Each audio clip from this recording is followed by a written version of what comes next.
Hello everyone, today we've got a new series for you, The Strongest Chi Refiner. If you enjoy it, please drop a like, share, and subscribe. The story kicks off in a world engulfed in flames. Yimo is fighting a horde of giant monsters all by himself, showing no signs of fear.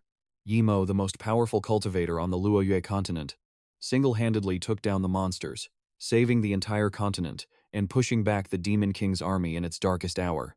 He turned back to the people behind him and said, "We did it." But a girl there looked tearful. "Oh really? Then we can proceed with the next phase of the plan." Blood sprayed into the air. Instead of being grateful, those people seized the moment to stab him in the back. But in return, they were no different from the monsters he'd just fought, swarming him together. Betrayal. Even as he lay covered in wounds, he was left wondering. "Why, you bastards?" He spat out blood, his body trembling. "How could you betray me?" In his final moments, he gave them a warning. "You'd better remember this." His eyes blazed with fury. He roared at them. "Sooner or later I will deal with the lot of you scum." His vision faded into darkness, but he kept cursing them, wishing for every last one of them to be dragged into the deepest pits of hell. Suddenly, he heard someone calling his name. "Yimo, Yimo, wake up!" He jolted awake, and someone immediately shouted out, "Teacher, he's awake." Qing's quickly rushed over to check on his condition. "Yimo, how are you feeling?" Inside, Yimo was in complete confusion, not understanding what was happening. "Didn't I just die?" He was leaning against the wall, surrounded by many people, which left him baffled. Who are these people? Where am I? Could this be? A thought flashed through his mind. Hell! Shi Ming saw him wake up and sneered. "Wow, the great master of the Yi family is pretty weak, isn't he?" Fainted the moment it was his turn to test. Qi Tian, standing nearby, chimed in. "He's not the great master of the Yi family anymore. He's been kicked out of the Yi clan." Yo Yimo clung to Yimo and whined, "Brother Yimo, let's just continue the test. Don't waste time on this piece of trash. Let's see if we can break some more records today." Yimo, the other one, looked incredibly arrogant. "Of course." Qingjiao clapped to get everyone's attention and announced, "All right, everyone continue with the physical tests." At the same time, many streams of light shot straight into Yimo's head. In an instant, a flood of memories poured into his brain. He rubbed his temples. These new memories helped him realize that this was no longer the Luo Yue continent. He had transmigrated into the body of someone also named Ye Mo. Here Ye Mo was looked down upon by his family, the Ye clan, a powerful household. This Ye Mo had blocked meridians, which made his body frail, turning him into a complete loser. On top of that, both his parents had passed away. With no power or influence, he had been heartlessly cast out of the family by his own relatives. He pushed himself up, and though it seemed unbelievable, he never expected to have a chance at rebirth in another world. This place was a modern city. According to his memories, people in this world hadn't mastered cultivation methods yet. Spiritual energy in the surroundings began to condense. In the human world, there was always a special energy drifting around, which he called spirit chi. Usually, this energy was impossible to extract or use. However, those on the Luo Yue continent had discovered a way to sense and absorb the spirit chi from the air. He began to draw in the surrounding energy. He could still feel its presence. It was just too thin, but every bit of spirit chi he gathered shimmered like a bright jewel. As someone from the Luo Yue continent, he naturally knew the most efficient way to absorb it. He quickly pulled it into his body. Channeling this energy into his body would allow him to start cultivating and strengthen his physique. His eyes glowed red. This was the mark of a cultivator. The spirit chi swirled around him like flames. Reaching the first level of cultivation would completely unblock his clogged meridians. He stood up, feeling as if his stature had grown a bit. He scanned his current body and assessed the situation. He just needed to return to his original level, the 11th level of cultivation, to force his way back to the Luo Yue continent. He couldn't let go of his vendetta back home. He had to return and punish every traitor. He sighed. Now that his strength had only recovered to the first level, it looked like he'd have to start over from scratch. He looked around and began to make a plan. First, he'd check the changes in his body after waking up, then assess the potential of this. He walked over to where Qingjiao and the other students were standing. Li Liang immediately looked annoyed. "Why are you over here? Are you done being sick?" Yimo calmly replied, "Isn't today the 100-meter test? I want to test too." The whole group looked at him with contempt. Li Liang warned him, "Just you?" The next person up was Yimo Fangpeng started sucking up to him. "That's right, he's the school record holder, already accepted into a sports academy early." Yimo didn't even look at Yimo, thinking, the trash is really asking to be embarrassed. Yo Yimou also chimed in with a laugh, saying, "That's true." Yimou showed no expression but secretly thought, "Even though I'm only at the first level of cultivation, I'm confident in this test." The physique of a cultivator is far beyond that of an ordinary person. Li Liang pretended to be kind and reminded him, "All right, but there are only 2 of you left. No one else wants to race with Yimou." The referee shouted for them to get ready, and both Yimous got into their starting stances. As the countdown began, Yimou was very confident. He thought a loser like Yimou could never surpass someone as outstanding as himself. The starter pistol fired. Yimou immediately shot forward like an arrow released from a bow, but Yimou stayed in his starting stance, counting silently to himself.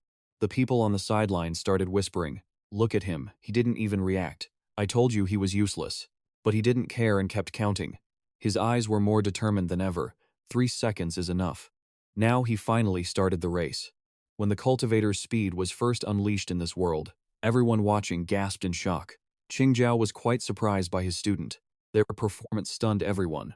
In a flash, Yimou had overtaken Yimou. His body, speed, and sensory power were all way beyond the limits of an ordinary human. He suddenly stopped right before the finish line. As a cultivator, he didn't just win. He waited for Yimou to catch up. Yimou didn't get what he was trying to do, so he just sprinted with everything he had. He kept counting. The onlookers outside couldn't believe their eyes. As Yimou neared the finish line, he calmly reached out toward the red tape in front of him, like a human standing before an ape. He stepped forward and ripped the tape right off, leaving Yimou behind in frustration. At the same time, the final count showed a world of difference. He muttered to himself, "Lucky, 6 seconds." Qingjiao looked at the stopwatch, stunned as she made the announcement. Student Yimou has set a new record, 9.98 seconds. Yimou collapsed to the ground. He still refused to accept it. Even though he was physically exhausted, he couldn't handle the fact that he'd lost. "No way," Yimou told himself. "This body's natural talent isn't bad, but it's still way worse than my old one." He glanced at Yimou and thought to himself, "This is only the beginning. I will take back what is mine." His goal wasn't just this. He was aiming for the peak. A wild, raging flame flared up, engulfing his entire body.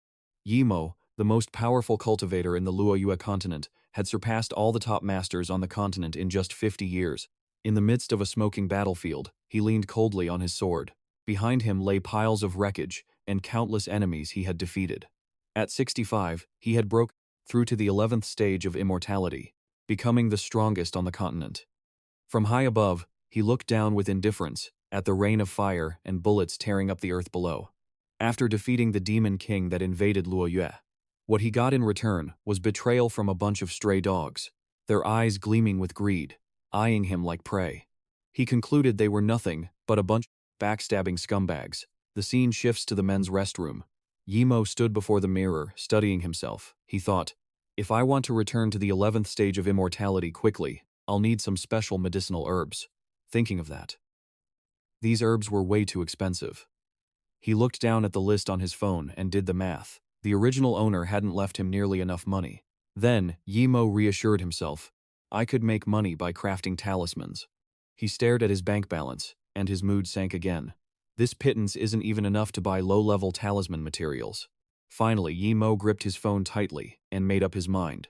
To get his revenge as soon as possible, he needed to find a way to make money, buy cultivation materials, and get stronger. While he was lost in thought, a figure appeared right behind him. It was none other than Yimou. He lounged back and spoke. "So this little brat was hiding here? I've been looking all over for you."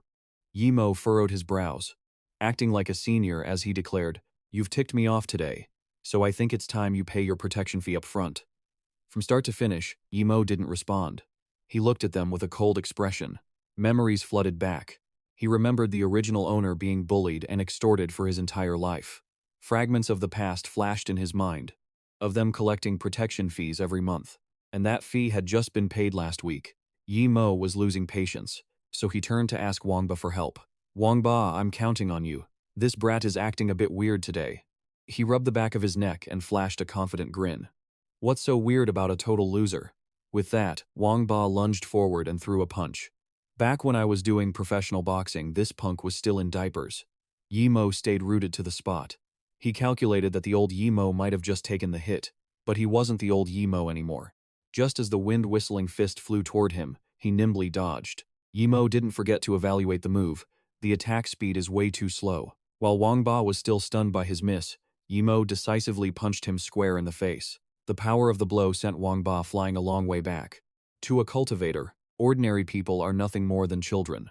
Not planning to let them off easily, he swung his leg at Li Liang, who was so distracted by Wang Ba's flight that he couldn't react in time and took a bone-shattering kick. Seeing this, Yimo couldn't believe it. Is this kid really Yimo? Having dealt with the two, Yimo walked toward him with murder in his eyes. Are you scared now? However, Yimo stubbornly clung to his arrogance. He rushed forward and signaled to Fang Peng nearby. Don't underestimate him. Let's go together. Before they could even touch him, both their fists were caught firmly in his grip. Yimo didn't show any emotion. He squeezed tighter, making them tremble in pain. Finally, Yimo fell to his knees, groaning. It hurts, it hurts! Fang Peng also started yelling. Damn it, let go! Seeing their reaction, he just smirked. Don't be in such a hurry. Let's play a little longer. By now, Yimo was sweating buckets. He begged, I was wrong, please, stop! With that, Yimo flicked his hand and sent them flying back. Yimo scrambled toward the wall, looking up in sheer terror. Brother Yi, no, Master Yi, please spare me. Just then, Wang Ba started crawling up, unable to believe what was happening. He clenched his fists and hissed through his teeth. Damn it, how is this possible? While Yimo wasn't looking, Wang Ba lunged for a sneak attack. I won't let you off, not for a second. He spun around and knocked him out in a heartbeat. Wang Ba's body flew backward, his back slamming hard against the door. Wang Ba looked miserable, covered in blood and bruises. In contrast, Yimo loomed over him with murderous intent and declared, Next time, it won't be this gentle. Over there, Yimo seemed to have realized the situation. He clutched his bruised hand and screamed, Monster! It's a monster! As he saw Yimo approaching, Yimo quickly waved his hands. Don't come over here. I'm sorry. Fang Peng followed up. We were wrong. He didn't mince words, growling out his demand. Give back everything that belongs to me. Yimo looked blankly at him. Things? He lost his patience. The things you extorted from me. He jumped in fear. Yimo cried out with tears in his eyes. Yes, right here. He then took his things out and offered them respectfully to Yimo. It's all here. Once everything was settled, he calmly walked outside, thinking, I might have been a bit too rough, but surely they won't dare tell anyone. Inside, the group was in chaos. Hurry, take Wang Ba to the infirmary. He suddenly paused and thought, I can't stay in this school any longer. Too many eyes. I need to find a chance to move out.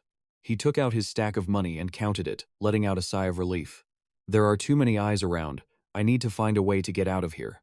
After taking the stack of cash and counting it, Yimo finally breathed a sigh of relief. But thankfully, the first bit of money is finally in hand. Thinking about all the gear he planned to buy, a grin spread across his face. It wasn't much, but it was enough to buy low-level materials to craft simple talismans. My first step, as a troublemaker, can finally begin. He pictured the talismans floating in mid-air, imbued with their unique properties. At that moment, Yimo thought to himself, talismans are one of the most common methods used by low-level cultivators. You just take spiritual energy, combine it with special materials, and infuse it into ceremonial items to create miraculous effects. Even at the first level of cultivation, I can easily craft these. While lost in thought, he meticulously refined them. Suddenly he paused and called out, Yimo. After finishing the refining, the neatly stacked talismans lay below. Yimo reached down, picked them up, and held them in his hands. He smiled faintly, thinking, just selling these will bring in a decent amount of cash. Then he looked around, frowning as he calculated his next steps, planning to find a suitable spot to cultivate and buy the right medicinal herbs to support his progress. Time passed, and Yimo, who was jogging to train, since he was only at the first level of cultivation, continued his routine. As a cultivator, Yimo was lost in deep thought. It's been 3 weeks, and I still haven't found an opening to make a move. The people here seem to be incredibly suspicious. He recalled how, when he tried to sell the talismans, 2 women talked behind his back, calling him a lunatic. Suddenly, a cry caught his attention. He approached the sound and saw a small puppy. It was covered in wounds, limping toward him. Seeing this, Yimo wondered to himself, a puppy? It looks like it's dying. Did it get hit by a car? Just as he said that, the puppy collapsed. Seeing this, he knelt on one knee to check its condition.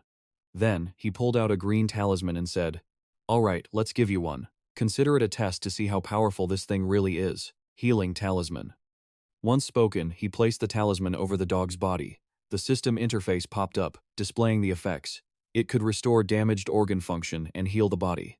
After the healing was complete, the dog's eyes snapped open. It stood up, its coat shiny and completely free of wounds, and barked happily.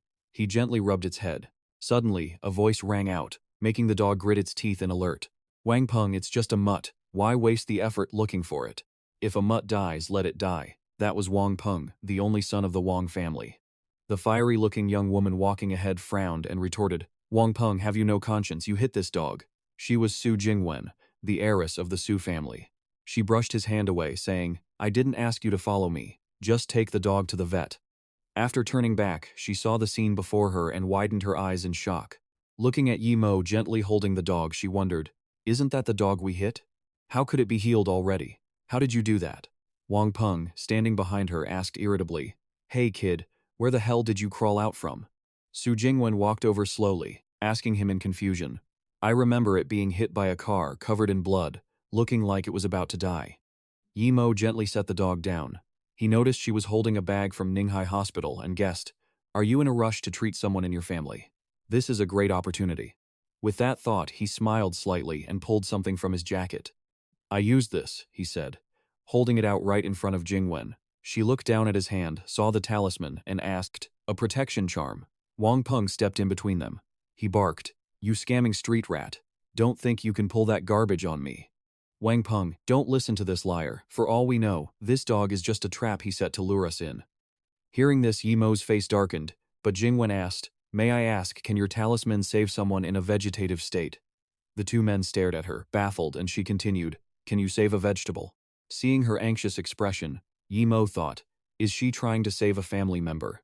A vegetative state is a sign of spiritual trauma. If I can use the spiritual energy within the talisman to restore and regenerate the spirit, it should work perfectly.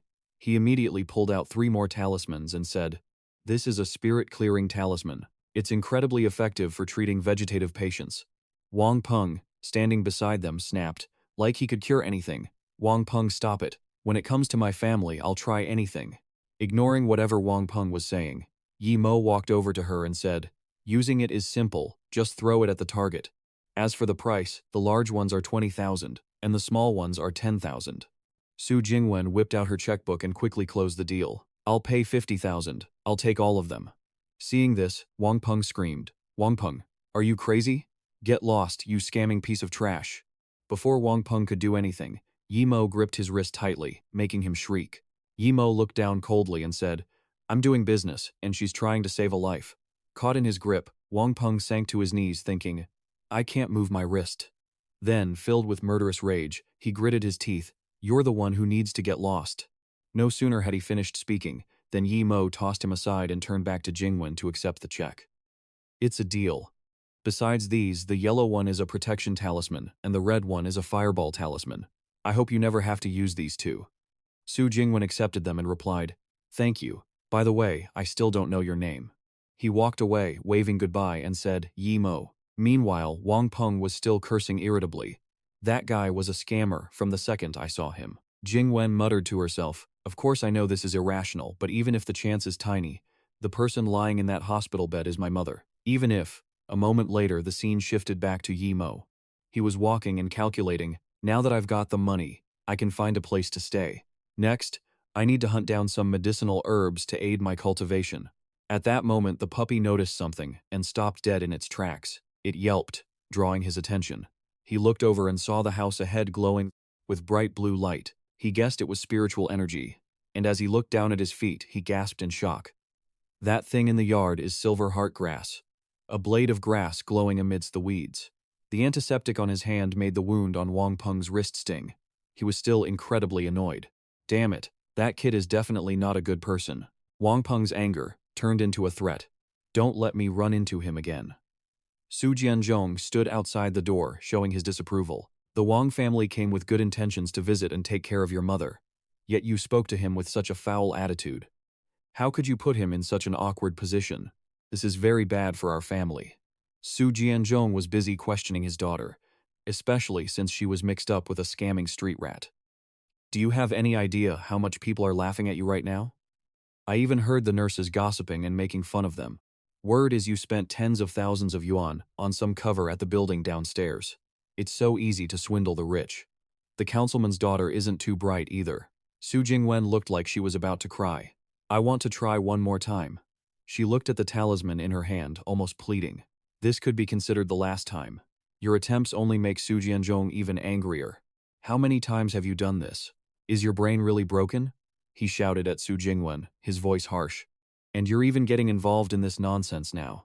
What's next? Are you going to dance to summon spirits? Su Jingwen suddenly snapped back at Su Jianzhong. What about you, Dad? What have you actually done? She looked at her mother lying on the bed. How many times did you visit while Mom was in a coma? If you had taken her to a better hospital sooner back then, she would have recovered much faster. Su Jianzhong stood stunned as his daughter questioned him. Have you really done everything you could? Su Jingwen turned away, unable to bear the sight of her pathetic father. Aren't you just waiting to sign the papers so you can live a carefree life with your mistress, all while playing the part of a grieving widower? Hearing that, Su Jianzhong raised his hand to slap Su Jingwen. What do you know? But he eventually stopped. Su Jianzhong lowered his hand and let out a sigh. Before leaving, he gritted his teeth. Honestly, you're getting harder and harder to control. Su Jianzhong decided with a cold voice. I'm going to find the nurses and have them force the removal of her life support. Su Jingwen, of course, couldn't accept this. I won't allow it. She hugged her mother, sobbing uncontrollably. No matter what happens, I will never give up on Mom. Suddenly, a brilliant light appeared. Su Jingwen was shocked to hear her mother's voice. She turned around, startled. What was happening? Chu Rong looked at her daughter with a gentle gaze. Wang Peng, you've gotten so thin. Meanwhile, Su Jinzhong was frantically searching for the nurses. Nurse! Nurse! Su Jingwen was overcome with joy. Su Jianzhong's mother felt incredibly happy. Where are the nurses? Hurry! Come here, my wife has woken up! The nurses and doctors turned around in disbelief. What was going on? The doctors quickly rushed to the hospital room. We will immediately take your wife for a comprehensive checkup. After the examination, the doctor announced that, although she had regained consciousness, because she had been bedridden for years, she certainly wouldn't be able to leave the bed for another year and a half.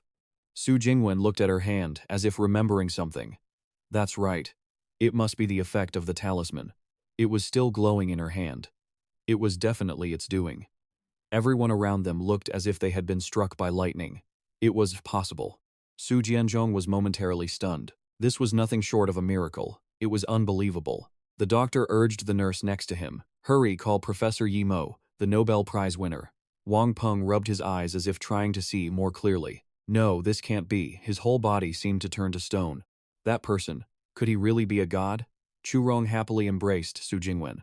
Wang Peng, you've worked so hard all these days.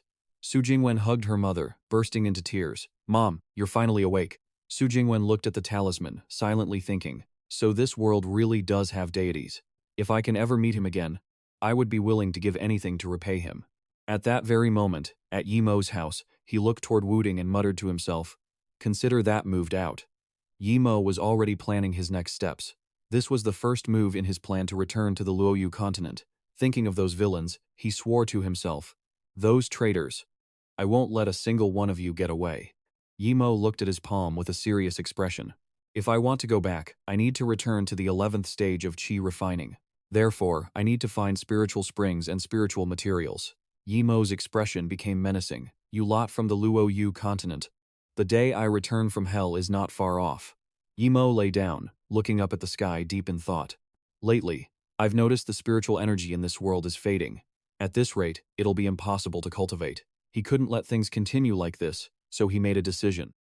To solve this, I need to find a place or an object containing spiritual energy. As that thought crossed his mind, two names instantly appeared in his mind. The ones that fit the conditions best were either a spiritual spring or a spiritual material. Then, Yi Mo glanced at the glowing medicinal herb nearby. I didn't expect to find silver heart grass growing in the academy. He knew full well the power it could grant him was not trivial. This was a type of spiritual material. Spiritual materials and ordinary medicinal herbs are not the same.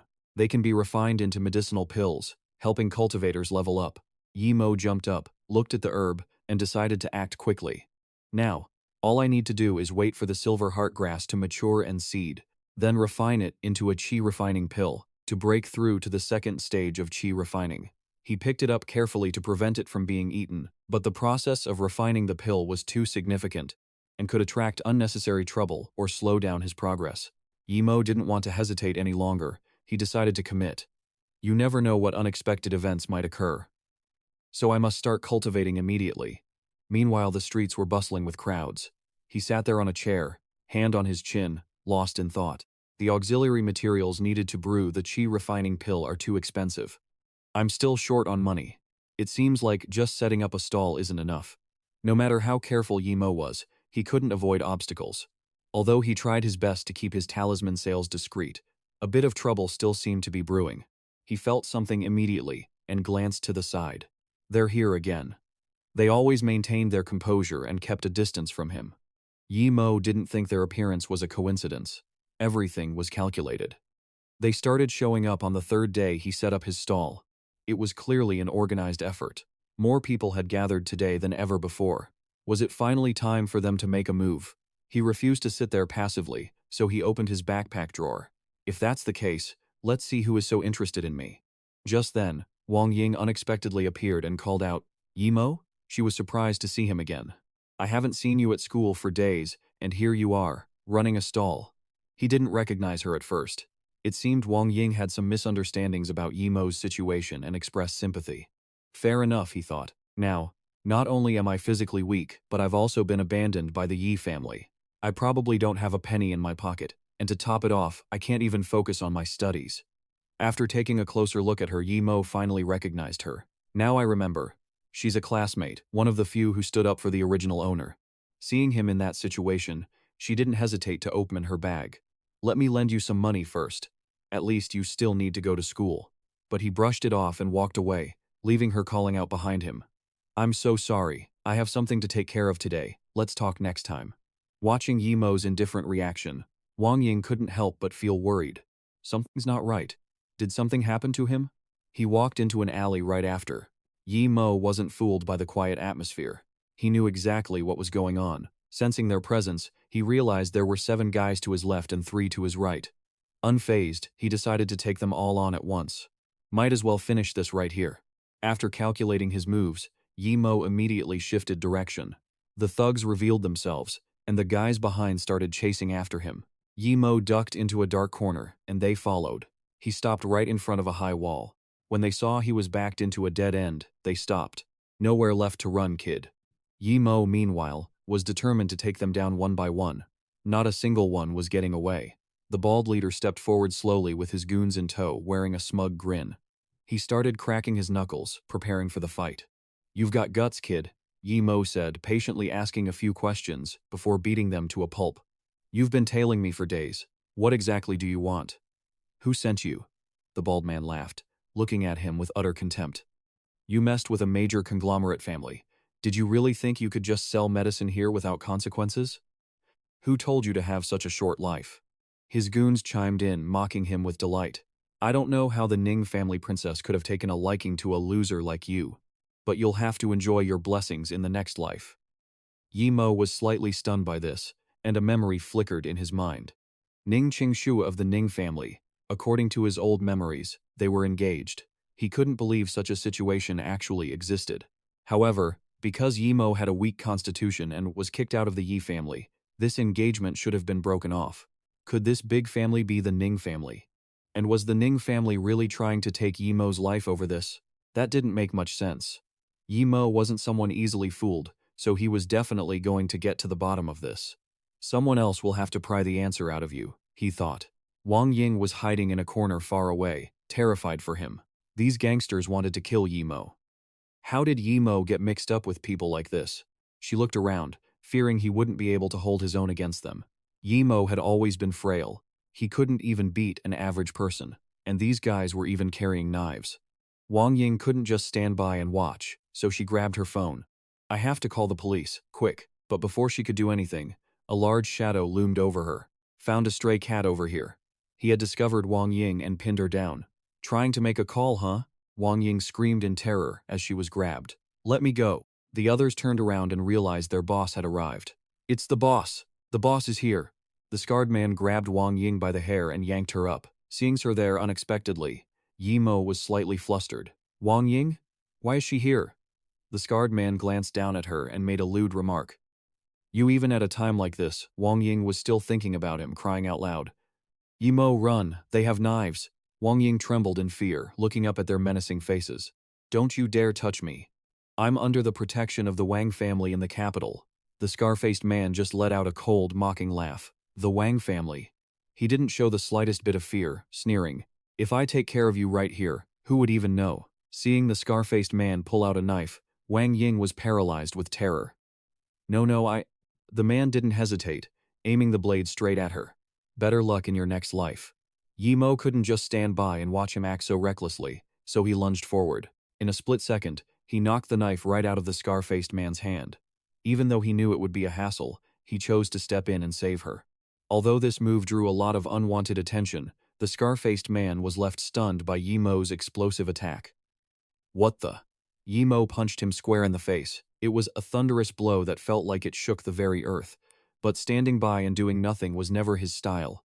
He eventually pinned the man against the wall until he was knocked unconscious. Wang Ying was completely floored to see the boy who used to be so weak now standing there protecting her. Is this really still Yimo? The scar-faced man's underlings all froze in place. This guy was no joke. Yimo was getting serious. He glared at them, his voice cold and sharp. I'll only ask this once. Which one of you is giving the orders? A call came through to Xuanxue. Yang, the scar-faced guy's crew is on the move. He was driving while trying to make sense of it. Today? Where are they headed? What are they up to? Yang Xuanxue immediately explained over the radio. They're heading to the area behind the West Road. There are about 30 of them, and it looks like they're confronting some young guy. They've even got a woman held hostage. Hearing that, Xuanxue immediately turned the car toward the west side. He barked orders. What? Notify headquarters to send backup right now. Don't let Wang Lei know about this just yet. Xuanxue gave strict instructions to Yang Xuanxue. Listen, kid, do not go rushing in, you hear me?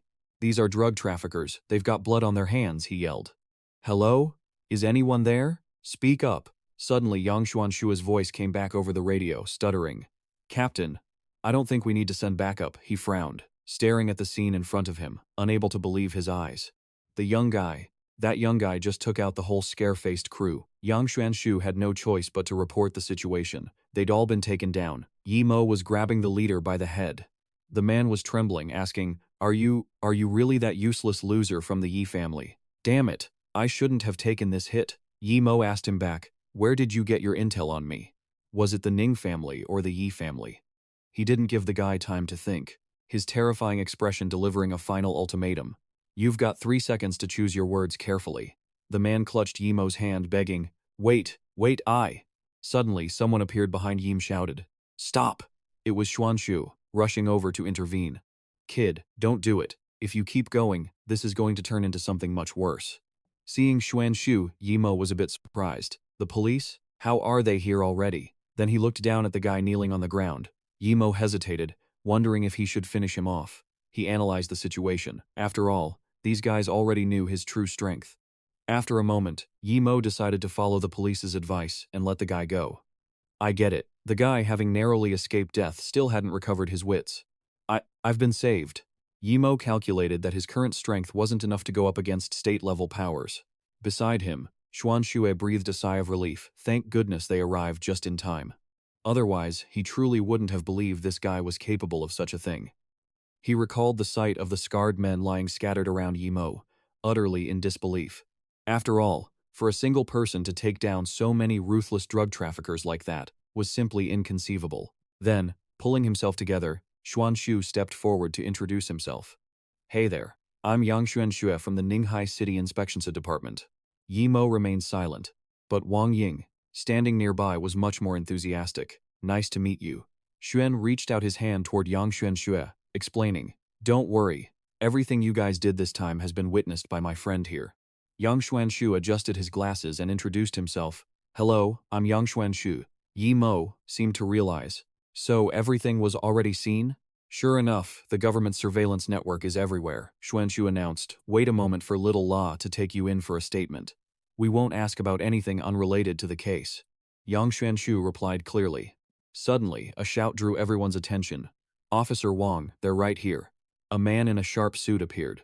If I hadn't come, you lot would have let a suspect resolve things outside the law. It turned out to be Wang Lei, a second-level inspection captain. He issued an order. You, student, you're suspected of assault and disturbing the peace. We are arresting you according to the law. Then, Wang Lei brandished a document in Yimo's face defiantly. "This is the arrest warrant." Wang Ying immediately jumped in to object. "What are you talking about? It's clear they threatened us first." He shot her a fierce, sideways glare. "Threatened?" Wang Lei casually twisted the truth.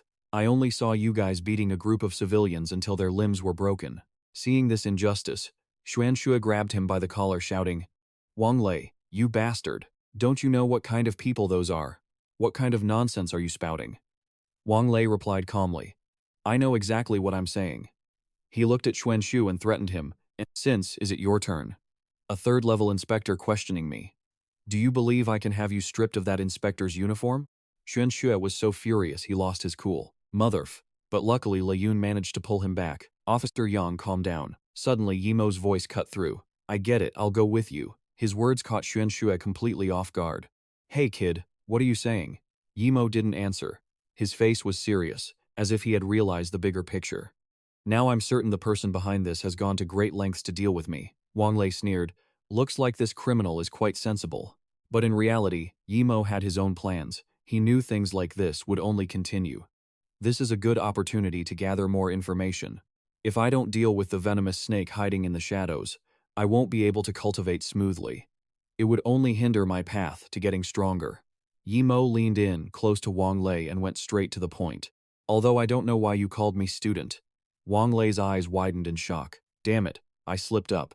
And it didn't end there. Yimo began to provoke him. "But it seems you're just another one of that person's hunting dogs. Do you want to try in your master's place?" "Kill me here then." Wang Lei regained his composure, trying to steady himself, and said, "I have no idea what you're talking about. Take him away." As Yimo brushed past him, he suddenly held up a button in his hand and chuckled. What a pity. Only then did Wang Lei panic, realizing when on earth his button had been swiped. Wang Lei was rattled and hurriedly cuffed him, ignoring Yimo's reminder. "Next time we meet, I won't just be taking a button." Provoked, Wang Lei cursed under his breath. "Damn it, just wait and see what happens to you later." Inside the prison with its cold, iron bars. In a cell, a man sat silently facing the wall. Suddenly, there was a rhythmic banging on the bars, and someone whispered, "Your time is up. The word from above is to make sure he dies." It turned out to be Chu Quan. He closed his book in agreement. Having received the order, Yimo and the two others walked inside with heads held high. As he walked, he wondered, so this must be the prison. Just then, the door clicked open. Yimo stepped inside under the watch of the other two. As the door shut behind him, he was slightly startled. This was an execution in private. Yimo's eyes went dark as he stared ahead. Interesting. The light is dim in this cell, and someone is already sitting against the back wall, waiting for me. Could this guy be the mastermind behind everything? The person held a book. Without waiting for Yimo to speak, the man started talking. "It's been years since I made it a principle not to lay a hand on normal people." He pushed off his knees to stand up. "But for someone as ordinary as you." The man stood tall, grinning arrogantly. "You're just too weak." He began cracking his knuckles in front of Yimo. "The name's Chu Quan, and I've been tasked with sending you on your way.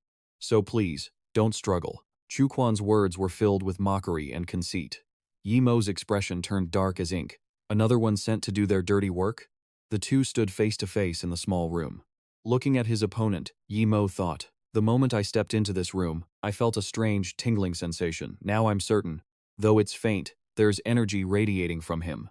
Chu Quan began to channel his inner energy, his body engulfed in a powerful aura. Yimo recognized this aura as spiritual energy. Chu Quan loomed over him. "I'll give you." He lunged at Yimo with his massive frame. Chu Quan said with utter confidence, "A painless death." He pounced at Yimo like a tiger attacking its prey. But to his dismay, he lunged at nothing but air. Chu Quan's face showed panic, and he couldn't believe his own eyes. "What?" Before Chu Quan could react, Yimo countered in a flash. "You got one thing wrong." Yimo's gaze was icy as he grabbed Chu Quan by the head. "In my book, you're the weak one." Yimo slammed Chu Quan's head into the floor. Just then, Chu Quan reached out and grabbed Yimo's leg. Chu Quan grinned triumphantly, hoisting Yimo up by the leg before using all his strength to throw him as far as he could. Unlike what Chu Quan expected, Yimo landed on his feet with incredible grace and ease. At that moment, Chu Quan felt more thrilled than angry. "I admit I underestimated you," Chu Quan growled. "But now you're going to suffer." Yimo showed no fear at all. He simply shoved his hands into his pockets, standing tall and proud before Chu Quan. In a flash, Yimo vanished right in front of him, only to reappear instantly directly in front of Chu Quan. landing a strike so fast that Chuquan couldn't react in time. Yimo delivered a heavy kick straight to Chuquan's gut, sending him flying backward. Chuquan's body slammed hard into the wall behind him. As he struggled to stand up, he coughed up a mouthful of blood. Only now, feeling that raw power, did Chuquan finally understand what fear was. When he looked up, he realized that, out of nowhere, Yimo was already hovering right above him.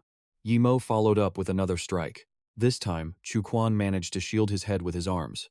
Terrified, Chuquan screamed, "It's over. Even if I try to defend myself, Yimo's attacks are just unstoppable." The force was so immense that Chuquan was sent crashing through from one wall all the way to the other.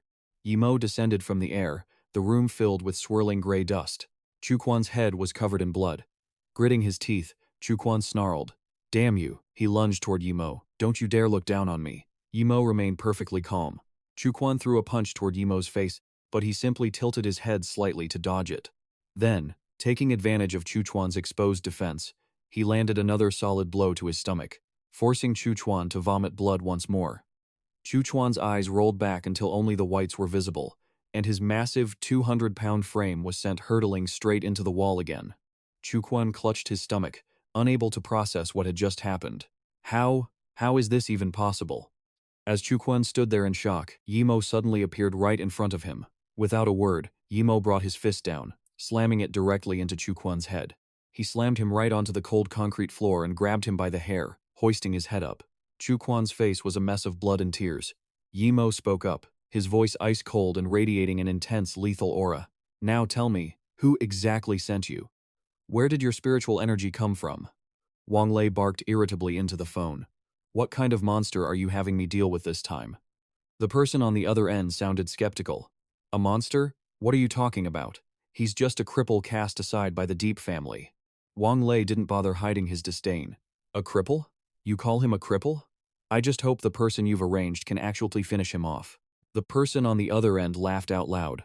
"Don't worry, the guy is a thug from Lu Sha." They added a bit of extra incentive. "Once this is done, I'll recommend you to young Master Tong." Wang Lei's eyes gleamed. He was the perfect candidate for the level 4 inspector position in Bao'an district. The promise of power fueled his ambition. "Zheng Wenqiao, you'd better keep your word." Back in the present, Yimo had just given Chuquan a brutal beating. "Still won't talk after all this? You've got backbone." Chuquan sneered, stubbornly holding his ground. "You people really look down on us. Someone like you aren't the kind of person we can touch." That phrase hit a nerve. Yimo pondered the implications. Is it possible there are other cultivators in this world? Even without being asked, Chuquan continued to spill the beans. "Years ago in Lu Sha, I met an old monk. Facing that man, a wave of pressure had made Chuquan's knees buckle. It was the first time Chuquan had ever been that frightened. With just a wave of his hand, that man's energy could topple a tree. Not only did he witness the man's power, but he also received a great opportunity. Because of our fated encounter, he gave me a bottle of miraculous water. Naturally, Chuquan didn't refuse. Over the years, by following the monk's methods and drinking the rare water, his physique reached the peak it was at now, slowly becoming superhuman." Hearing this, Yimo's eyes darkened. The miraculous water he's talking about must be spiritual fluid. Could there be a spiritual spring in Lu Sha? If so, I have to go see it. This was clearly a precious resource.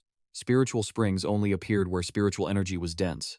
Over time, that concentrated spiritual energy would condense into spiritual fluid, which would pool and eventually form a spiritual spring.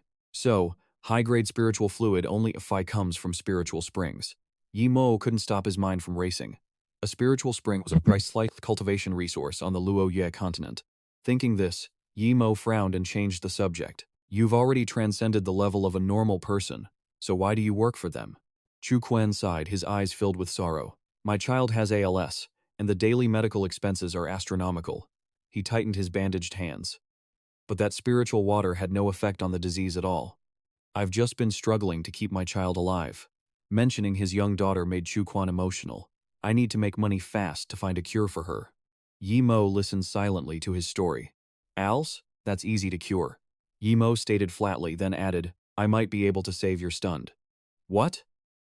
Yimo stood up calmly and explained in detail. "The spiritual water you mentioned is called spiritual fluid. It's useless to ordinary people, and in high concentrations, it's even harmful. Spiritual energy is a highly potent form of energy. Because of its nature, It doesn't benefit the average person, and high doses can actually cause damage. Yimo pulled out a jade pendant. However, through specific rituals and techniques, you can amplify certain properties of spiritual energy. For example, its healing properties. Wang Lei jumped up, ignoring his injuries, and pressed for more. Spiritual energy? This talisman, can it really be effective? Suddenly, Yimo pointed the talisman toward him and shouted one word, activate. A green glow enveloped Wang Lei. It really can heal. Yimo stood before him, offering one final chance. Now, make your choice. Tell me who is behind this and I will save your child. Yimo didn't look like he was joking, his eyes sharp and serious. Choose. Tell me or die here. However, this threat didn't shake Wang Lei. He let out a dry laugh and muttered, you really are an extraordinary person. Finally, Wang Lei confessed, the person who contacted me is named Zheng Wenqiao. Everyone calls him Zheng Wenqiao. News of Wang Lei's failure reached his ears. That loser Wang Lei actually got intimidated by that punk from the Yi family. After receiving the news, Zheng Wenqiao crossed his legs and smiled. My dear, let's continue. This man is Zheng Wenqiao, the boss of Huangshan Club. He put on his friendliest face, asking her which piece of meat she wanted to eat, and added, what would you like to drink first? The girl sitting opposite him, bound and gagged, could only whimper, unable to answer. Yunqiao was already displeased. How unruly, have you forgotten your table manners? He stepped forward, his voice as light as a feather. I want you to. But the next second, Zheng Wenqiao's expression changed, and he ripped the tape directly off the girl's mouth. Her lower jaw was covered in saliva, and several teeth were already gone. He laughed like a madman, a complete perverted sadist.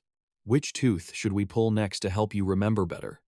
The girl panicked as she saw the iron pliers clamped onto her teeth, and then a painful scream erupted, with blood splattering everywhere. Just then, the butler entered respectfully. Young Master Zheng Wenqiao is asking about the situation with Yi Mo. Is it under control? Zheng Wenqiao wiped the blood off his face, his lips curling slightly. The thug I hired from Luo Yue. To put Zheng Wenqiao's mind at ease, I'll go to the police station right now. His eyes clouded with a murderous glint. No matter what, he'll only end up as a corpse. Back at the police station holding cell, take this. Consider it a reward for the charms you gave me. Yi Mo accepted the crucifixes from Wang Lei's hand.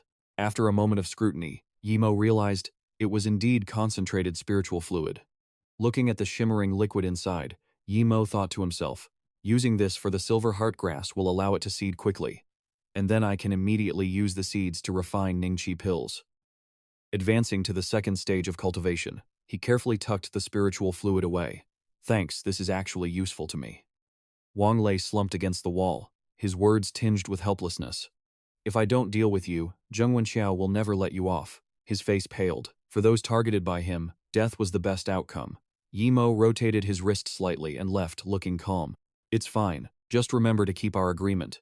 As for Zheng Wenqiao, he paused for a beat, his voice growing excited. If he doesn't come looking for me, I'll go looking for him.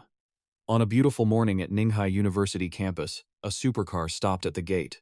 As someone stepped out, it turned out to be the heiress of the Su family, Su Jingwen. She took off her sunglasses, muttering to herself about Yi Mo's identity. If I hadn't seen the photos with my own eyes, I wouldn't believe that the teenager selling charms was actually the legendary abandoned son of the Yi family. I never expected him to be my younger brother. I wonder if I'll be able to meet him. According to her calculations, Uncle Wang should be in his office today, so she would ask him which class Yi Mo was in. At the same time, an argument broke out inside the office. Uncle, that inspector is truly a villain, but the principal of Ninghai, Wang Nuhei, refuses to resolve the issue. That's just not right. If what you say is true, I certainly can't step in. Doing so would only drag me down with you. Wang Ying was crying with frustration, screaming, why won't the school step in? Yi Mo was arrested by that corrupt inspector because of me. I can't just stand by and watch him die. Yun Shui, a teacher at Ninghai standing nearby, was trying to hold her back. Wang Ying let it go. Maybe Yi Mo will be released shortly. Just then, the principal's office door creaked open, and all three people inside were quite startled. Miss Su Jingwen? She froze, echoing their words. Did you say? Yi Mo? A hand slammed forcefully onto the table, followed by accusations. Wang Lei, don't you dare go too far. Xuan Shue stepped out to confront him. I've been tracking the scarred gang for a long time, and it was so difficult to finally catch them, yet you let them go. He didn't hesitate to point directly at him. Wang Lei, you are abusing your power for personal gain. Wang Lei responded with a hostile glare. Inspector Yang, you need proof. Can you handle the consequences of slandering your superior? He stepped right up to his face. Don't think I don't know what you've been doing behind our backs. Wang Lei's murderous intent was clear in his eyes. Then tell me, let's hear it. However, he was momentarily left speechless. Just then, a voice from outside tried to block them. Miss, this is the captain's office, you cannot enter. Ignoring the guard, Wang Ying rushed in first. It's him, release Yimo immediately. The guard stammered. Captain Wang, I'm sorry, I couldn't stop her. Wang Lei's face darkened, anger rising. How could you not even stop her? Even so, he remained calm enough to observe who this girl was. But what kind of background could that kid from the Yi family possibly have? How powerful could this girl's connections be? Thinking this, Wang Lei calmly lit a cigarette to relax. Your friend is suspected of robbery and assault, so he cannot be released yet. Upon hearing this, Xuanshu could no longer hold back. Nonsense! Since when were these charges added? He squinted, exhaling a cloud of white smoke. Am I the captain, or are you? Internal documents are not to be disclosed. At that moment, Wang Ying challenged him. Where is that gang of thugs? Why aren't they here? You let them go, but you want to lock up Yimo. This is blatant favoritism. Wang Lei pointed directly at her, wielding his authority. I have no reason to explain myself to you. If you don't leave my office, I will arrest you for obstruction of justice. Su Jingwen didn't even pay attention, placing her phone directly on the table. She sat down on the nearby sofa. Fine. I'd like to see how you intend to arrest me. Wang Lei called out slowly and deliberately. Someone, come in. Within seconds, 2 officers appeared. Take them to the holding cells to cool off. He even added a devious excuse. I now suspect them of being accomplices to the robbers. I am officially ordering you to be detained. And as for you, Yang Xuanxue, you are intentionally shielding criminals and will be suspended pending investigation. He was being framed and started shouting even louder. Wang Lei, you dare abuse your power. Even though the situation was chaotic, Su Jingwen remained perfectly composed. This is arbitrary sentencing. Won't the police chief investigate this? Wang Lei laughed as if he'd heard the world's funniest joke. Arbitrary sentencing? This young lady slandering a national civil servant is a much more serious crime. She didn't change her expression, her eyes locked onto him. I'm just curious, because I heard that those people have favored Inspector Wang quite a bit. The joke wasn't funny, and Wang Lei grew even more furious. Saying things like that might land you in some real trouble. Responding to him, Su Jingwen proved she wasn't someone to be trifled with. Do you think you can just use money and power to deal with Yimo however you want?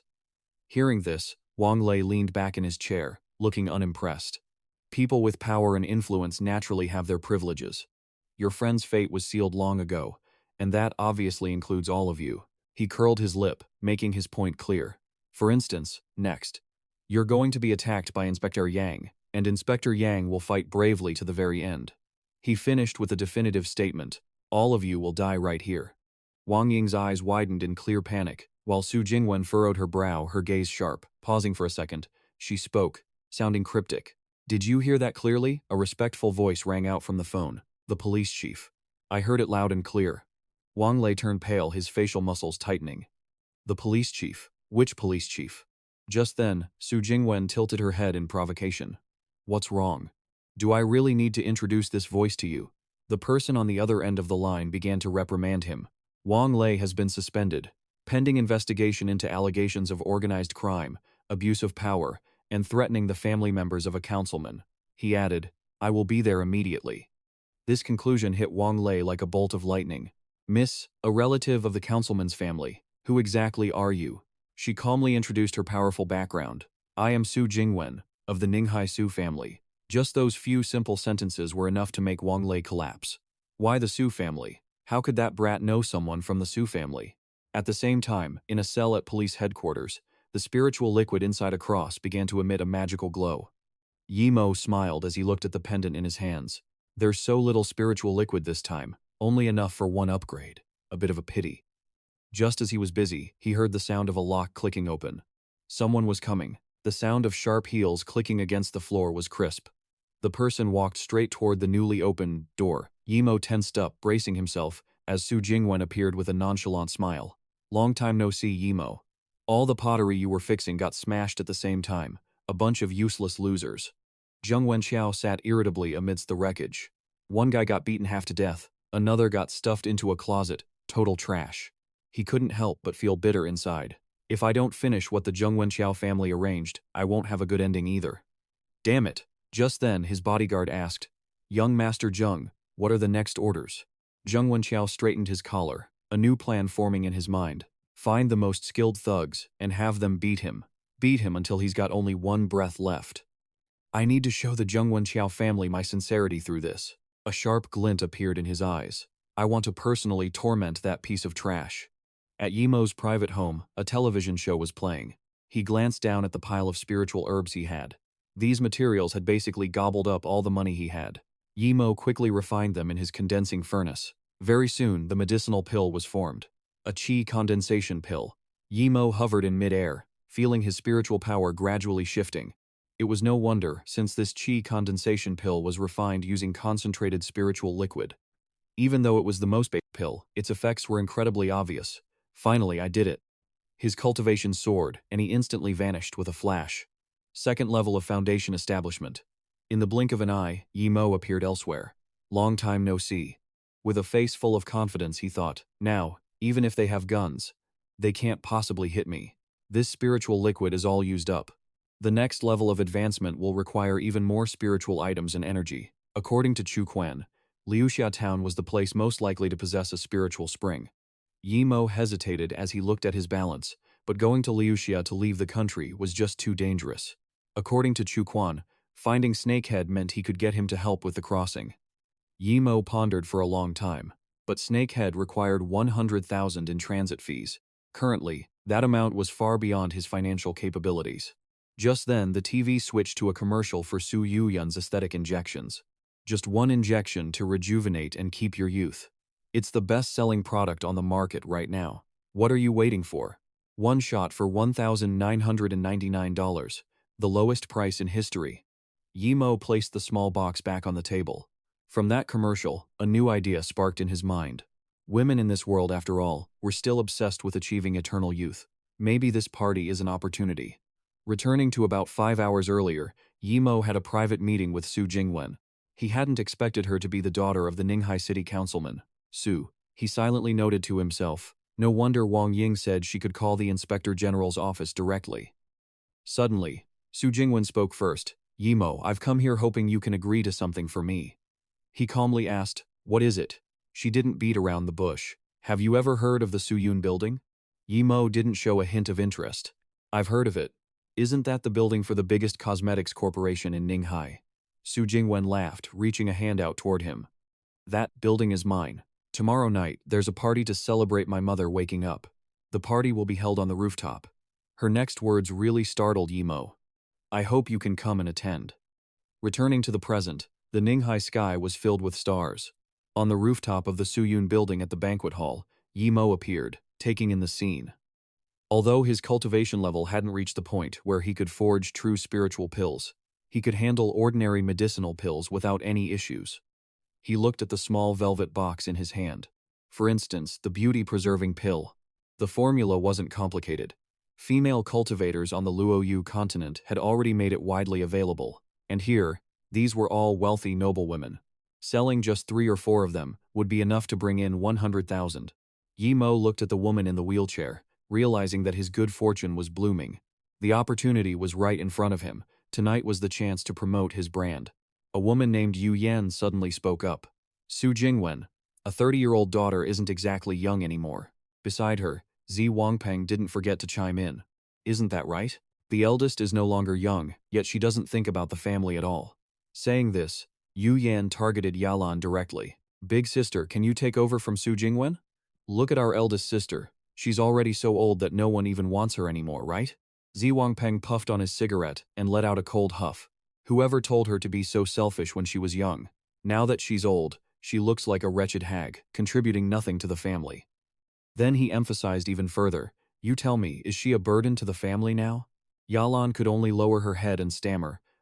Then the man emphasized even more. Tell me, have you become a burden to the family now? Na Lan could only lower her head and stammer. Someone keeps butting in. Haven't you said enough already? Chu Rong finally stepped in to settle the chaos. Wangpeng, that's going too far. Su Jingwen, standing beside her, looked equally displeased. My grandmother passed away long ago. If not for her hard work taking care of everyone when we were young, How could she have aged so quickly? But that dense Zi Wangpeng refused to back down. Sister, I'm only doing this for everyone's good. Now that you've woken up, it's time to push Su Jingwen to move forward. She couldn't help but cough a few times from the stress, and Su Jingwen asked with concern, Mom, are you okay? He took that opportunity to wave his hand dismissively. A woman at a certain age, who isn't married or settled, what is she but a defective product? I don't think the Wang family is bad at all. Marrying Su Jingwen off to them would get rid of a huge headache. Even though Yalan was weak, she decided to speak up, and Su Jingwen had her own thoughts on the matter. That comment successfully infuriated Zi Wangpeng. Full of himself, he raised his voice in the middle of the party. At your age, having that kind of mindset is just pure selfishness. Do you really think opening a cosmetics company will help you regain your youth? And this was Yi Mo's cue to step in. President Tu is perfectly capable. He gripped the velvet box in his hand.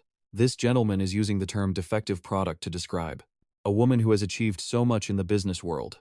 That is truly ignorant. How laughable. Zi Wangpeng, humiliated by a mere punk, was furious. You? Who are you? How did you even get in here? He shouted out loudly. Security, where is security? Su Jingwen stood in front of them and introduced him. This is Yi Mo, the honored guest who saved my mother. Hearing this, Chu Rong grabbed his hand to show her gratitude. So it was you who sold that charm to Su Jingwen? Thank you so much. Yi Mo politely pulled his hand back and said softly, Don't mention it, ma'am. Zi Wangpeng didn't understand, so he kept trying to stir up trouble. What charm? Su Jingwen, are you sure you didn't run into a scammer? Your mother recovered because of medicine, not some superstitious ghost or spirit nonsense. Since he was being personally attacked, Yi Mo didn't mind speaking up. It seems I need to introduce myself. I am someone who has done research on time and value. And I am also a business partner of President Tu. The term business partner caught Su Jingwen off guard, leaving her frozen. A guest at the party pointed right at him. What is this guy babbling about? What is he doing here? Yi Mo calmly addressed the gentleman's question. Regarding whether cosmetics could help turn back time, he claimed this item could provide everyone with an answer. Just then, Yu Yan chimed in. What the hell is this thing? Just more smoke and mirrors. Yi Mo didn't pay her any mind. He turned to Yalan. Ma'am, could you do me a small favor? She looked quite startled by the offer. Help you with what? Yi Mo smiled and held out the velvet box. I invite you to try what's inside this wooden box. The glow from the pill lit up Yalan's eyes. He introduced it briefly with 3 words, Age Reversal Pill. Zi Wangpeng protested vehemently. Lies, it's junk. For all we know it could be poisonous. Yalan was still hesitant. Is this really safe to eat? Su Jingwen stood up to guarantee it. Yi Mo is my partner. I can vouch for him. Chu Rong didn't hesitate to chime in either. Let me try it. He saved me. I trust him. The surrounding guests were clearly skeptical. How could a medicine like this even exist? Yi Mo leaned close to Yalan's ear and whispered, Don't you want to know what it feels like to return to your prime? She was swayed by those words. I'm a fading flower. Yalan recalled how she had been insulted before. You're too old. You're an old cow trying to eat young grass. What business does someone your age have at a matchmaking event? Finally, she decided to listen to Yi Mo. I'll eat it. Yalan firmly grabbed the pill. She closed her eyes tight and put it in her mouth. I'm eating it. Yu Yan couldn't believe her eyes. She actually ate it. The guests watched Yalan tensely. Nothing seemed to be happening. Is it a fake? Could it be poisonous? Seeing no changes, Zi Wangpeng spoke up again. I knew this guy was a scammer. Pretending to be a master, how could they let this con artist in here? Suddenly, someone gasped in shock. Look at her face and her hair. Yalan had completely transformed into a beautiful young woman. A staff member brought her a mirror, and it was truly a miraculous change. Yalan was overjoyed, unable to hold back her praise. It's true, this is really me when I was young. Now Zi Wangpeng had no way to criticize him. A lady rushed over to ask for the price. How much is the medicine? I want to buy it. Yepao calmly announced the price. 20,000 yuan per pill, but I only brought 10 pills tonight. Everyone rushed in to place their orders non-stop. I'll trade this worth 30,000 yuan for one. I offer 50,000. I'll transfer 80,000 right now. Zi Wangpeng was still stubbornly scolding everyone. You idiots, what's so special about that pill? He calculated maliciously. The technology used to make it is what's actually valuable. As long as I get the distribution rights, I can definitely return to my peak. Yu Yan heard this and blurted out. But isn't our company bankrupt? Zi Wangpeng angrily cut her off. Shut up, say another word, and I'll sew your mouth shut. He gleefully plotted. So what? That brat doesn't know. As long as we keep him here and drag things out until Su Jingwen is married into the Wang family, the Wang family's investment will be recouped. By that time, won't this medicine be in our hands anyway? A wealthy businessman approached Yi Mo to propose a deal. Mr. Diep, our Huangjia Corporation is willing to pay 200,000 yuan for the distribution rights. Another person rushed forward to compete. 200,000? Our Lamthi Corporation is willing to offer 1 million yuan. That was when Zi Wangpeng finally stepped in to negotiate. Everyone, this Mr. Diep is my niece's guest. How could he possibly work with any of you? He feigned warmth and added, Mr. Diep, why don't we negotiate privately? Zi Wangpeng shamelessly offered a partnership. I'll offer 1.5 million yuan for the rights, with a 3-7 profit split. Yi Mo firmly settled the terms. 3-7, I take 7, you take 3. Zi Wangpeng quickly corrected him. No, of course I take 7 and you take 3. After all, it's our Chu family's connections. Su Jingwen couldn't help but laugh out loud. The Chu family? The Chu family still has connections. Yu Yan panicked and scolded her. Su Jingwen, what do you mean by that? We're family. She crossed her arms and coldly criticized the other side. Family? Last week, when you mortgaged the company my grandmother left behind to speculate on futures and lost 30 million, did you think about us being family then? Zi Wangpeng broke into a cold sweat in a panic. You, what nonsense are you spewing? Su Jingwen pulled out her phone to present evidence of the Wang's family's capital withdrawal and the bank's debt collection notices. Do you need me to read every single one of them out loud? Chu Rong was also completely stunned by the news. What? My company was mortgaged by him. Zi Wangpeng had no way to deny it. He could only turn pale and mutter, You, how did you find out about this? You've been investigating me. Su Jingwen looked down on him as she exposed the truth. Today, he only came here to beg my mother for money. Just like how he begged to take over the company my grandmother left behind back then. She firmly declared in front of everyone, I'm not giving you a single cent. The guests immediately started whispering. And he wants to get something for nothing? He doesn't even have 1,500,000. He's probably trying to scam her again. Zi Wangpeng knelt down, trying to explain. Chu, I can explain this. Su Jingwen. He turned to Chu Rong, desperately pleading. Big sister, please say something for me. I'm your brother. But her grandmother was determined not to tolerate a person like him. Zi Wangpeng, you have disappointed me so much. Back then you said if I just handed over mother's company to you, you would change.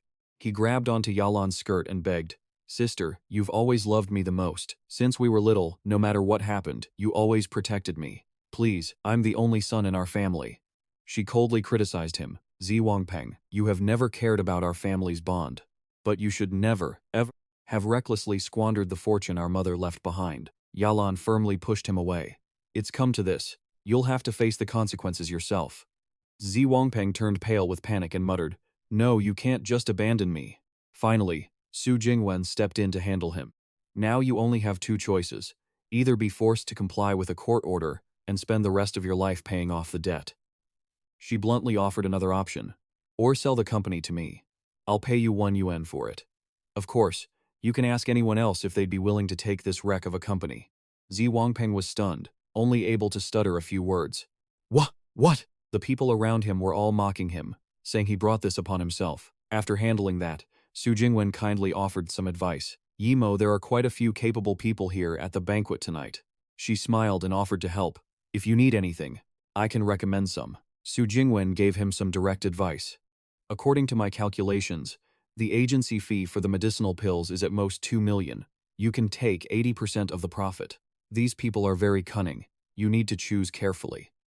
Yi Mo firmly expressed his desire to work with her, saying it was the right call. But I only trust you to handle the partnership. Su Jingwen couldn't stop praising Yi Mo's villa. Not bad at all, this place. He stepped out of the car proudly replying, Yeah, I found it through an agency. Yi Mo politely expressed his gratitude. Thanks for the ride. Su Jingwen generously reached out her hand to him. Friends don't need to be so formal. Yi Mo stared at her, stunned, and muttered, Friends? Su Jingwen replied with a radiant smile, That's right, aren't we? After saying goodbye, Yi Mo slowly walked into the house. He looked up at the moon and whispered with satisfaction, This life really isn't bad. Yi Mo continued toward the front door. His hand touched the doorknob, and as the door slowly creaked open, a red liquid spread across the floor. Shi Lu had been brutally murdered by someone. Yi Mo asked himself in a frenzy, what happened? Someone had been secretly following Yi Mo from afar. Zheng, the kid is back. There's another woman with him, looks like his girlfriend.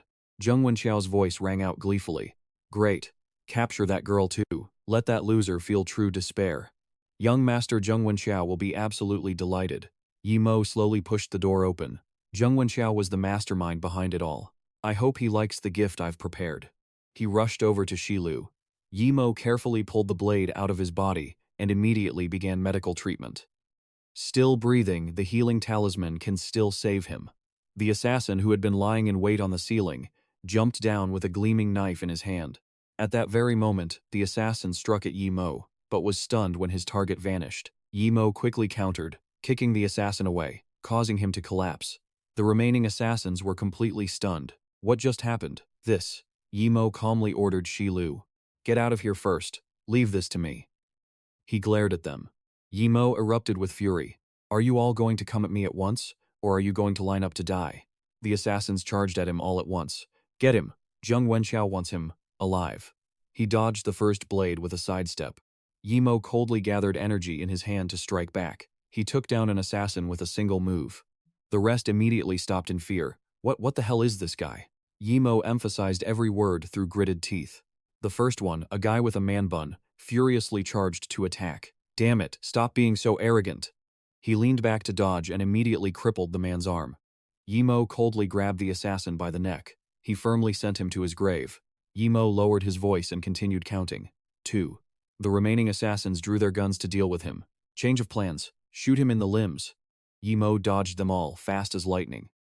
I'm going to take the bones of each one of you to smash your own teeth. His eyes flared with intense killing intent. Until you tell me what I want to hear. Meanwhile, another person had prepared everything for the attack. Zheng Wenxiao gleefully picked up a scalpel. He thought it was just a small fish. He playfully threatened Su Jingwen. Who would have thought it would be the woman every man in Ninghai City dreams of? Zheng Wenxiao held the knife against her face. The heiress Su Jingwen, daughter of Su Jianzhong. Suddenly, the phone on the table rang. He quickly answered it. Did you finish it? Did you guys torture that brat Yi Mo to death yet? A cold voice rang out. Your men are asleep forever. Zheng Wenxiao was stunned to realize who it was. It was Yi Mo on the phone. He laughed arrogantly. You really surprised me. Zheng Wenxiao continued to provoke him. Guess who this is? I have to say, Counselor Su's daughter smells really good. Yi Mo was extremely shocked to hear this name. He firmly declared to Zheng Wenxiao, I'm coming for you. Let her go. My business with you will be settled separately. It has nothing to do with her. He was suddenly interested in the offer. You've got guts, kid. Interesting. Zheng Wenxiao crazily ordered Yi Mo. You have 40 minutes. 40 minutes from now. Everyone in Ninghai City will witness the whole process of her turning into a jigsaw puzzle. He laughed arrogantly and hung up. Find the address yourself. Yi Mo put the phone down and crushed it in his rage. Zheng Wangpengqiao, we'll see each other very soon. On the other side, he was still tormenting Su Jingwen. Let's take a few pictures first, shall we? Zheng Wenxiao removed the tape from her mouth, but suddenly he heard knocking at the door. Damn it, why now?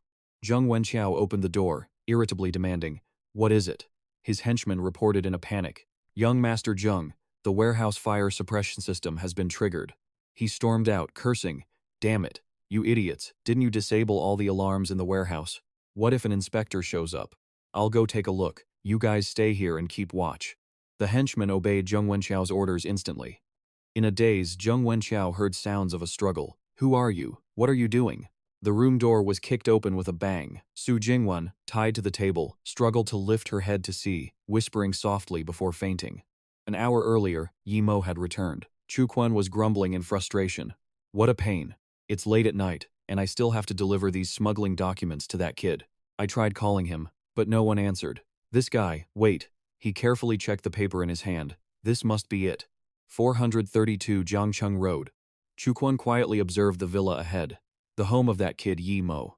Suddenly, he heard a notification chime. Young Master Zheng, that kid Yi Mo has already entered. Chu Quan quietly followed the informant. Don't worry, Zheng Wenxiao. I've sent 6 assassins to that house. They'll definitely cripple him before he even gets to you. He quickly added, Oh, and his woman has been captured and is being brought to you now. The whole process has been tracked by Chu Quan. Zheng Wenxiao had captured Yi Mo's woman and had assassins waiting in the house. The kidnapper's car then sped away like a rocket. He hopped on his motorcycle and resolutely followed. Forget it. I'll go follow them first and send the location to Yi Mo. Chu Quan kept chasing behind.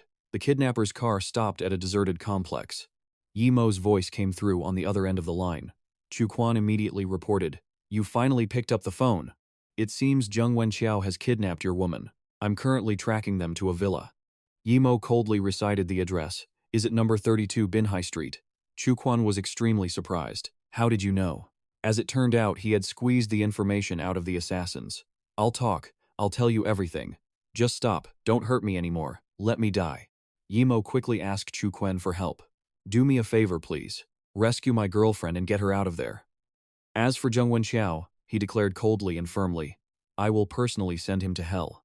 At that moment, the front door was still being guarded carefully by bodyguards. Zheng Wenqiao arrived and started cursing immediately. "Damn it. The warehouse. Didn't you guys disable all the alarms there? What if an inspector shows up?" He irritably ordered his bodyguards. "I'm going to take a look. You guys stay here and keep watch for me." The bald guy sighed, complaining that work was getting really hard this year, and the brown-haired guy grumbled uncomfortably. "The woman inside can't even move. This is ridiculous." Suddenly, he shrieked in shock. "Huh? Who are you?" Chu Quan's aura made them yell, "What are you doing?" He smirked, menacingly threatening. "Sorry, this is going to hurt a little." Chu Quan used one move to blow the bald guy away and successfully entered the room where Su Jingwen was held. She whispered his name in a daze. "Yi Mo." Chu Quan scratched his head and muttered to himself, "Damn it, Yi Mo, you owe me one for this." He slung Su Jingwen over his shoulder, planning a quick getaway. "I need to get out of here fast." Chu Quan scrambled to escape. Before they could react, he had to get out through the back door quickly. He reached out to grab the door. The car was in the courtyard behind this gate. They probably wouldn't be able to make it back during the alarm. Suddenly, a bullet struck Chu Quan in the thigh. He lost his balance and collapsed to the ground. Luckily, Chu Quan managed to catch Su Jingwen's head before it hit the floor. Zheng Wenqiao appeared and spoke triumphantly. "My marksmanship hasn't rusted at all." The bodyguards showered him with flattery. "No wonder, young Master Zheng, your aim is godlike." Exactly. Chu Quan broke into a sweat, thinking anxiously. How did he come back so fast? He continued to interrogate his opponent. "Chu Quan, how dare you even show your face in front of me?" He struggled to stand up, unflinching. "Zheng Wenqiao, long time no see." Zheng Wenqiao burst into insane laughter. "Today is a great day. I need to think about how I'm going to torture you both. I'm so happy." He glared, continuing with a sinister look. "I'm so happy." Chu Quan also got into a fighting stance. "You're really unreasonable. If you want my life, then come and try." Outside, Yi Mo had arrived. The bodyguards quickly spotted him. "Who's there?" Yi Mo didn't answer and walked straight ahead. A bodyguard dared to block his path. "Damn you. I'm talking to you." Yi Mo threw a punch straight at him, sending him flying into the iron gate. The remaining bodyguards were terrified and immediately rushed at him. Yi Mo quickly dealt with all of them, landed, and headed straight for the main gate. Yi Mo in a rage declared sharply, "Zheng Wenqiao, I'm here." Chu Quan had taken so many hits he was vomiting blood. He frantically looked around. "There are too many of them, I can't hold out, damn it." Chu Quan thought to himself, "I shouldn't have agreed to that kid's request. It looks like there's no way to save his girlfriend now. How stupid." Zheng Wenqiao was still arrogantly threatening them. "When you die, I'll go find your son and your woman and have them join you." He aimed his gun and shouted crazily. But then crack, someone. The door behind Chu Quan suddenly exploded. He stared in total shock. "Who?" A silhouette gradually emerged through the clouds of dust. Yi Mo radiated murderous intent, "The one who will send you to hell." Chu Quan finally let out a sigh of relief. "Yi Mo, you finally made it." He quickly began to treat Chu Quan. "This is a healing talisman." Yi Mo briefly explained how to use it. "Just use it like I told you before." Seeing him, Zheng Wenqiao screamed in a panic. "Kill him, kill him." The bodyguards received the order and opened fire continuously. Yi Mo sped toward them. With his second-stage foundation establishment and cloud shadow step, bullets were completely useless against him. He kicked and took down the closest one. Zheng Wenqiao couldn't help but be stunned by the sight. That speed. Yi Mo went on a rampage, cleaning out the bodyguards in his way. In the meantime, he tried to sneak away. Zheng Wenqiao hurriedly opened the door in front of him. I'm going to the safe room." He ran headlong, not daring to look back. The intelligence was all wrong. That kid is definitely not the trash of the Ye family. This level of skill only comes from a top-tier family genius. Zheng Wenqiao frantically muttered to himself, hurry, open the door." He trembled as he punched the password into the control panel. Zheng Wenxiao was terrified, swearing uncontrollably. Damn it, you bastard! Suddenly, the bodies of his bodyguards were hurled toward them. Zheng Wenxiao was so terrified he was tripping over his own words. Yi Mo, you have to realize the person behind me is someone you can't afford to mess with. Even now, he was still trying to use his status to intimidate him. Let me make this clear. The one who wants you dead is the Zheng Wenxiao family. I have the backing of the Zheng Wenxiao family. Yi Mo didn't even care about his threats. The Zheng Wenxiao family. Who is the Zheng Wenxiao family? Yi Mo said, stressing every single word through gritted teeth. Your answer will decide exactly how much pain you're about to endure. With no way out, Zheng Wenxiao hurriedly spilled everything. It was Zheng Wenxiao, the young master of the Zheng Wenxiao family. Because of rumors that you were having an illicit affair with the daughter of the Ning family. And since the Ning family is planning to marry into the Zheng Wenxiao family, they want you dead to put an end to the rumors. Yi Mo immediately recognized the name. It was Ning Qingshui again. If he remembered correctly, he had never even met her, let alone touched her. So, was this rumor just a plot against him? Who started this rumor? Zheng Wenxiao was still trying to convince him. It seemed like it could only be the Zheng Wenxiao family now. Yi Mo, let me go. It'll be better for both of us. Panic-stricken, he revealed even more information. The Zheng Wenxiao family has quite a few people just like you. Even Zheng Wenxiao has power on par with yours. Yi Mo thought to himself, so Zheng Wenxiao is a cultivator. Zheng Wenxiao firmly insisted, as long as you let me go, I can help you survive. You'll realize my value soon enough. Yi Mo sneered, your value? Seeing this, Zheng Wenxiao tried even harder to persuade him. That's right, you should be sensible. Yi Mo lunged forward and punched him square in the face. He smashed Zheng Wenxiao against the door, sending him flying into the safe room, where two girls were being held captive. Yi Mo was overcome with rage as he saw many other girls chained up inside. He glared and declared coldly, as for your remaining value, let them help you understand it. Yi Mo swung the knife in his hand, slicing through all the chains in the room. Then Yi Mo threw the knife to the ground, turned around and said with an imposing aura, his life belongs to you all. Zheng Wenxiao struggled to get up, trying to negotiate. I still have value. I have so much money. I can give it all to you guys. A girl stepped forward, picked up the knife and said, I don't want anything. Now, all she wanted was revenge. I just need one stab, then another, to send you straight to hell. Currently, Yi Mo was feeling bad for Su Jingwen. He sat in a chair nearby and spoke up. Chu Quan, you should leave quickly. I've already called the police. The inspectors will be here soon. The guy was surprised and asked, aren't you coming? He looked at Su Jingwen. His mind was already made up. I'll wait for the inspectors to come and pick her up, then I'll leave. Chu Quan was straightforward with his question. You've already got your answer, so what are you going to do next? A fierce murderous intent flashed in Yi Mo's eyes. He would wait for the right moment to investigate Zheng Wenxiao thoroughly. He coldly declared, and then, I'll finish him off completely. While Yi Mo was training, he secretly thought to himself, even though Zheng Wenxiao had been dealt with, Zheng Wenxiao behind him was still a threat. He needed to find a way to track down Zheng Wenxiao and eliminate him once and for all. Just then, Shilu noticed something, so he quickly stepped out to open the door. Who could it be at this hour? Standing before Yi Mo was a man in a black suit, Master Yi. He handed him a small briefcase. President Su sent me to give this to you. Also, she has a bad feeling about something. We can leave as soon as you're ready. Yi Mo took the invitation, feeling confused. Leave? What is she planning? After the man left, he casually closed the door. And of course, Yi Mo needed to confirm. Did you ask someone to bring me an invitation? Why are there tickets? Is it really that formal? Su Jingwen smiled, confirming, looks like you got it. Have you looked at it yet? This is the banquet hosted by the Zhou family. Yi Mo held the unopened invitation in his hand. The Zhou family, do I really need to go? The corner of her mouth curled up with a hint of mystery. Of course. First, the Zhou family controls the largest pharmaceutical group in Ninghai. This is very beneficial for the future development of our vitality pills. Second, your former fiancé will also be there. Yi Mo was bewildered by what he heard. My former fiancé. A name suddenly popped into his head. The girl with the slender figure, the Ning family heiress, Ning Qingshui. The time had come. At the banquet, the guests had mostly arrived, and the venue was buzzing with chatter among the attendees. Those two are the official representatives of S Group and Zhou Xiangduo, the chief associate of Jianhe Group. Both are big figures with influence in the Ninghai business community. Yi Mo crossed his arms, observing his surroundings. Do people like them really care about the Zhou family in Ninghai? Su Jingwen, standing next to him, lightly swirled her wine glass. You come from a great family yourself. Don't you know how powerful these big families are? Just being a relative of the Ning family is enough for these people to fight over trying to build a connection. She even emphasized it deliberately.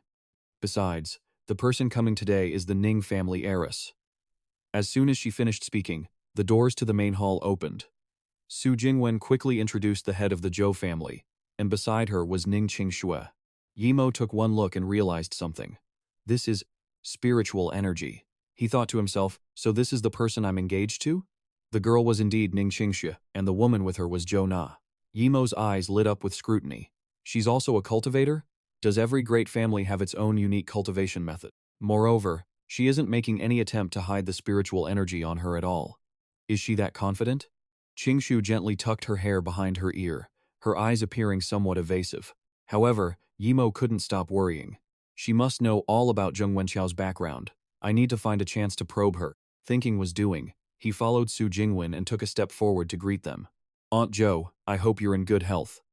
Zhou Na smiled and responded politely. Su Jingwen, how is your mother doing lately? I heard she woke up recently. Truly, good people get rewarded. She smiled and chatted warmly. Thank you for asking, Aunt.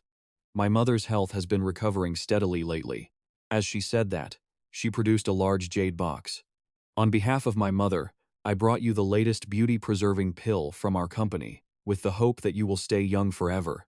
Is this the beauty-preserving pill that's been causing such a stir lately? Everyone at the banquet was stunned. Is that the beauty-preserving pill?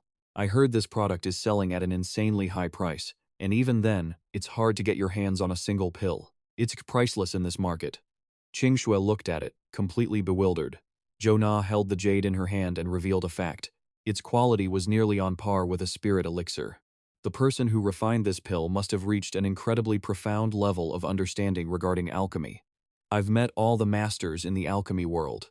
I wonder which master made this. They didn't even leave a pill imprint. Su Jingwen quickly introduced Yi Mo. Aunt Chu, this pill was refined by my partner, who is also a close friend of mine. He nodded in greeting. Nice to meet you. Upon hearing that name, the other two were stunned. Yi Mo? Zhou Na wanted to confirm it again. You're Yi Mo? You've grown so much. I used to hold you when you were little. She really couldn't believe this pill was refined by him, and she even started grumbling. The Yi family truly had eyes but failed to recognize talent. Fortunately, Qingxue whispered a reminder to her. Little aunt, she realized that those techniques were useless in the influential families. People in those families only care about cultivation levels. But with your skill level, you could have long since become an elder for the Ning family. That remark made Yi Mo catch on to something. As expected, the influential families have grasped methods of immortality cultivation. But even though they are crude, they are nowhere near the cultivation methods of Luo Yue. Qingxue was cautious about Yi Mo knowing about Little Ant, as his current status made those techniques useless anyway. She nodded regretfully. That's true, but I really didn't expect your alchemy skills to be this profound. Who is your master? Hearing this, Yi Mo's eyes dimmed. My master? He remembered a silhouette from the past, but then he smiled, brushing it off as if it were nothing. I just practiced for fun. I don't really have a master. Oh, by the way, I have a question. Suddenly, a voice interrupted. How lively things had become. He strutted over to greet them. Happy birthday, Aunt Chu. The whole banquet hall was thrown into a frenzy. A girl nearby wondered who he was. The guy with her recognized him immediately and said, You wouldn't believe me, but that's the young master of the Zheng Wenqiao family. I met him once last year, when I went to the capital for a Zheng Wenqiao family gathering. Zhou Na, I didn't expect you to come too. Zheng Wenqiao, that name made Yi Mo tense up uncontrollably. Could it be him? Zheng Wenqiao spread his arms as if to give her a hug. Birthday girl, how could I not come? If I didn't show up, Qingxue would blame me for not being polite. He suddenly noticed Su Jingwen. Who is this? Zhou Na quickly introduced her as the daughter of the Su family. Su Jingwen. Yi Mo noticed Zheng Wenqiao's lecherous smile. He darkened his face and held out his hand for a handshake. Nice to meet you, Miss Su. I am Zheng Wenqiao. Just then another hand reached out to grab Zheng Wenqiao's. I've heard so much about you, Zheng Wenqiao. The sudden appearance of Yi Mo took him by surprise. It's you? Seeing the other man's attitude, Yi Mo cursed internally. Playing dumb, huh? Let's see how good you are at acting. According to Zheng Wangpeng, Zheng Wenqiao was a cultivator. A burst of energy flared around Yi Mo. He introduced himself. I'm Yimo.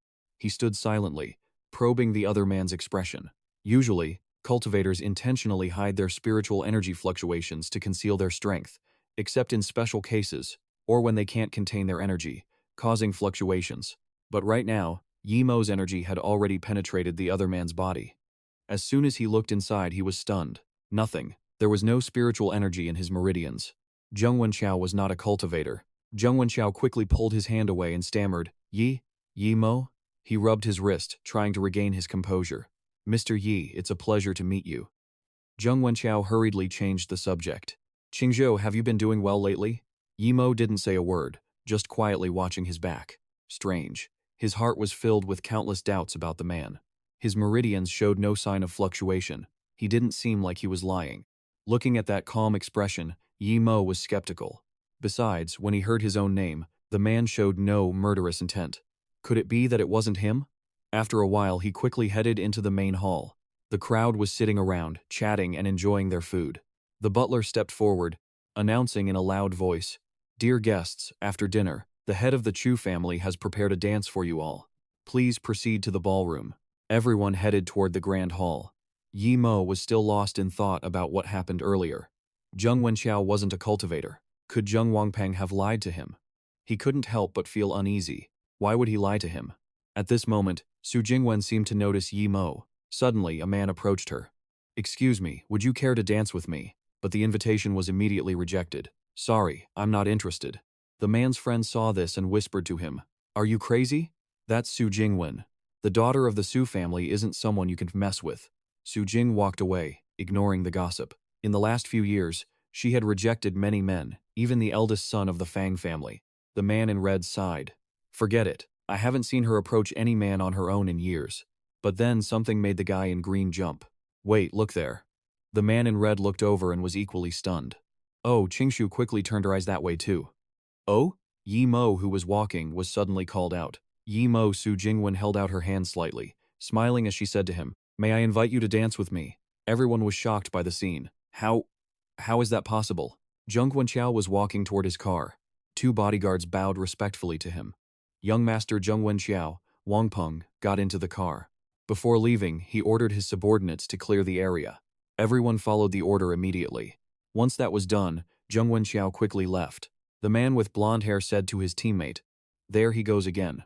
Every time he goes out, he sends everyone away and leaves his bodyguards alone in the car. I have no idea what he's doing." The other guy hurriedly stopped him. "Keep it down." They lowered their voices and continued discussing Zheng Wenqiao's strange behavior. They say that people chosen to be personal bodyguards for young Master Zheng Wenqiao turn into something very strange afterward. Even their own families don't recognize them. It's like they've become completely different people. Everyone was curious about this bizarre phenomenon. Furthermore, Zheng Wenqiao's bodyguards were replaced every few days, and the previous ones just disappeared for no reason.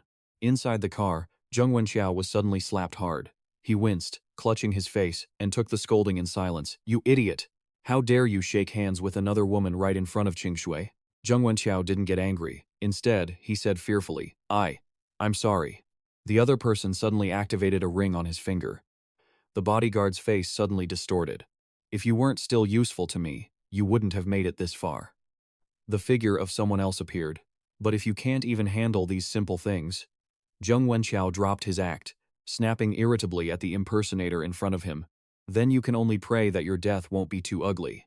A moment later, the car arrived. The real Zheng Wenqiao, having changed inside, opened the door and ordered his subordinates, "The two of you follow me into the main hall." They immediately complied. Seeing only one person, the bodyguard couldn't help but be curious. Just as the rumors said, only one person came out. What on earth happened inside? Meanwhile, the fake was tied up inside, sobbing helplessly. Inside the venue, the hall was filled with music. Zheng Wenqiao smiled as he approached Qingshui. "Sorry, Qingshui, something came up just now." However, something caught him off guard. "Oh?" Zheng Wenqiao's gaze shifted to the center of the hall, where Su Jingwen and Yimo were dancing together. Everyone around them was whispering, "Is that Su Jingwen from the Su family? She's actually dancing with a man? Who is that guy? Does anyone know?" She seemed mesmerized by the man's charm in front of her. Yimo was just as nervous in the face of this spectacle. The music only made the atmosphere more romantic. Both of them were lost in their own little world. Su Jingwen smiled and complimented him. Not a bad dancer, are you? He could only offer a sheepish laugh. Back 30 minutes earlier, she had approached and instructed Yi Mo. This is a gala. We need to act naturally and fit the occasion. Only then can we introduce our Uncle Nandan to the Chu family. Returning to the present, he felt a secret sense of relief. It was fortunate that the original owner had learned some dance skills while in the Yi family. Plus his physical coordination had improved after reaching the second level of Xiantian. Otherwise, this would have been a real headache. Zhou Na praised him. I didn't expect Yi Mo to be such a good dancer. Why didn't I know about this before? However, Qingshuo standing nearby countered that. What's the point of dancing? In the end, he's just an ordinary person. She smiled and teased. Oh, it looked like you didn't even blink just now. Zheng Wenxiao watched for a while before commenting, this Mr. Yi seems quite skilled at dancing, doesn't he? Hearing that, Zhou Na looked surprised. I really don't know Ye Mo. Zheng Wenxiao smiled and replied, of course. This is our first time meeting. Hearing this, she curled her lip, her voice dripping with sarcasm. With the Zheng Wenxiao family's all-encompassing reach, you can't even investigate the background of an illegitimate child? Faced with this, Zheng Wenxiao calmly retorted, Aunt Chu, you're joking. Zhanghai City is your territory. How would I dare to overstep my bounds? Zhou Na reminded him, I have no interest in the schemes of you families, but Yi Mo's talent in alchemy is very high. She looked toward Yi Mo and added slowly, I just want to preserve a few seeds for the sake of the alchemist path. As she spoke, a chill emanated from Zhou Na. I will no longer ignore what happens to him in the future. Her threatening attitude made Zheng Wenxiao feel incredibly furious. That damn old hag, is she threatening me? If it weren't for Ning Qingshui, I would have dealt with her already. He looked at Yi Mo with utter annoyance. And this piece of trash too. Just then, the crowd around them was gossiping about Yi Mo. Did you hear that just now? The kid next to Su Jingwen, I think his name is Yi Mo. Right, that name sounds very familiar. These words accidentally reached Qingshui's ears, I remember now. Ning Qingshui's fiancé is supposed to be that guy from the Yi family in the capital. His name is Yi Mo, right? Is that him? How dare he show his face in front of young master Zheng Wenxiao?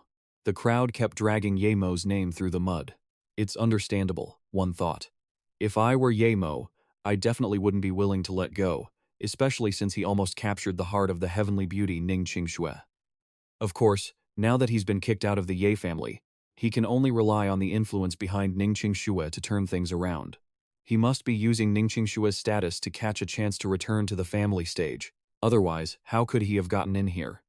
Hearing this, she couldn't help but slam her glass onto the table. Seeing this, Zhou Na asked, didn't you say you wanted to come to the ball to relax? Why are you leaving so soon? Qingshu said wearily, I'm tired, I'm going to go get some rest. She didn't stop her, only sighed softly. That girl. Yi Mo was drinking when he was suddenly called out. Yi Mo. Qingshu approached him and warned him. I know exactly what you're planning, but I advise you to give up on that idea. She sternly launched into a long lecture. The relationships between these families are incredibly complex, far beyond your imagination. Trying to approach me to get back at the Yi family won't work. But Yi Mo was completely confused. What is she even talking about? Qingshui continued, offering him a suggestion. Just focus on your alchemy. Even if it's not highly valued, it's enough to keep you alive. He didn't say a word, just took a sip of his wine. She didn't say anything else, dropped a final piece of advice, and walked away. I hope you take good care of yourself. Hearing this, Yi Mo let out a mocking laugh. Take good care of myself. Are you talking about me or yourself? These words made Qingshui startle and stop in her tracks. Oh, he asked her seriously. The spiritual energy in your body, you're not releasing it on purpose, right? What's more, you're about to lose control of it. This assessment from Yi Mo left Qingshui completely stunned. What? How did you know? He spoke in a serious tone, detailing her condition. That aggressive way of practicing spiritual energy.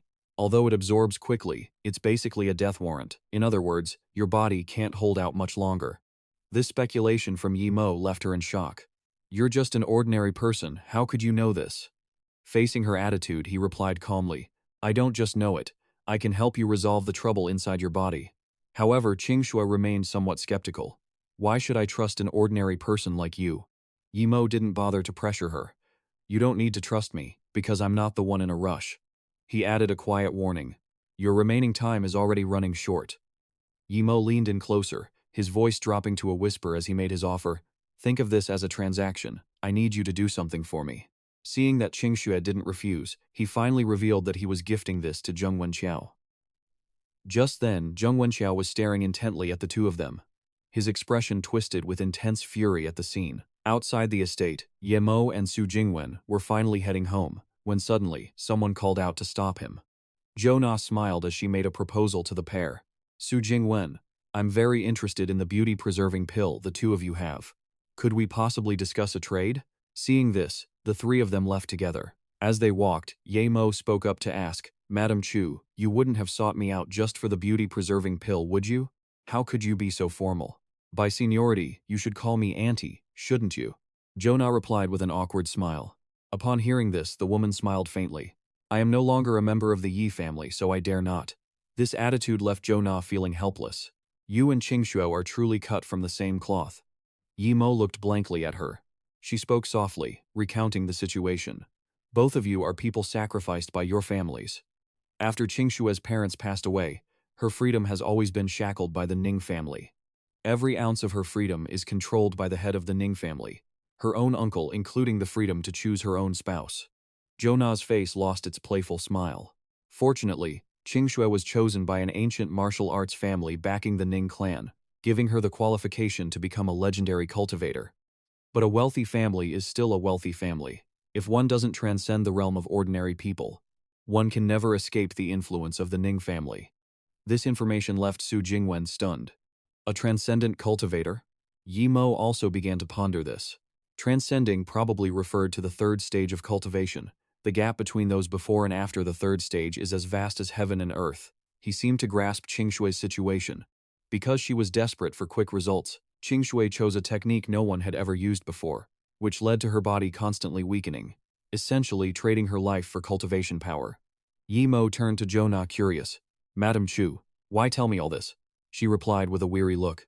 I've even tried to treat Qingxue's body myself, but I had no way to heal her. Zhou Na added gloomily. It's the same as Su Jingwen's mother. Nothing worked, but you were the one who saved her. She continued, expressing her admiration for Yi Mo. Furthermore, I could never make your beauty-preserving pill. Your pill formulas are far beyond any master I have ever known. I see hope in you. Hearing this, Zheng Wenqiao couldn't help but be shocked. Auntie Chu is the president of the Traditional Medicine Association, having treated countless patients, yet she admitted she couldn't compare to Yi Mo. A theory suddenly crossed her mind.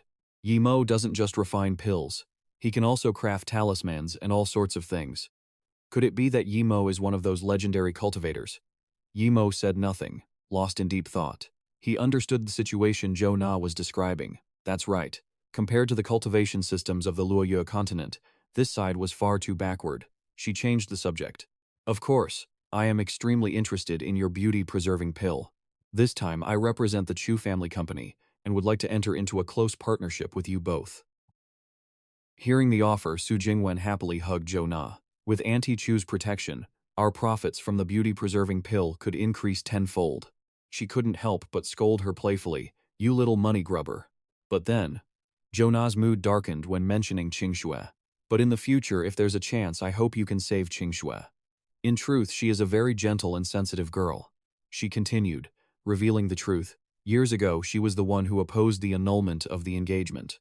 Faced with this news, Yi Mo was momentarily stunned. Suddenly, Zheng Wenqiao appeared and called out, Auntie Chu, so you're here. He smiled and walked over to them. Before leaving, I wanted to come by and say goodbye to you, Auntie Chu. Hearing this, Zhou Na replied politely, Zheng Wenqiao, you're very thoughtful. Zheng Wenqiao turned to greet the other two as well. Mr. Yi and Miss Tu are here too? His gaze turned toward Yi Mo.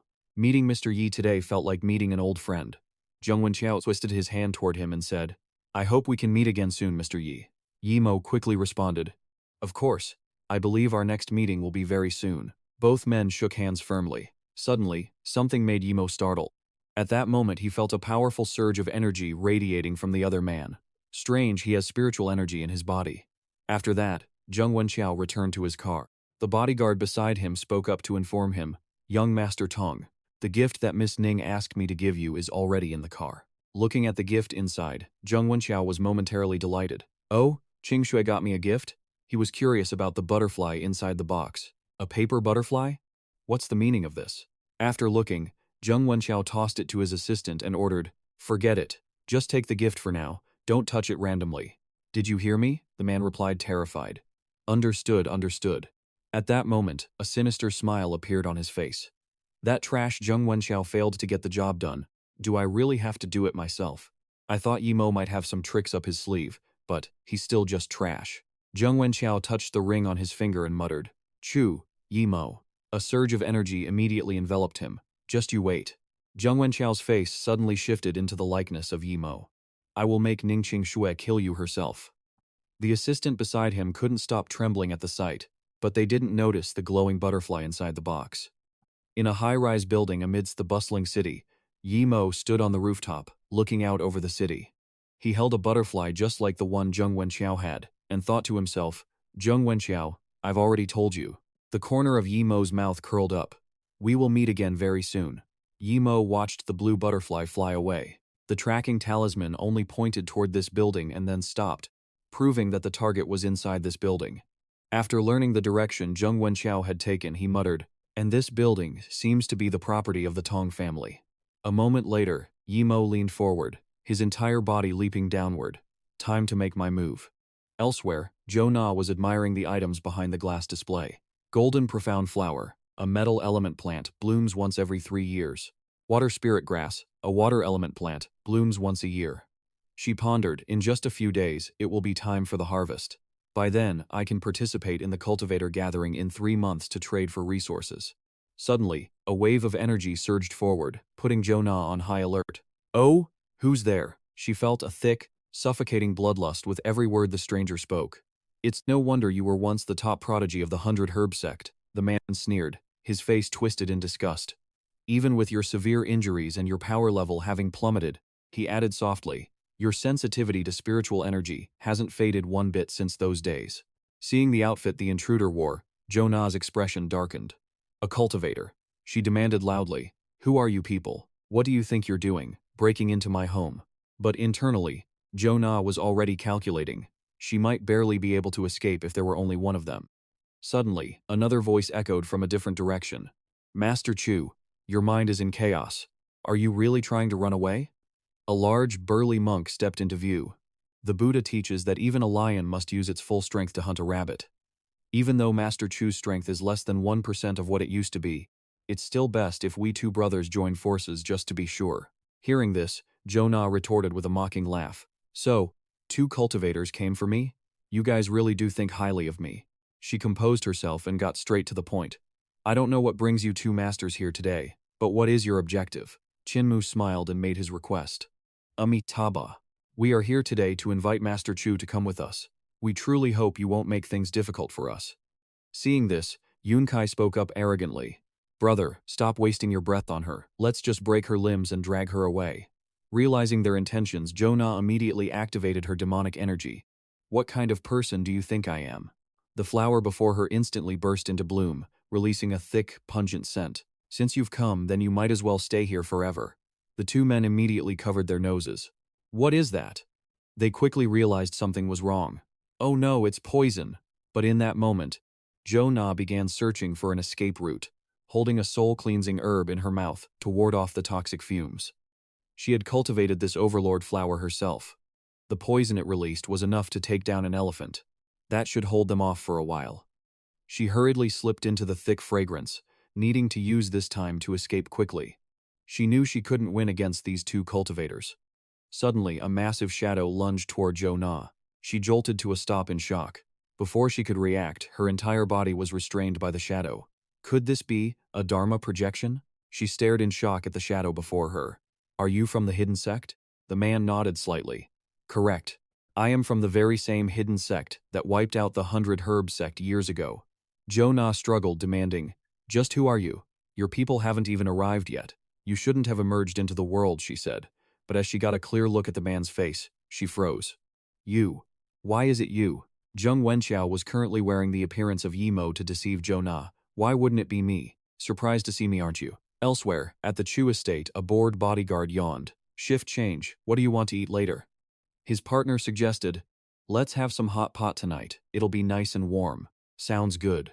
Little did they know, a presence was lurking right behind them. You said Zheng Wenxiao is in that room until tonight. Wonder if he's eaten yet. Rich kids like him have already eaten every delicacy under the sun. Don't even think about it. As soon as they left, a man appeared. Wait for me. Yi Mo had successfully infiltrated the building. This was Zheng Wenqiao's residence. He followed the butterfly's lead. It guided Yi Mo to a door. However, he quickly sensed something strange. Nobody was inside. Elsewhere, a person was calmly eating noodles. The imposter slurped his noodles while watching TV. If I had a choice, would I really choose this path? I had no choice before, and I still have no choice now. His face was etched with misery. I don't want to live in a mansion. I don't want to eat these fancy meals. Suddenly, the imposter snapped, cursing wildly. Damn it, it's all damned. Everything is damned, he muttered in a fury. Why am I in this situation? Why do I have to suffer like this just because I look like him? Memories of the earlier scene in the car surfaced, Zheng Wenqiao's venomous words clinging to his mind. If anyone finds out you exist, you know the consequences. Your identity is a gift from me. You are nothing but a fake, and a fake will always be a fake. You can never become the real thing. So put away those pathetic thoughts. The only value you have in this life is to be my shadow. Those words made the imposter's blood boil. You won't let me touch this, then I'm going to touch it even more. Why should I listen to you? You piece of garbage. He suddenly opened the box, and the butterfly inside flew out, startling him. What is this? Just then, a shadow appeared behind him. Who are you? The fake Zheng Wenqiao stumbled back in terror, falling onto the floor and screaming. Yi Mo slowly approached him and asked, You didn't even notice my bloodlust. You don't recognize me?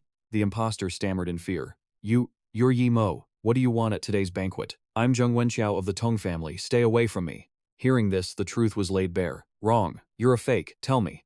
Yi Mo leaned in close, radiating murderous intent. Where is the real Zheng Wenqiao? Wen Yi's cold voice echoed over the phone. Don't worry about Zheng Wenqiao. Dealing with a college student is a piece of cake. His sinister tone remained steady. I've already checked. The kid will definitely pass through this alley on his way home. Don't worry, we're waiting for him right here, he assured the person on the other end. When he gets here, we'll break his limbs, pack him up, and ship him to you. A henchman spoke up. Boss, the kid is here.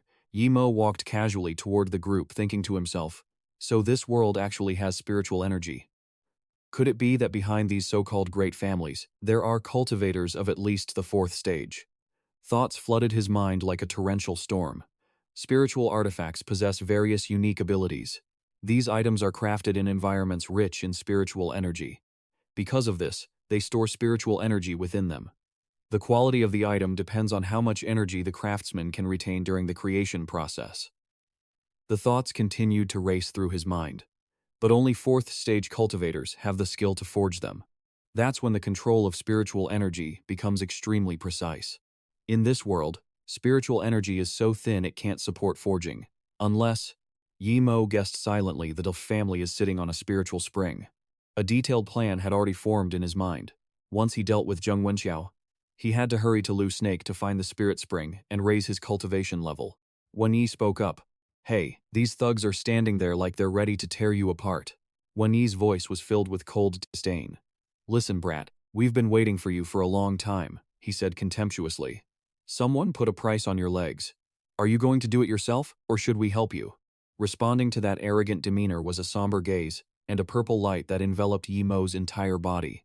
Faced with that invisible pressure, the guy looked fearful and thought to himself, damn, what kind of gaze is that?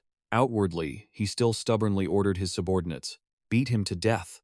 The thugs echoed loudly, beat him to death. Wen Yi crossed his arms, his voice brimming with confidence. I've brought my strongest crew with me. There's no way we can't take you down. Yet, the subordinates he trusted so much were easily defeated by Yi Mo. Seeing that, Wen Yi broke out in a cold sweat, a surge of panic rising in his heart. What? Yi Mo landed powerful blows on the figure of one subordinate.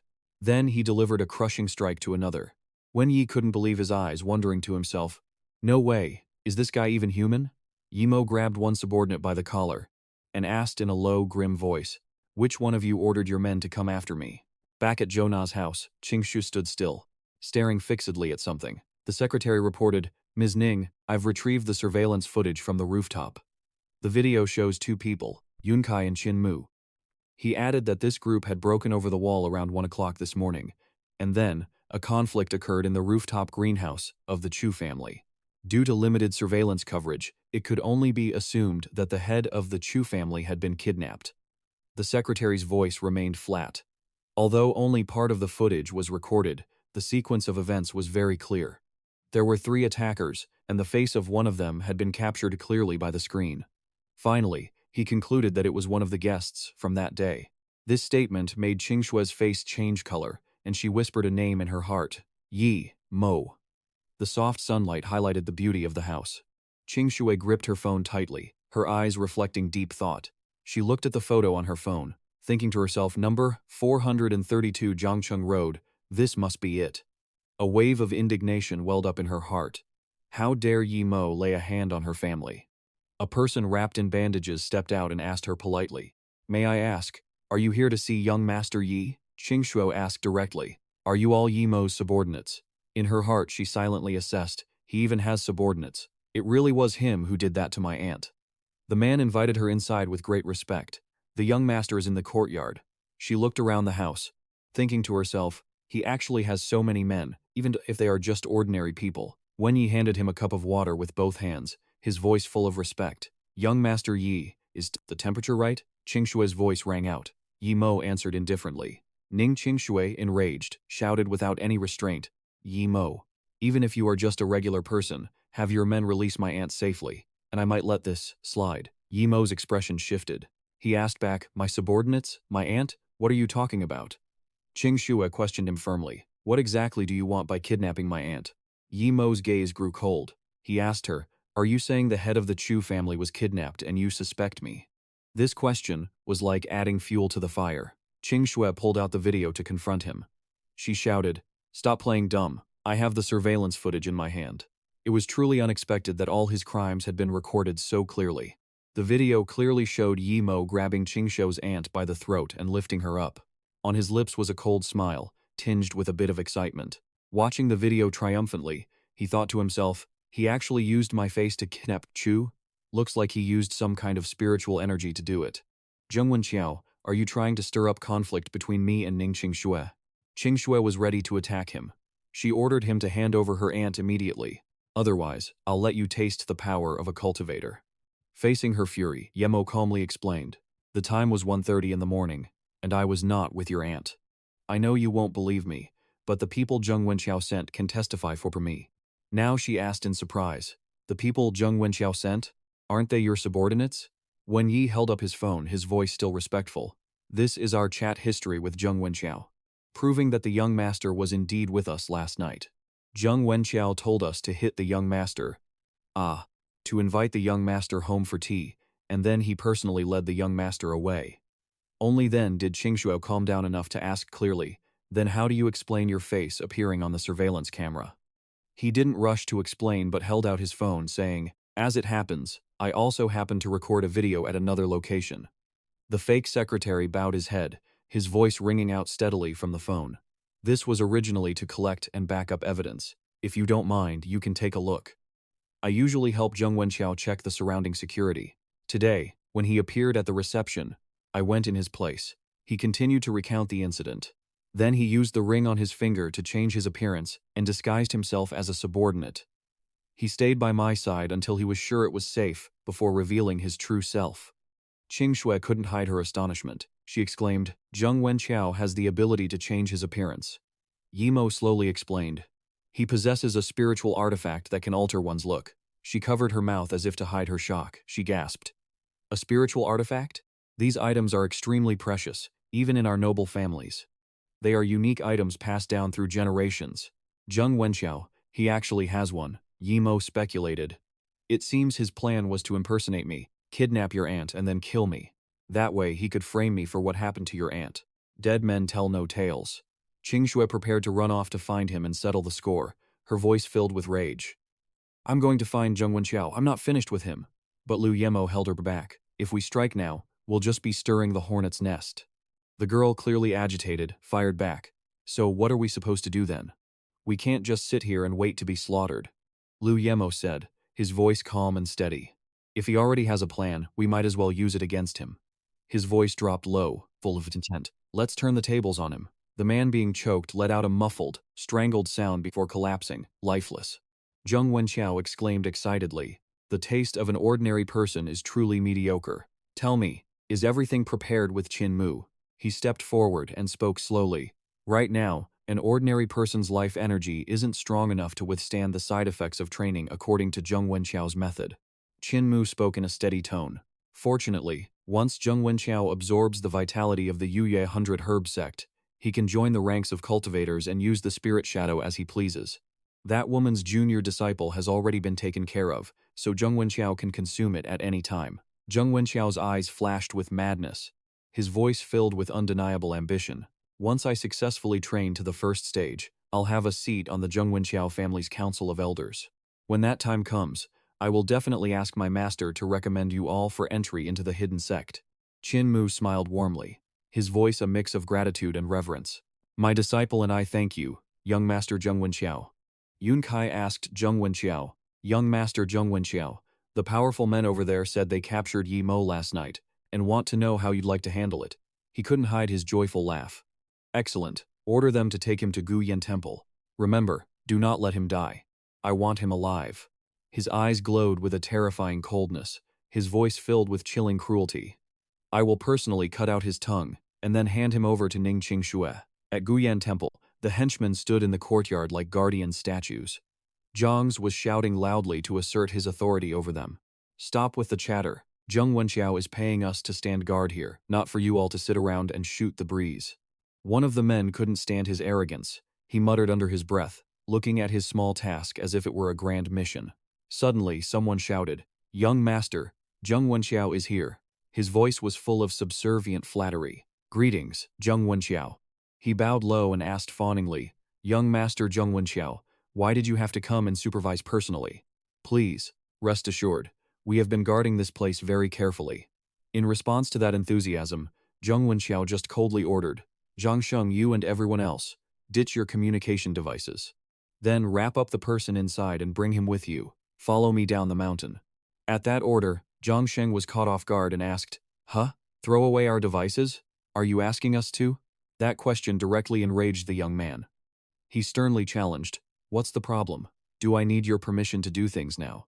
He was instantly terrified and replied, No, not at all. I'll get the guys and we'll head down immediately. However, a strong sense of suspicion began to grow in his heart. How strange, he thought. Young master Zheng Wenqiao actually called me by my name. He's never done that before. The van stopped in front of the temple gate. Zhang Sheng ordered, Take Yi Mo into the courtyard for young master Zheng Wenqiao. The masked man replied curtly, Understood. He shoved him and threatened, Behave yourself. Zheng Wenqiao clasped his hands together, his voice dripping with fake warmth. Mr. Yi, we meet again. Yi Mo responded to that warmth with a cold glare. He asked bluntly, Zheng Wenqiao, what are you trying to do to me? Zheng Wenqiao gloated, What's wrong? Never thought you'd end up here today. He curled his lips into a scornful smile and asked mockingly, Where did that spirit you had at the party that night go? Then, Zheng Wenqiao continued to humiliate him. You, a mere insect, actually dared to talk to Ning Qingxue in front of me? He pointed at him, his voice laced with regret and anger. My biggest mistake was letting that waste, Zheng Wenqiao, handle this. It's the only reason you lived this long. Yi Mo remained calm and challenged him. Zheng Wenqiao was also involved with you. What reason could you possibly have for targeting me like this? He smirked as if talking to himself. What's the reason, you ask? Then, like a mad beast, his voice rose with resentment. Because a waste like you is actually Ning Qingxue's fiancé. That is a stain on my life. A woman as perfect as Ning Qingxue. She was born to belong to me alone. Yi Mo's voice dropped several degrees. You want to torture me to death just because of that? Zheng Wenqiao replied bluntly. No. Killing you directly right now would be such a waste. His spiritual energy gathered into the shape of a demon's face. He asked arrogantly, You, a mere mortal, you've probably never seen anything as magical as this in your entire life, have you? Outwardly, he remained cold, but inside he was questioning himself. What is this? A summoning spell? Zheng Wenqiao continued. That old woman, Chuna, even though her cultivation is crippled, her life energy is rare and hard to come by. As long as my shadow feeds on it, I will fully enter the realm of cultivation and become the god you all speak of. Yi Mo asked, Then why do you want me alive? Wouldn't it be better for you to just kill me? Zheng Wenqiao smiled and began to gloat. Ning Qingxue is probably looking for you everywhere to kill you right now. I intentionally kept the video of Chuna's kidnapping. His face was covered in thick black smoke as he spoke with a sinister tone. In other words, he finished in the voice of a winner. You were the culprit who kidnapped Chuna and then killed her. Yi Mo remained composed and said, So, you've finally said it all. Only then did Zheng Wenqiao ask suspiciously, What do you mean by that? Yi Mo no longer hid it. He called out to the person behind him, Qingxue, did you hear that clearly? She took off her hat and mask and confirmed, I heard it all. Her eyes turned cold, and her voice was filled with unconcealable rage. I heard everything very clearly. Zheng Wenqiao hurriedly explained, Qingxue, listen to me, let me explain. Your aunt is still very safe. I didn't mean anything by it. It was just a joke, I was just trying to scare you. But at this moment, his explanation was like pouring gasoline on a fire. Qingxue said angrily, There is nothing to explain. Zheng Wenqiao, hand over my aunt. Her eyes were filled with killing intent. She threatened, otherwise there will be no end to the trouble between me and your Zheng Wenqiao family. He turned around and bit back at Yi Mo. Yi Mo, you actually dared to play me. Yi Mo smiled faintly and said softly, You were the one who volunteered that information, I didn't play you at all, he said calmly. I can only say, his expression sharpened, and his voice carried a tone of ridicule, You are just too stupid. That sentence hit his weak spot. Zheng Xiao roared, Yi Mo. At this point, Qingxue spoke up, You've done enough, you can step back now. I've already notified the Chu family. She warned him about the danger of the situation. This matter is now beyond the capabilities of an ordinary person like you. The opponent possesses cultivation methods. You should understand that. Zheng Wenqiao stood to one side, witnessing the scene. This is beyond the reach of normal people like you, Luo Yue warned. They're using cultivation techniques. You need to understand that. Zheng Wenqiao stood nearby, witnessing the carnage. He was seething with jealousy, gritting his teeth in pure bitterness. How dare she get all cozy with Ning Qingxue right in front of me? He immediately ordered Yunkai and Qin Mu, Kill him. Qingxue stood firmly before Yi Mo, her voice cold and unyielding. Don't even think about it. 2 monks, acting like massive guardians, stood protectively in front of her. Zheng Wenqiao threatened, Ning Qingxue, you better think carefully. I'm Zhou Na. If you dare stand in my way, just think about what will happen to your little friend. One phone call from me is all it takes to end her life. He leered at Qingxue, Do you want to protect Yi Mo, or do you want to protect your little friend? This forced Qingxue into a corner. Her face went pale in an instant. Suddenly, Yi Mo's voice cut through her hesitation. Don't worry. She looked at him, completely stunned. What? Her eyes filled with curiosity. Yi Mo held up his phone and said, Zhou Na has already been rescued. This news hit like a thunderbolt. He couldn't believe his ears and stammered, How is that possible? I set up so many people. How could they rescue her without making a sound? His hands trembled uncontrollably, his voice laced with frustration. This can't be real. Those idiots, where the hell did they go? About 15 minutes later, at the Guniang temple behind the mountain, Zhang Sheng approached with a hunched posture and a respectful tone. Young Master Zheng Wenqiao, our team is all here. What should we do next? Zheng Wenqiao replied curtly, Just wait. He walked away calling back, I'm going to make a call. You lot stay right here. Even though he was pretending to make a call, he was panicked inside. They aren't following? A message popped up on the screen. Young Master Yi, I've already brought them down the mountain. We're just waiting for the Chu family to arrive. Everything is going according to plan. He flew into a rage, his spiritual energy condensing into a massive cloud of purple smoke. Zheng Wenqiao roared in fury. That bastard. He actually betrayed me. Qingxue stared at Yi Mo, secretly amazed. He actually thought this far ahead? To rescue her so easily. A strange question flickered in her mind. Is he really Yi Mo? Zheng Wenqiao lost his cool completely. He barked at Yunkai and Qin Mu. You two go kill Yi Mo. I'll deal with Ning Qingxue. The two men lunged forward like a gale of wind. Qingxue wasn't about to back down. She braced for a fight, cursing under her breath. Damn it. But the two monks manifested hands to attack her, and those hands locked her limbs in place. She felt a flash of fear, thinking, I can't move. Zheng Wenqiao's cruel voice echoed. Just stand there and watch Yi Mo die a pathetic death. Qingxue screamed, Yi Mo, run! But the two monks had already rushed past her to strike at Yi Mo. A triumphant smirk curled on Zheng Wenqiao's face. Ning Qingxue, you can't protect anyone. Her eyes were filled with sheer terror. She blamed herself, regretting how careless she had been. I shouldn't have followed him here. The two monks prepared to deliver the killing blow, but Yi Mo stood there calmly, letting them close in. Suddenly, he grabbed both of their bald heads, causing them both to cry out in shock. What? Before they could react, he punched them both, sending them flying several meters away. Watching that, even Qingshu gasped in disbelief. How is Yi Mo's strength? Yunkai slid a long distance across the floor. His body seemed to melt into a puddle of sludge, but then the substance surged and coiled back together, finally returning to his original form. Yunkai wheezed. This is our transcendence clone technique. Hard to come by. How dare you? He didn't even finish before he sensed a murderous aura behind him. Yi Mo didn't hold back and landed another strike. Even Zheng Wenqiao froze at the sheer, overwhelming power Yi Mo displayed. He stammered, his speed, this isn't human.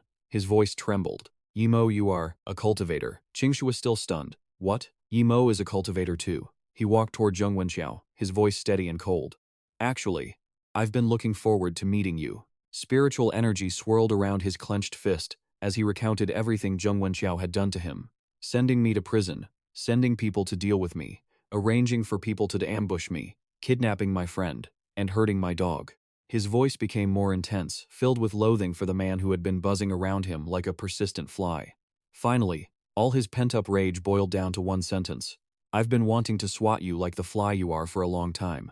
Yi Mo and Qingshu now faced the imposter, who twisted his face in a grimace, radiating an intense bloodlust. So what if you're a cultivator? The fake Zheng Wenqiao reached toward the sky with a desperate look. I didn't want to use this. The price is too high. Yi Mo and Qingshu faced his sudden outburst. The two monks had already been dealt with by him, both submerged in that bizarre puddle of liquid. Yi Mo was slightly surprised by his abilities. Teleportation. Is this the cultivation technique people of this world have been researching? The imposter grinned, his ambition laid bare. If these two pieces of trash are useless, then they might as well become a part of me. To complete the dark arts, all I need to do is consume a cultivator. After finishing off the monks, he began to drain their spiritual energy. Now I've consumed 2 cultivators at once. The monks, completely drained, were dropped to the ground with gaunt, hollow faces. The imposter surged with power. My strength has finally reached the legendary first level of cultivation. Yi Mo looked at him with caution. He actually devoured the cultivations of both of them. A fierce, dark purple aura rose up. Driven by his immense ambition, he wouldn't stop here. Yi Mo, you're next. Meanwhile, Qingshu was frantic, blaming herself for being so arrogant. She never imagined Zheng Wenqiao would be hiding so much power. She felt eaten up by guilt. If Yi Mo has fallen into this situation, it's all my fault. Qingshu couldn't let Yi Mo get hurt because of her, so she shouted out a plea. Zheng Wenqiao, this has nothing to do with him. Let him go. Let's settle this between us. The imposter was visibly annoyed by her reaction. Even now, you're still protecting that piece of trash. He was determined to kill Yi Mo and raised his hand to attack. Yi Mo stood perfectly still as the attack came. You are truly begging for death. Qingshu turned and screamed a warning. Yi Mo, dodge. The imposter's strike shattered the floor, but Yi Mo had already stepped back just in time, his feet landing lightly on the ground. A brilliant aura radiates from Yi Mo. Zheng Wenqiao is completely caught off guard by his speed. Since when were you standing there? Yi Mo calmly holds out his hand. First stage of qi cultivation. Are you really that strong? As soon as he speaks, a powerful wind erupts around him. Ning Qingshu can no longer hide her shock. What? This aura, it far surpasses Zheng Wenqiao's. In a flash, they clash, and Yi Mo wastes no time, kicking him squarely in the chest. The fake Zheng Wenqiao coughs up blood, unable to believe it. How is this possible? He immediately regains his composure and counterattacks. The fake Zheng Wenqiao is now at the peak of his rage. Yi Mo, I'm going to kill you. He launches his sinister aura toward Yi Mo, who stands firm, his body glowing with a fierce green light. The fake Zheng Wenqiao is still bitter. You're just a loser cast out by your own family. So what if you're at the second stage of qi cultivation? Before my art of phantoms, you're just destined to be devoured. With just his bare hands, Yi Mo blocks the attack, releasing his own energy in an instant. Without a second of hesitation, Yi Mo throws a punch. Against absolute power, your so-called art of phantoms is nothing. He slams his fist directly into the ground, shattering it as if it were nothing. Yi Mo smiles with satisfaction. Found you. From beneath the rubble he yanks out a strange eye. Yi Mo pulls it up hard and sneers with disdain. This so-called art of phantoms? It's nothing more than a parasitic spirit insect feeding on people's spiritual energy. He crushes it without mercy. The fake Zheng Wenqiao is severely injured, vomiting blood as he collapses to the ground, still trembling with spite. How? Why? You're clearly just a loser who got kicked out of the family. Even now, the fake Wang Peng stubbornly shouts, You can't kill me. I'm from the Zheng Wenqiao family. Do you even know who my grandfather is? He's a true practitioner from the hidden sect. If you kill me, you're a dead man. Hearing this, Yimo wonders, the hidden sect? So, there really are cultivation sects in this world. He suddenly lets out a triumphant, mocking laugh. Yimo, compared to my connections, you're nothing but a pile of trash. Yimo says nothing and slowly walks toward him. The fake Zheng Wenqiao, having not yet seen the Reaper, continues to provoke him. Yimo, think carefully, you can't handle the consequences of killing me. Yimo's pace quickens. Seeing this, the guy is seized by terror and falls to the ground. Why are you still coming? Stay back. Yimo prepares to deliver the final blow. Yimo, I'm not joking, you're really going to die if you do this. Only now does he resort to begging. Spare me, I can let you live. The arrogant mask has completely vanished, replaced by pure fear. Yimo, I was wrong. Please let me go. But today Yimo is determined to send him to his grave. Jiao, see you in hell. Yimo unleashes a world-shaking finishing blow. Ningqing Shui watches the scene from afar. Yimo's eyes are glowing bright red with killing intent. The fake Zheng Wenqiao lies sprawled across the shattered ground. Yimo has finally ended the chaos. It's over. I've got the information. Her little sister has also been taken to safety. Ningqing Shui hesitates, filled with gratitude. Thank you. I always thought you were just an ordinary person. She can't help but blame herself, feeling like the clueless one all along. Yimo sits down and reassures her. Even if you hadn't come to find me, I would have hunted him down anyway. Besides, I got what I wanted. He holds up a small shimmering object. Is this the spirit essence from Zheng Wenqiao? A bit crudely made, but it's definitely something only someone at the 4th stage of qi cultivation could craft. Ningqing Shui slowly walks over and asks, if you have such immense power, why were you expelled from the Yi family? You could have easily crushed their family head if you wanted to.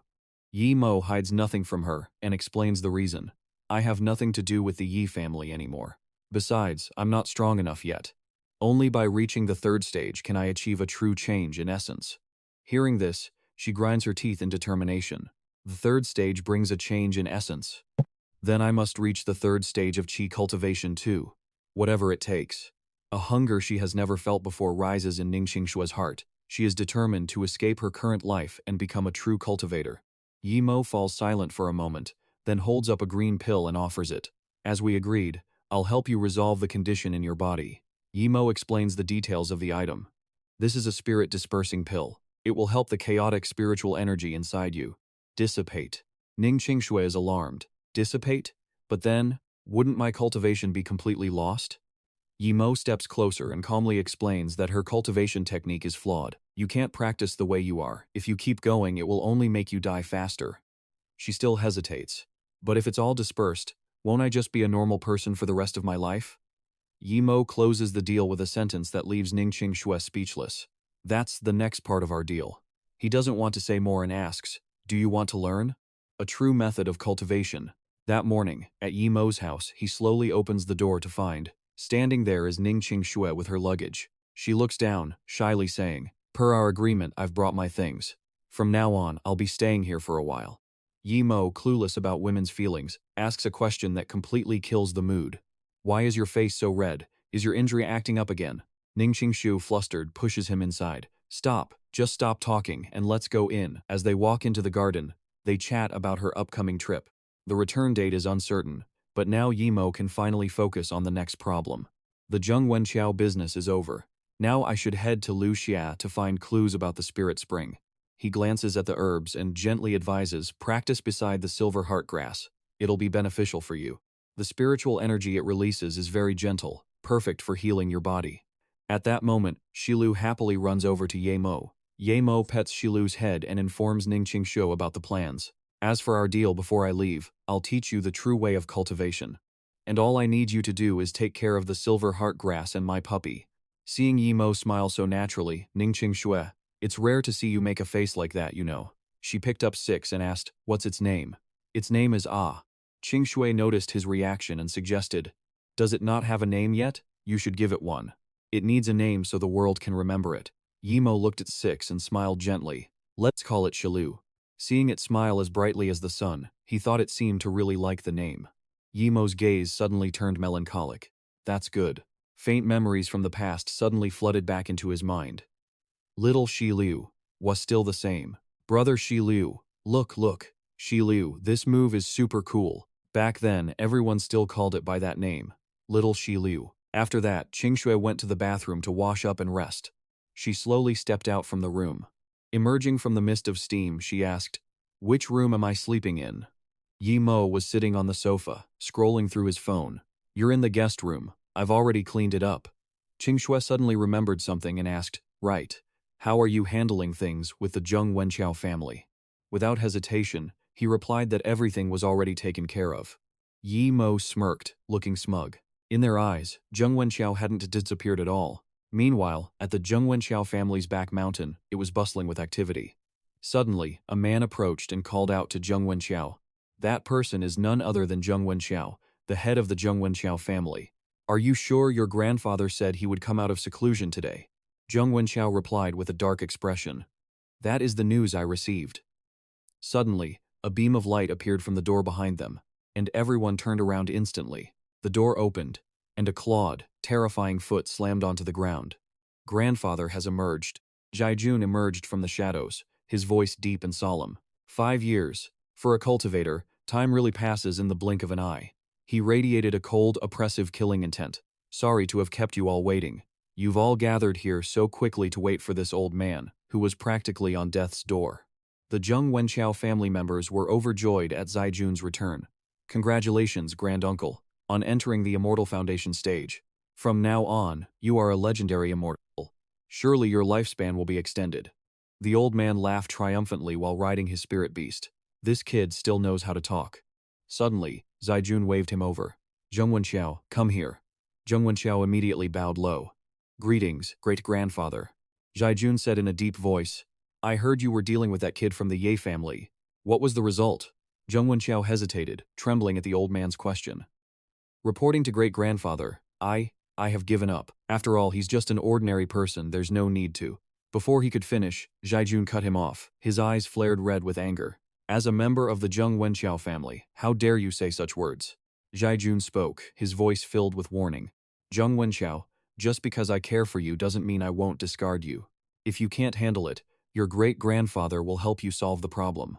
At the Tianxi Lake, 2 men immediately received orders. "Elder Zheng Wenqiao, we are at your command." Zaijun ordered them instantly. "You two, head to Ninhai immediately." Zheng Wenqiao trembled in fear upon hearing this. He was doomed. Zaijun had given the most terrifying order possible. "Bring me that brat's head." Seeing that Yi Mo was already up early, Qingshui walked out and asked, "It's only 5 in the morning, and you're already cultivating." She stretched lazily and added, "I'm usually never up this early." Yi Mo, living a disciplined life, sipped his tea and replied, "Based on my checks, 5 in the morning is when spiritual energy is at its peak. Cultivating at this time is twice as effective." Immediately after, he handed her a light green glass of water and requested, "Drink this before you start cultivating." Qingshui didn't ask many questions and drank it. After finishing, she looked closely and asked, "What is this?" Yi Mo didn't hide anything and replied, "This is a basic gathering spirit pill. It took me quite a while to find something to boost your spiritual power. Your body needs to absorb spiritual energy gently right now. A full gathering spirit pill would be too violent for you. This mixture is made from celery, cucumber, and medicinal powder. It's just right for you." Because Yemo knew her condition from the Luo Yue continent better than anyone, he knew this kind of dietary therapy was usually used for infants. People's bodies in this world were just too weak. After Qingshui finished drinking, he stood up and urged, "Go change your clothes." Yemo didn't want to waste any more time. He was ready for the main event. Next, he would teach her a real cultivation method. Qingshui went out to the garden to sit with him, looking a bit awkward. "Are we really cultivating?" Yi Mo felt this was the most suitable place for both of them. The closer to nature, the more abundant the spiritual energy. This forest park is the best place. Meanwhile, 2 elderly people nearby were whispering curiously about them. "What are those young people doing? Is this meditation?" "What do you know, old man? This is called boundless love." They immediately noticed the chemistry between the two. If a boy is willing to go along with a girl's silly antics, their relationship must be quite good. Hearing bits and pieces of this, Qingshui immediately blushed. "What are you talking about? Good relationship?" Seeing her getting distracted, Yimo reminded her to calmly sense the surrounding spiritual energy. Then, Yimo calmly explained Qingshui's current condition. Her previous method was a forced integration of spiritual energy. Because of that, her body, aside from spiritual energy, contained other violent energies. Normal people couldn't see or use this source of natural energy. It was supposed to be a supreme form of protection for the body, but she had disrupted it. Yi Mo pointed out the differences in the methods. Cultivation spiritual energy belonged to a form of energy extraction, refining the gentlest and purest spiritual energy that could nourish the body. The biggest difference between my method and yours lies in the extraction efficiency. The way you guys use spiritual energy only accounts for about 40%.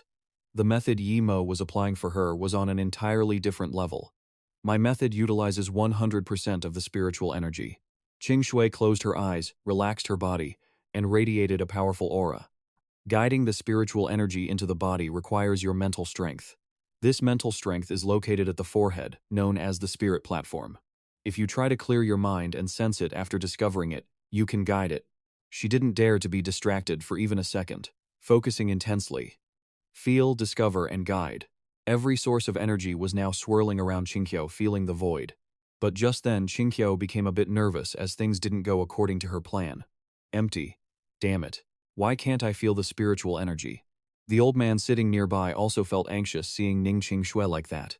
Is something wrong with that girl? Why is she sweating so much? Meanwhile, she was still feeling extremely tense and worried about herself.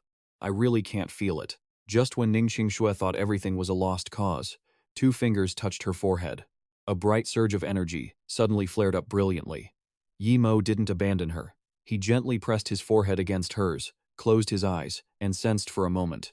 He leaned forward and calmly reminded her, "Borrow my mental energy, and try your best to sense the spiritual power." Ning Qingxue kept her eyes closed, her face flushed red. Okay, I got it." The elderly couple found their affectionate display quite amusing.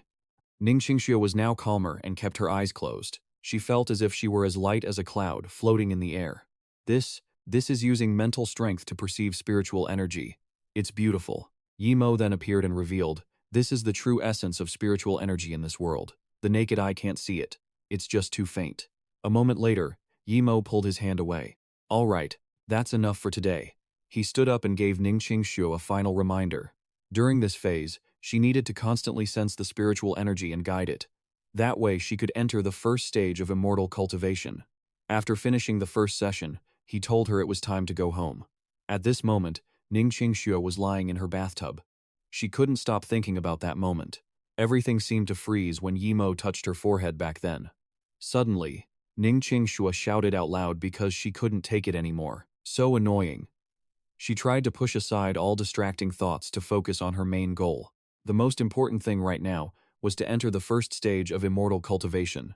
Come on, you can do it. A week later, Yi Mo appeared under the streetlights at night.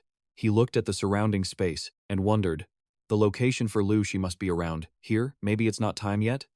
Yi Mo wasn't too worried since he had Ning Qingxue taking care of things behind the scenes after a week.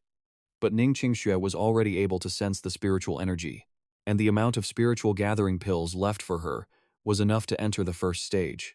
With this level of strength, taking care of his household wouldn't be a problem. Just then, Yi Mo suddenly noticed something behind him. Is that the Lu Shi bus getting ready? He didn't hesitate and stepped onto the bus.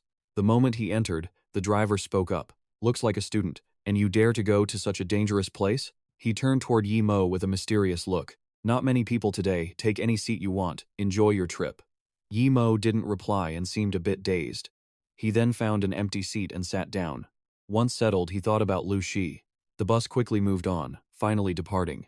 Meanwhile, a flight landed at the regional airport arriving in Ninghai City. Passengers, please disembark in an orderly manner.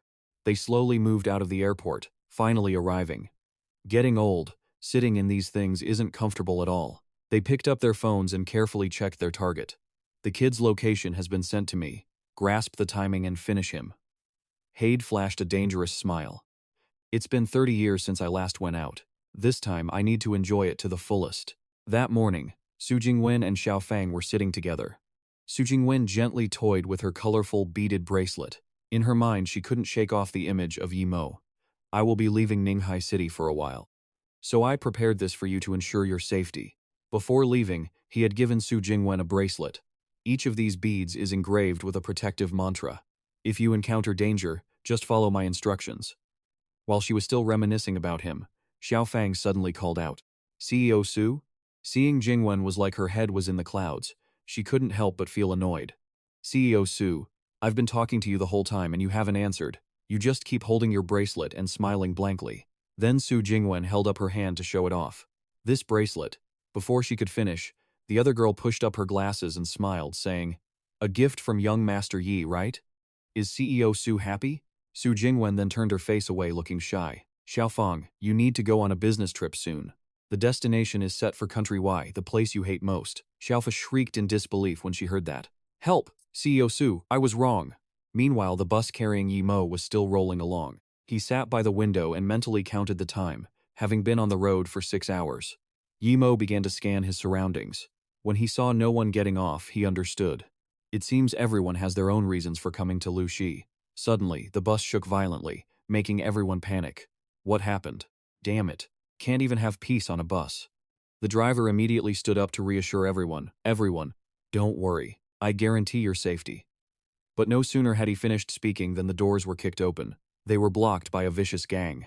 Then he stepped onto the bus with a terrifying look on his face. Faced with his presence, the driver warned, brother, this is the Hua gang.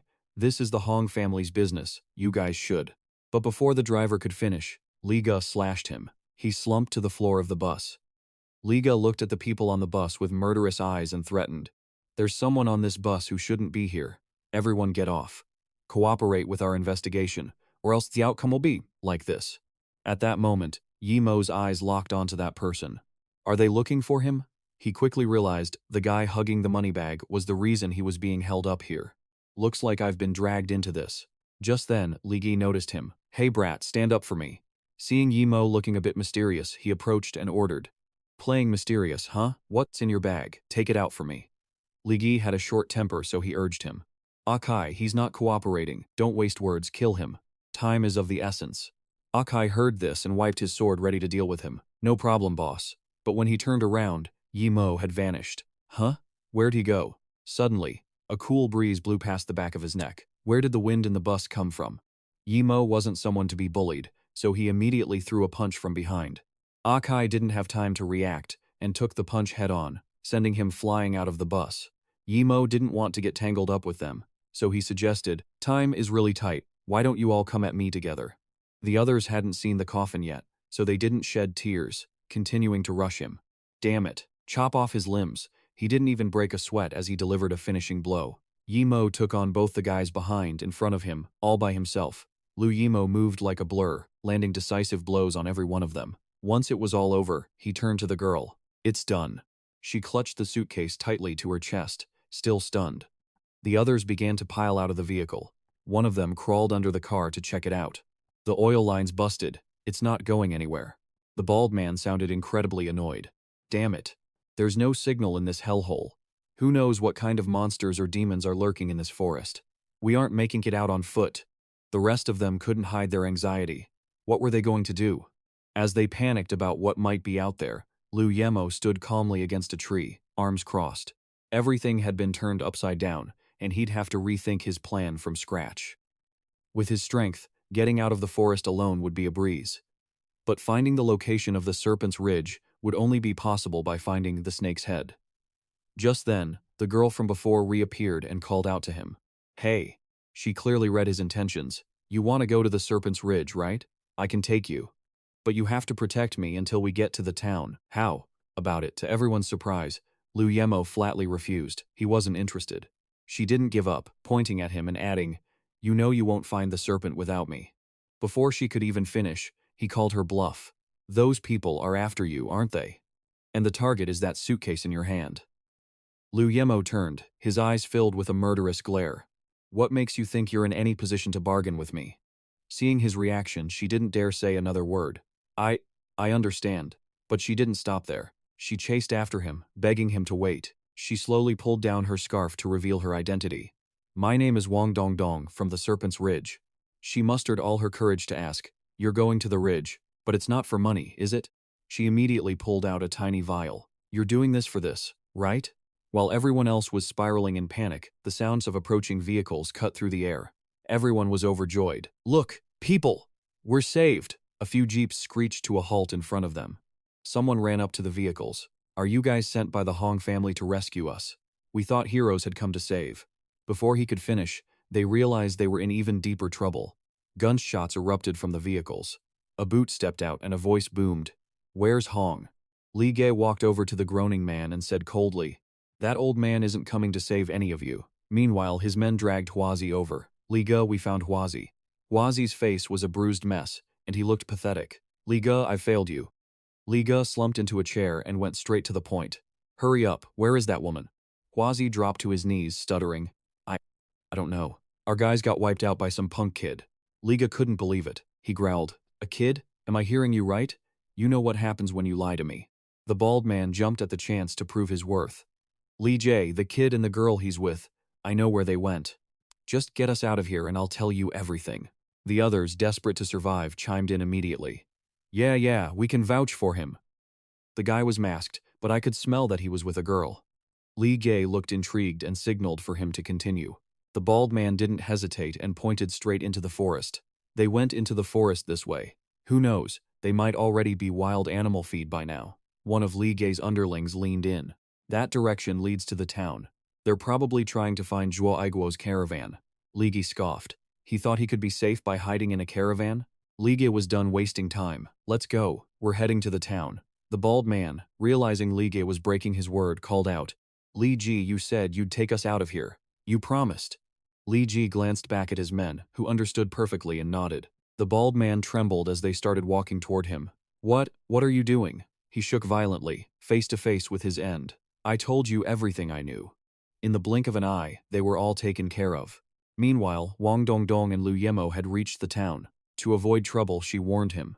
"First off, let's be clear, unless it's absolutely necessary, don't show what you're actually capable of." Lu Yemo looked confused. "Why?" Wang Dongdong lifted the suitcase and explained. "The flower gang has probably tracked us to this town, so they'll be here soon. Drawing too much attention will only make things difficult. Plus, if you show your true strength, someone might recognize you. By then, you'll have even more people bothering you. Because to outsiders, you might be the one holding the secret to the divine water." Lu Yemo didn't ask further. Just then, they ran into the very person Wang Dongdong had mentioned. "That's the guy I was talking about." Far off, Aiguo was stroking a beast. Akai, old friend, you've had a rough time lately." The creature looked incredibly docile and enjoyed the affection. Wang Dongdong called out to him, "Zhuo Aiguo." Aiguo turned around and saw them approaching. "Is that you, little Dong?" Knowing time was of the essence, Wang Dongdong asked directly, "I need you to arrange a route. I need to get to the Serpent's Ridge with a friend. It's an emergency. Please, Uncle Aiguo, make it happen as soon as possible." Aiguo stood up and agreed. "All right, wait a moment. I'll arrange for you to join one of our caravans. There's a group heading to the ridge right now." Wang Dongdong gestured toward Aiguo and introduced him to Lu Yemo. Uncle Aiguo's caravan is the only one that provides a safe and reliable route to the town. For years, he and Aunt Hai have helped so many people from the ridge. He has a great reputation. Her eyes suddenly turned sad. "It's just a shame about Dihai. He's been sick and stuck in the hospital for years." Zhuoguo suggested they take a break, telling them, "You two go wait in the shop for a bit, okay?" Just then, a voice rang out from the distance. "Zhuoguo, business isn't going too badly for you today, is it?" It was Wild Chicken, coming to collect his debts right at that moment. "You owe money to our casino, so you'd better start paying up. Otherwise, that whole fleet of vehicles you put up as collateral is going to be mine." Yimo had just run into a second obstacle. He thought to himself, creditors are such a pain. Should I just deal with this bunch quickly? Zhuo Aiguo didn't want his own problems to affect them, so he spoke sternly to Wild Chicken. "I have some business to attend to today, so our matters will have to wait." But he was dead set on settling it right here, and now refusing to let it go. "If you don't pay up today, you won't have a tomorrow." The henchmen of the guy they called Wild Chicken were swarming around the three of them. Wang Dongdong stood there, and not a word of that sat right with him. Uncle Aiguo hated gambling most of all. There was no way he would have used his own convoy as collateral, would he? Aiguo couldn't hold back anymore and shouted right in their faces, "You bunch of thugs, how dare you show up here and act like you have any rules? You waited until I was short on cash, then trapped me with those cutthroat interest rates." Wild Chicken just sneered and reminded him, "Trapped you? Isn't it all written down in black and white? You took 500,000 from our casino to pay for your lover's medical treatment." Meanwhile, Wang Dongdong was secretly anxious. In her heart, she knew they couldn't let this drag on. Without Uncle Aiguo's convoy, they couldn't head back to Liuxia. Yimo was still waiting for his goods, and on top of that, they couldn't afford a conflict with these people. The Huabong might be about to find Kuaban, so they needed to leave as soon as possible. Without hesitation, she stepped in front of Aiguo and spoke up clearly. I can pay back the money Uncle Aiguo owes you. Aiguo heard this and felt incredibly guilty. Wang Dongdong, you don't have to. But Wang Dongdong had decided to end this today. You can pay me back later, uncle. The convoy was more important. Hearing this, Wild Chicken snapped his fingers and started listing the terms. Gladly. Sir Aiguo borrowed 500,000 from my casino at a 10% interest rate, with his convoy as collateral. However, that 10% rate was only for the first day. It increased to 20% after that, and 30% by the third day. It just keeps adding up. He took a stack of IOUs from his henchman, then flashed a devious smile and called out the amount. With 15 days of interest, you owe us a total of 6,500,000. When Aiguo heard them shouting such an extortionate price, he yelled, You guys, that wasn't the agreement at all. Even Wang Dongdong couldn't accept 6,500,000. Are you just trying to rob us? Seeing their intense reaction, Wild Chicken sneered and clapped his hands. Can't pay. That's fine. We can solve this the Quoban way. He immediately came up with a very interesting idea to resolve the issue. In Quoban, gambling could solve everything, whether it was debt or even life itself. If you win, all debts are wiped clean. Why don't we just roll some dice to decide the fate of this debt? William, who is standing behind me, will play against you. He gave a fake gentlemanly bow toward them. My lady, it is a pleasure to meet you. Aiguo frowned and warned Wang Dongdong. Wang Dongdong, don't risk it with this guy. He's the casino's ace. Wild Chicken placed a hand on William's shoulder and made a declaration. If you win, the debt is cleared, but if you lose, the debt doubles. He stared at them with a challenging look on his face. Do you have the guts? Yimo, who had accidentally been dragged into this, couldn't just stand by either. It looked like she was being held back. She couldn't intervene directly, but she still had to protect the convoy. He didn't act impulsively, but thought it through carefully. This bet was likely the second trap they had set.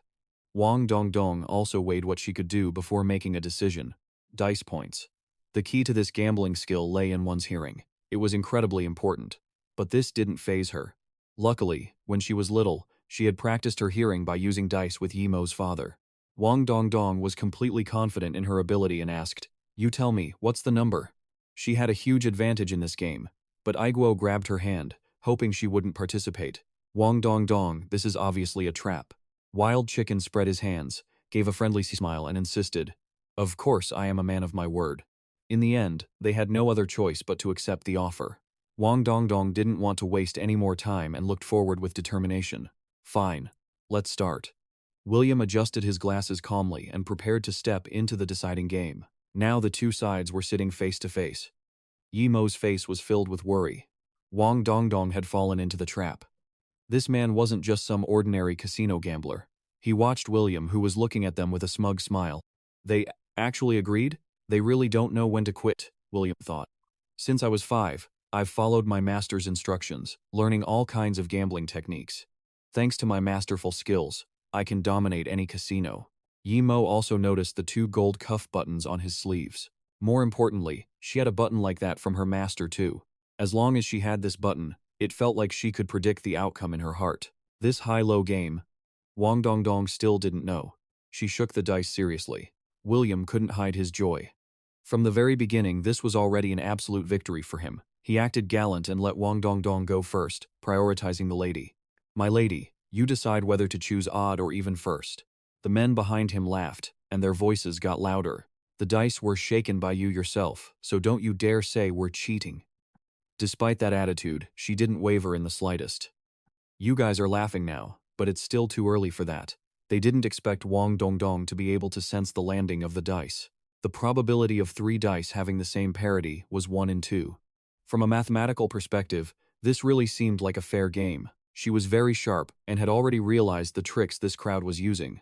But just a moment ago, she had remembered every sound the dice made as they fell. There were subtle differences. Without a moment's hesitation, Wang Dongdong made her choice. Because of that, for this round, I pick even. William calmly chose the other side. You seem very confident, my lady. Then I'll choose odd. Open it. As soon as the lid was lifted, the total was exactly even. 233, it's even. Great. Guo cheered, encouraging her. With this we've won one round, one more and we win it all. The other guys still looked arrogant. What? There's still another round. What are you gloating about? Hurry up and continue. William's face darkened slightly. He was losing his patience. My lady, please continue shaking the dice. Wang Dongdong shook the dice while issuing a threat. You'd better keep your promise. Otherwise, you won't be able to handle the consequences. She slammed the lid down on the table. Wang Dongdong announced with high spirits. This time, I choose odd, your turn. William flashed cunning smile. So, this time, Yimo quickly realized that the real game was only just beginning. With a calculating expression, William said, I choose 3 of a kind. Guo couldn't believe his ears. Out of all the possible results, the probability of getting 3 of a kind, the 3 of a kind, was only 1 in 36. He actually dared to bet on 3 of a kind.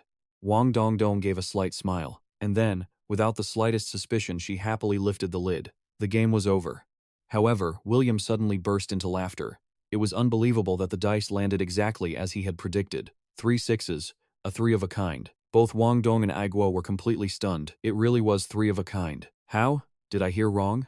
Beside her, Yimo frowned as if he had already foreseen it. William, amused, demanded the game continue. One more round, keep going. Wang Dong hurriedly covered the dice, trying to calm herself down. I absolutely won't make a mistake this time. Stay calm. The dice were quickly placed back on the table. Wang Dongdong was more cautious this time. Is it odd? It sounds like it's odd. Yimo could sense her hesitation. A moment later she said seriously, I choose odd. The guys behind her started mocking her. How pathetic. Just admit defeat. That's Mr. William's dice. I've never seen him lose. William looked at them with contempt in his heart. These idiots will never understand. The gambling table is my absolute domain. He calmly made his choice. This time, I choose even. Wang Dongdong was extremely confused after hearing that. Why did he choose even? Did I mishear it? She nervously prepared to lift the lid. All right then, I'm opening it. Just then a hand stopped her. Wait a second. The group behind William was furious. Who the hell are you, kid? Yimo coldly took over the turn. I'll be the one betting against this gentleman from now on. William was momentarily stunned. Wang Dongdong looked at him with worry. Yimo, this guy isn't ordinary. Unexpectedly, he said. This guy is just like me. She looked at him blankly. Like you? Then she quickly realized that the foreigner, William, actually had a special identity. He was a cultivator. The meeting was interrupted by a slam of his hand. I have an objection. Who gave you the right to bet for her, kid? The guy nicknamed Wild Chicken jumped up and pointed. Did I say I was betting with you? I only said I was betting with this girl, right? Yimo tossed him a card. This card has 1.2 million. It can be withdrawn from any bank. When Wild Chicken saw the money, he immediately brightened up. You don't need money? If you win, this belongs to you. His eyes lit up. Interesting, increasing the stakes. Wild Chicken calmly sat back down. I accept. It's stupid not to take money when it's right there. He set the conditions. If you win, everything is resolved. If you lose, not only does the money double, but your 1.2 million also belongs to me. William couldn't hide his greed. I'm not changing, still even. And you, sir? What's your choice? Yimo remained calm. I choose 3 of a kind. He smirked confidently. And it's going to be an odd 3 of a kind. The man behind William laughed out loud. This copycat is too clumsy. He's even betting on odd 3 of a kind. Guo asked Yimo, Kid, are you kidding me? The odds for 3 of a kind are already tiny, and you're betting on odd too. Wang Dongdong also asked skeptically, Yimo, are you sinister, sir? Sir, I'll ask one more time, are you sure you won't change your mind? Yimo remained its 3 of a kind, no changes. Can we open it now? Magic power concentrated in William's hand. Very good. He was aiming at the pendulum in Yimo's hand. This cufflink of mine can move anything within a 50-meter radius just by focusing. Moving a die is as easy as pie. He couldn't hide his smugness. Kid, I'll be taking your money. Open it. The dice were revealed. It was an odd number. Opening, through ones, an odd 3 of a kind. William and his 2 henchmen were all stunned. Is it luck, or is it cheating? William couldn't believe it. How is that possible? How is it this number? He lost his composure and jumped up. How can it be? You said odd, and it was odd. You definitely cheated. Wang Dongdong angrily slammed the table. Hey, when you open a 3 of a kind, it's fine, but when we do it, it's cheating. William couldn't control his rage. With me here, there's no way you could have rolled a 3 of a kind. I clearly changed the result. Yimo cut him off. Changed the dice, right? He stood up and said, You relied on that cufflink to change the dice result, didn't you? He had exposed William's cheating trick. Your technique is truly too crude. William stood frozen. How did you know? Wild Chicken spoke up. Mr. William, didn't you say you would absolutely not lose? Wang Dongdong also angrily questioned. You guys actually dared to cheat, William. Shameless. Said directly. So what if I cheated? None of you are getting out of here today. He shoved the chair aside. I'm not just good at moving dice. He threw a knife from his sleeve. You ignorant bunch will see the consequences of angering me. They aimed at Yi Mo. William stood there, eyes wide, paralyzed. The knives had all embedded themselves into the wall. Yi Mo had already appeared beside him. William was suddenly grabbed by the throat and lifted up by Yi Mo. The others didn't dare to get close. Mr. William, are you okay? Yi Mo didn't seem to have any intention of letting him go. Per our agreement, the debt is void. Give me his debt note. Wild Chicken couldn't control his mouth and cursed. Mother. William screamed. Give it to him quickly.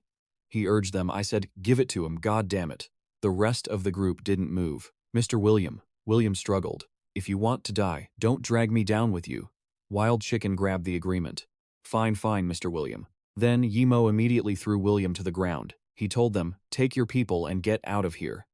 William conceded defeat. I understand. Wang Dongdong asked, what did you do to scare him like that?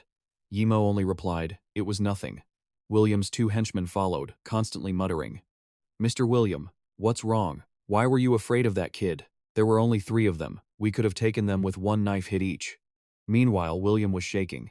How does that old man know such a terrifying person? Damn it. His face was pale, and in that split second, the cuff of William's sleeve had been torn. The cufflink that Master said was indestructible, even by bombs. It's shattered. He just kept walking, head down.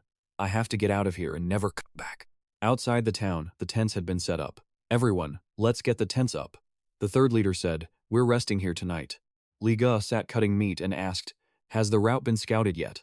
The henchman replied with a smile, don't worry, boss. Tomorrow, as long as they return to Luxia, they will definitely take this road. Li Ge flashed a sinister smile. This time, we spent a lot of money to buy a big guy. A mysterious crate is being placed outside by them. Not a single one will be left behind.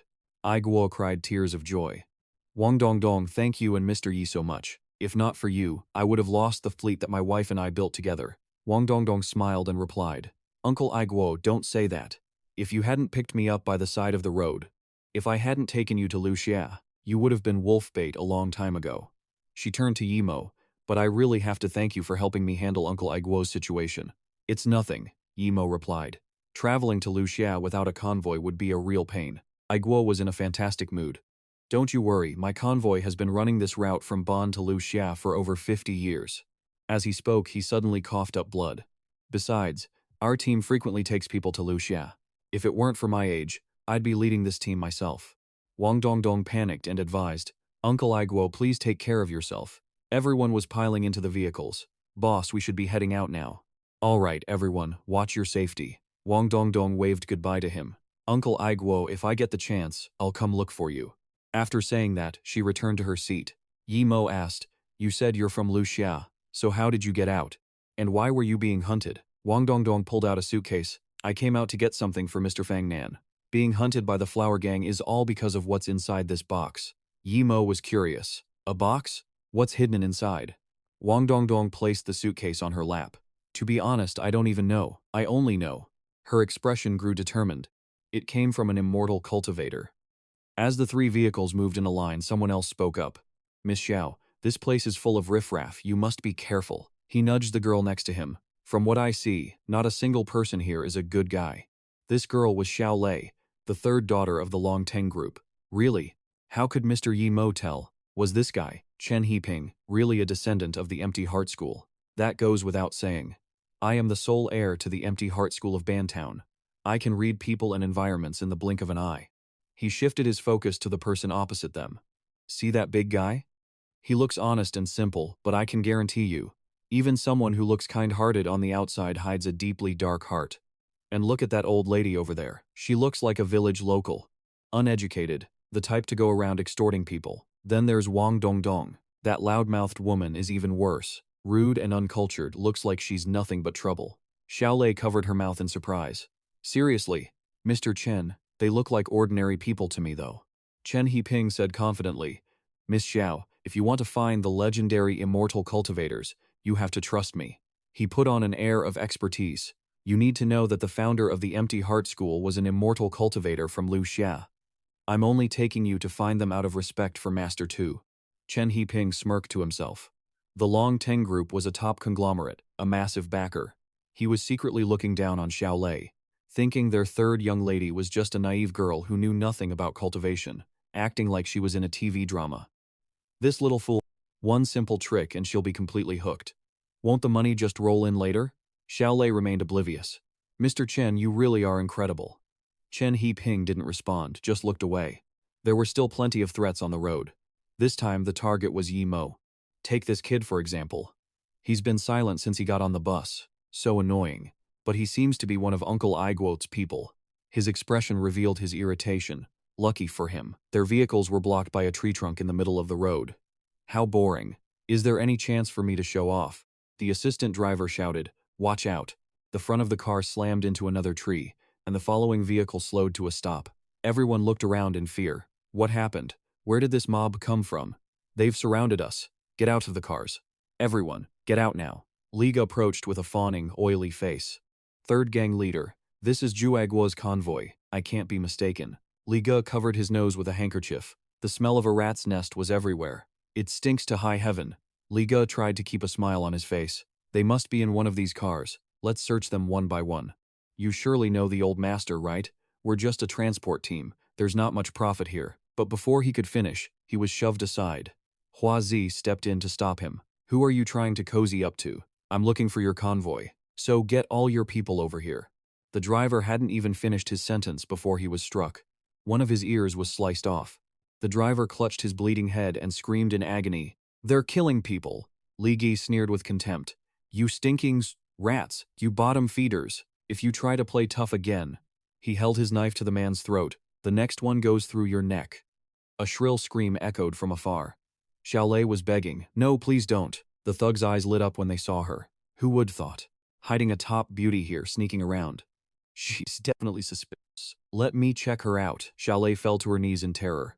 Help me. But Chen Heping didn't dare move an inch. What a joke. These guys look like cold-blooded killers. How am I supposed to save her? Yi Mo and Wang Dongdong just watched silently. Wang Dongdong whispered to him, this gang is armed. We absolutely cannot reveal our strength casually. Can't even immortal cultivators deal with guns. Yi Mo thought to himself. So, they had truly been betrayed by the people in the vehicle ahead who leaked their itinerary. The old lady from earlier stood up to shield Xiaolei. A bunch of grown men bullying a girl. Where's the honor in that? Xiaolei begged Chen Heping for help. Mr. Chen, you're a descendant of immortal cultivators. Surely you can handle them, right? You already took my father's money and promised to protect me. Chen Heping stammered. Oh, of course. In his heart, he was cursing this damned woman. Of all the times to bring that up. Liga sounded like he'd heard something interesting. An immortal cultivator. You've been yapping about how powerful they are this whole time. Did I actually run into one today? He raised his gun. So you won't die from this bullet, right? Suddenly, someone knelt before him. Chen Heping admitted in fear. Boss, don't joke around. Immortal cultivator? What cultivator? I was just using that to scam this girl. Don't take it seriously. He bowed his head, begging. Xiaolei couldn't believe it. What? You clearly said you could find an immortal cultivator to cure my grandfather. Didn't you claim to be a descendant of a cultivator? Chen Heping turned back and shouted at her. Shut the hell up. I already told you it's all a scam.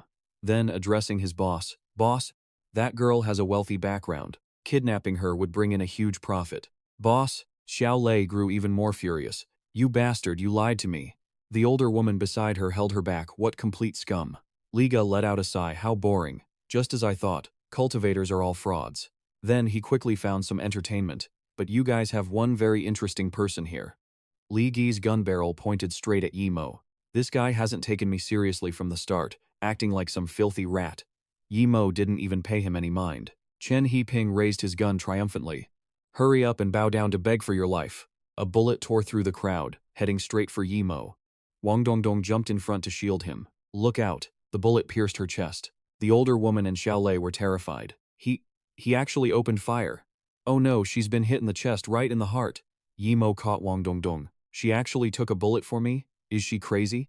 Wang Dongdong confessed her identity. I'm a member of the gang. We believe in repaying kindness. I just never expected to get shot. It actually hurts this much. Her eyes slowly drifted shut. Looks like if I die here, Brother Fang Nan, I'm sorry. Yimo, I'm sorry. Yimo called out to Lam, I'm using cultivation to heal her. Don't worry, she won't die. Yimo stood up, his eyes now. Yimo's eyes had changed color. No one is going to die. He stood up and faced Liga, who wore a look of sheer disbelief. You're actually a cultivator? This is too unexpected. Is this some kind of immortal magic? He gripped his gun tightly, aiming the barrel at Yimo once more. I wonder what happens if I kill a legendary immortal? His whole body glowed with a faint blue light. In the blink of an eye was in front of Ligu, twisting his arm until it broke piece by piece. He let out a blood-curdling scream. Yimo watched Ligu's agony calmly. Don't rush, you'll know soon enough. Ligi fell to his knees in pain. My arm! You damn son of a bitch! It hurts! Chen Hiping also stared, utterly shell-shocked. He really is a cultivator. How is that even possible? He stood up, planning to bolt. I can't stay here. I have to take this chance while they're fighting to escape. This girl's family will never let me off the hook. Li Gi ordered his underlings. Get him. Kill him. Huazi pointed at Yimo. Get him. Avenge the third gang leader. The thugs swarmed forward, but Yimo caught one in the face. He easily took them down one by one, while another thug in a blind spot took aim at him. You little brat, taste this. Yimo dodged the bullets one by one before rushing the guy. He leaped into the air, landing a kick that sent the weapon flying. Yimo turned to look at the remaining thugs. Huazi's was trembling uncontrollably. Can someone actually defeat him? He turned to run. No, I have to go get that thing. Yimo's eyes blazed. He suddenly appeared behind Huazi, and a scream echoed from the woods. Chen Hiping, who was trying to flee, noticed it too. He reached the area where Li Gi's group had set up. It was their camp. He found a car and thought, maybe I can find the keys. Chen Hiping tripped over a crate and fell face first onto the ground. He looked back. What's this? It was a trunk, a box. Curiosity got the better of him, and Chen Hiping opened it. Inside was a weapon, a rocket launcher. He slammed the lid shut, telling himself, no, I have to hurry up and find those car keys, then get out of here. He started to leave. The rocket launcher has nothing to do with me. If I don't leave soon, they'll catch me. Chen Hiping froze, looking back at the trunk. Chen Hiping looked like he'd lost his mind, muttering, getting caught would be bad. Yimo walked over to Li Ge, who was still struggling with his shattered arm. Li Ge's whole body was shivering, but even now he tried to talk tough. Do you even know who I am? You dare kill me? Don't you know how powerful the Ho gang is behind me? Yimo replied, why does everyone in your group say the exact same thing? Before Li Ge could even process it, Yimo pressed his hand against the man's face. What? Yimo said, in my eyes, you're nobody. Wang Dongdong walked over, asking, is it over? Xiaolei gazed at him with admiration. He really is a cultivator. He looks just like a student. Yimo rubbed his shoulder and said, luckily the drivers are okay. Let's get going. Wait, who's coming this way? Chen Hiping emerged, wielding the rocket launcher. If I kill all of you, no one will know what happened here. He yelled, clearly worked up. Die, all of you. The projectile was fired at incredible speed. This lethal weapon shot straight toward Yimo. Even a cultivator wouldn't survive this. The missile rocketed toward Yimo.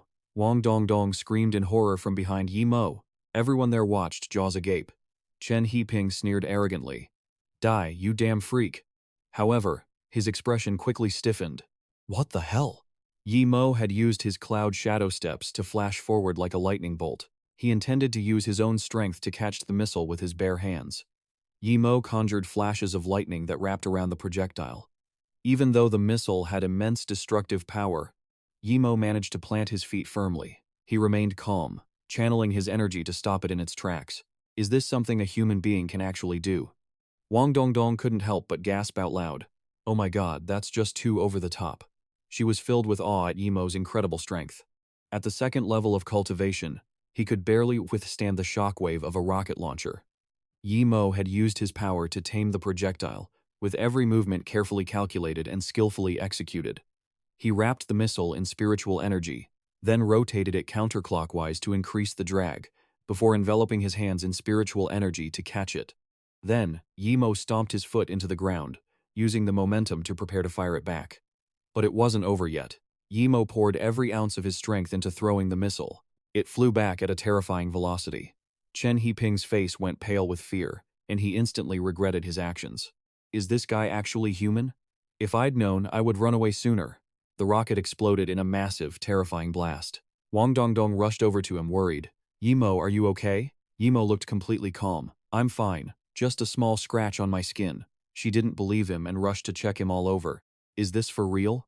He caught a grenade with his bare hand and only got a few scratches. The onlookers couldn't help but marvel at his raw power. Did you see that? He threw the grenade away. Am I seeing things? That was a live grenade. Could this guy be a cultivator? Is it true that there's a group in Luxia secretly hunting down cultivators? One man panicked, clutching his head. This bunch must have come here today because of him. If we take him to Luxia, we're definitely going to be their target. The others shared the same thought. He's right, we can't bring him with us. We'll end up dead. Let's turn back.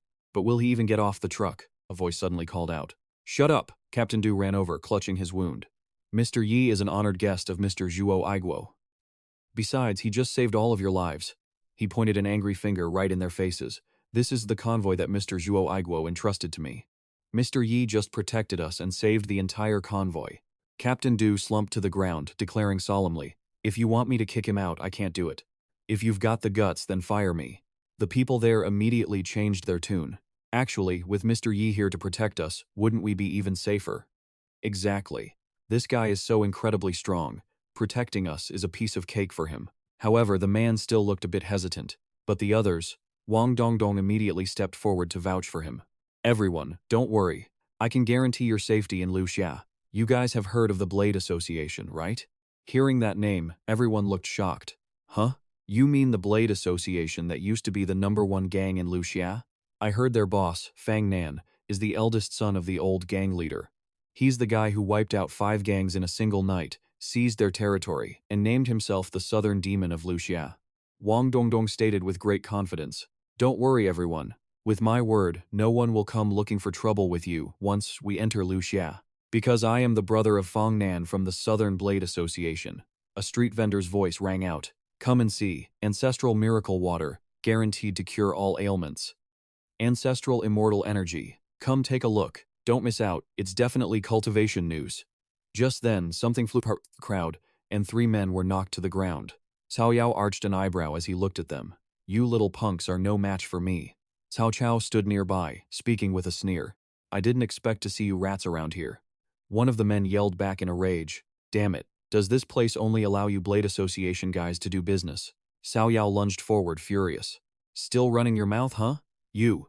Suddenly, a hand reached out to stop him. Don't get worked up. A familiar voice spoke. Like you said, this place is strictly for my Blade Association to do business. Fang Nan appeared, exuding majesty and terrifying pressure. And you shouldn't be selling drugs on my turf. The moment those guys saw him, they started shaking in fear. It's President Fang, that demon. One of them still tried to act tough. Fang Nan, I know you're very strong. He started taunting him. But I'm one of the Hong family's men. What can you do to me? Fang Nan sat down and smirked. You're wrong about that. He stepped closer, every word heavy with oppression. This is my territory, and as for you and your Hong family, Fang Nan's eyes looked just like a wild demon. I don't care. Just then, someone rushed over, panicked. Cao Yao asked worriedly, Brother Nan, we haven't heard from Sister Dong for 2 days. Has something happened? Cao Chao chimed in from the side. Listen to your big mouth. Nothing is wrong. The 2 of them immediately started bickering. Huh? You want to fight? Can't I speak the truth? Fang Nan had to step in to stop them. That's enough, you 2. Can you not argue every single second? His face suddenly brightened. Dong sent a message. She'll be here in 2 days. If not, I wouldn't be out here sweeping the streets. Then, Fang Nan excitedly led them away. Let's go to the town gate to meet them. You got it. I'm going to buy the meat buns Sister Dong loves most. The vehicle carrying Yi Mo's group finally arrived. Yi Mo was groggily woken up. Wake up, we're at Luxia. He rubbed his eyes and walked outside. Luxia doesn't allow vehicles inside. We have to get off here and walk into town. Yi Mo followed Wang Dongdong off the truck, and the scene before him left him stunned. She happily introduced it to him. This was Luxia, and a group of people stood outside, blocking the way to control entry. Don't block the path, get moving. No cars allowed. Abai sidled up to a man, his voice sycophantic. Brothers, you've really become one of the Hong family's most trusted men now. Was the Hong family pleased with the banquet the other day?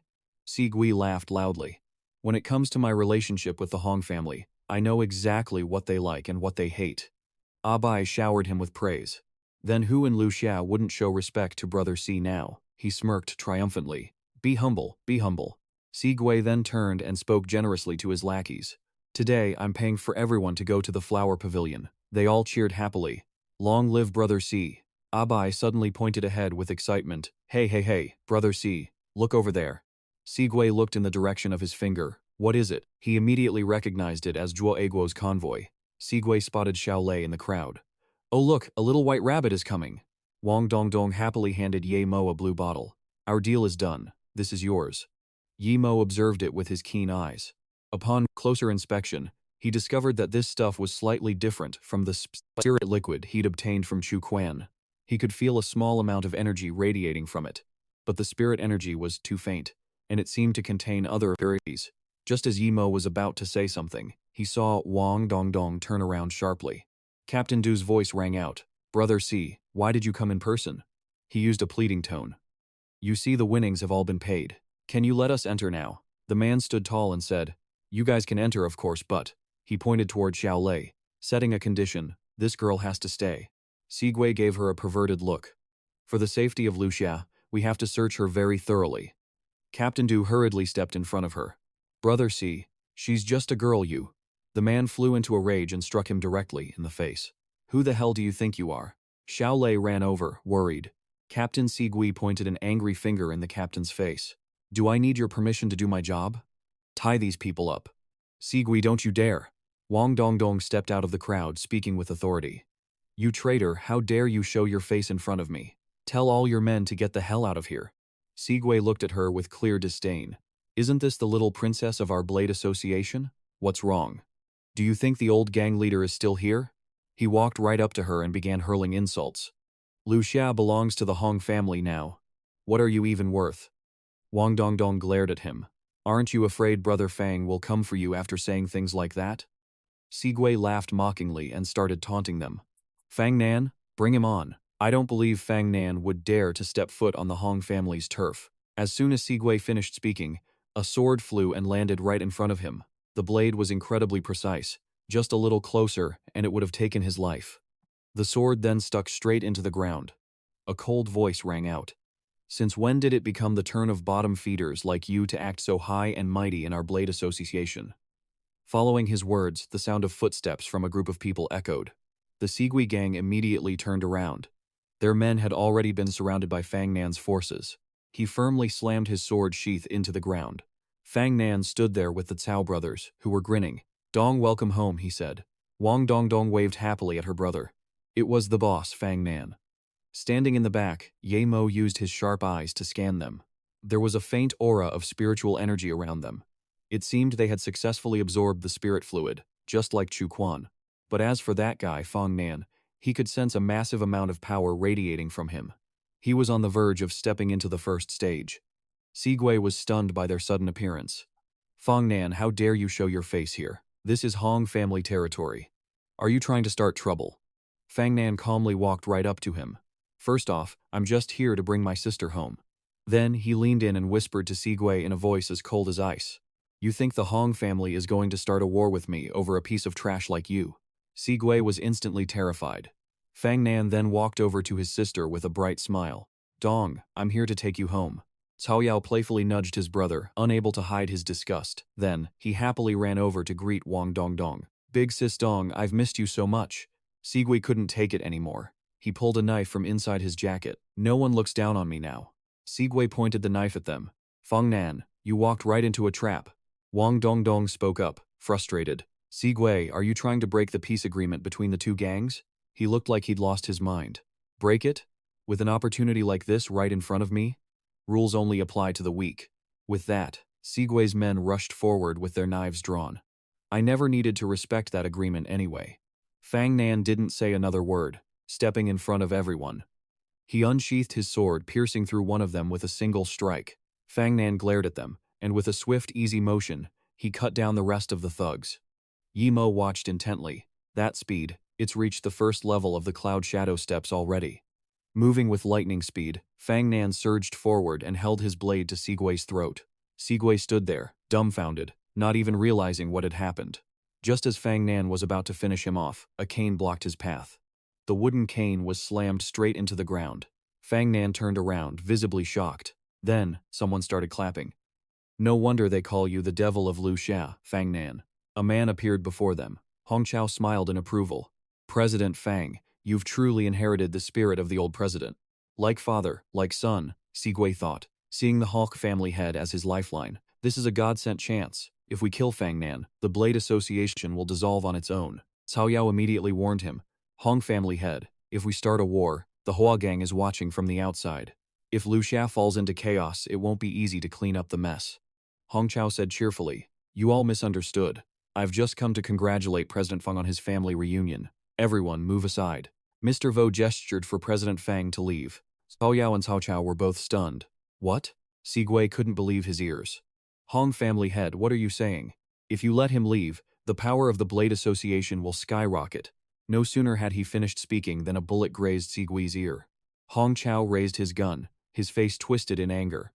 Sigui, since when do you get to question me? You're just a dog the Blade Association doesn't need. I can discard you whenever I want. Sigui clutched his bleeding ear, unable to say a word. Fang Nan sheathed his sword and said appreciatively, well, thanks then. Respecting the Hong family head, he led his men away. Let's go home, everyone. Little did they know. Hong Chao was watching them from behind with a look of pure resentment. 2 minutes earlier, he had been sitting in his car, witnessing everything. Fang Nan, you walked right into a trap. Hong Chao sighed helplessly. What are the odds of killing everyone from the Blade Association here? Mr. Vo replied solemnly. Under normal circumstances, we'd have a 70% chance of wiping them out, and a 50% chance of killing Fang Nan. But right now, not even 0.5%. Hong Chao couldn't hide his shock. Why not even 0.5%? Mr. Vo, aren't you a cultivator? Mr. Vo's expression turned grim. Because my cultivation method is extremely sensitive to danger. Standard heavy weaponry is just a minor concern to me. He had been keeping a close eye on Yimo the entire time. But that young man standing behind Fang Nan, every cell in my body is screaming at me to stay away. Mr. Vo's body was practically begging him to run. Back home, Cao Yao slumped into a chair, exhausted. I'm dead tired.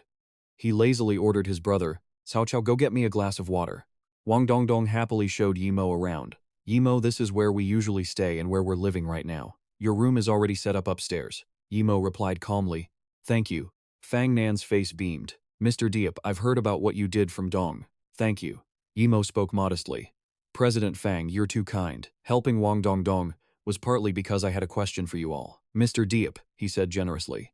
Please ask whatever you like. Yimo suddenly took something out of his pocket. I'd like to ask you all something. Yimo placed the bottle of blue liquid on the table and asked, where did you get these? Fang Nan was slightly startled the moment he saw it. Cao Chao was completely confused.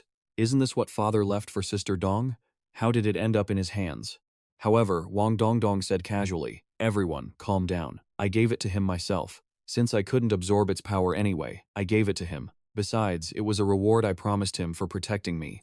Fang Nan just laughed it off. Forget it, if Mr. Deep has fulfilled his promise, then it belongs to him.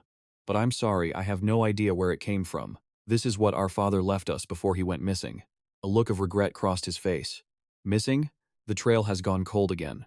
Just then, Fang Nan suddenly asked, Mr. Deep, do you have an interest in this sort of thing?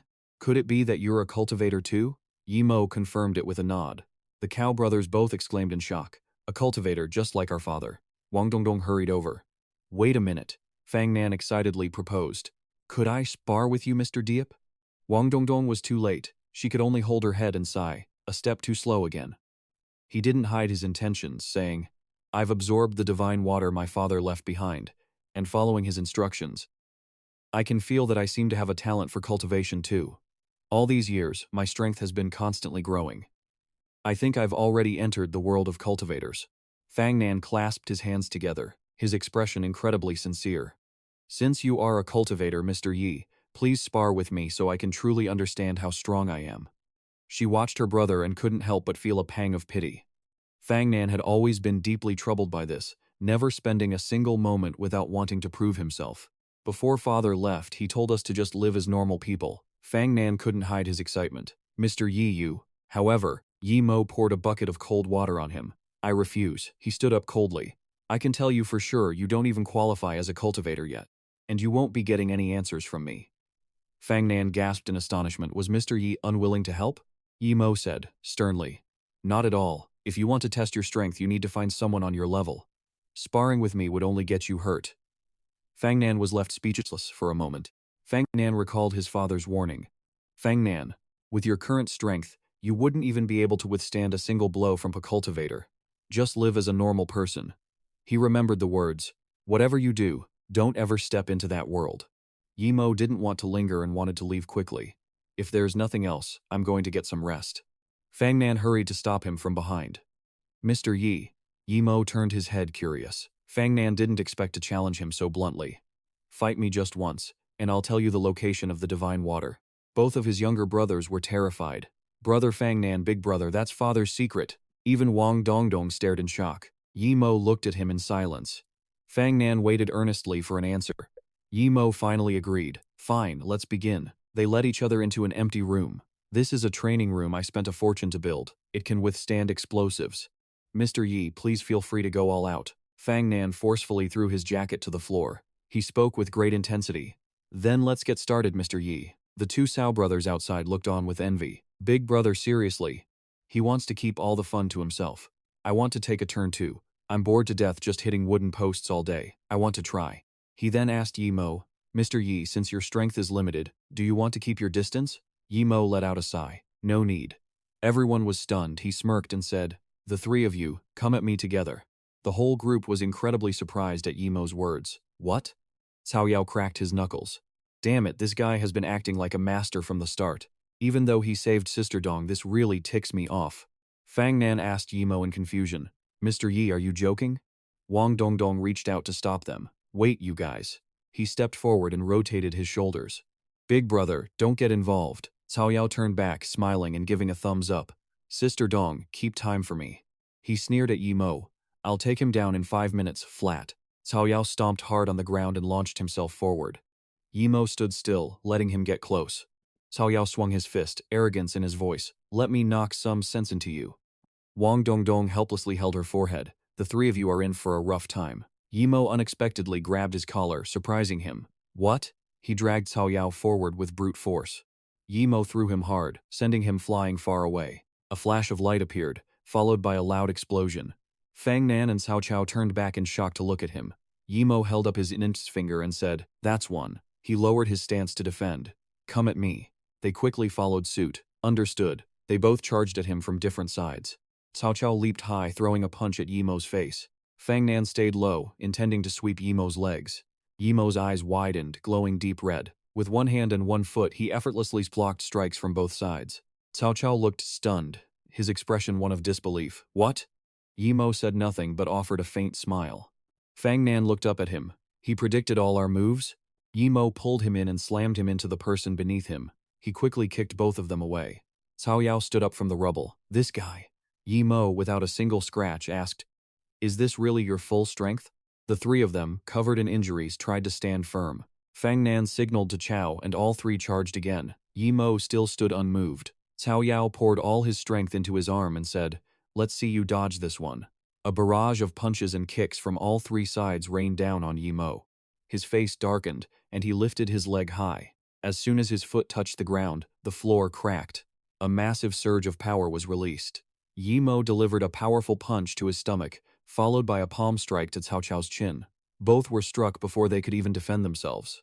Fang Nan strained to block the hit, thinking to himself, I blocked it. Perfect opportunity. He finally unleashed all his strength.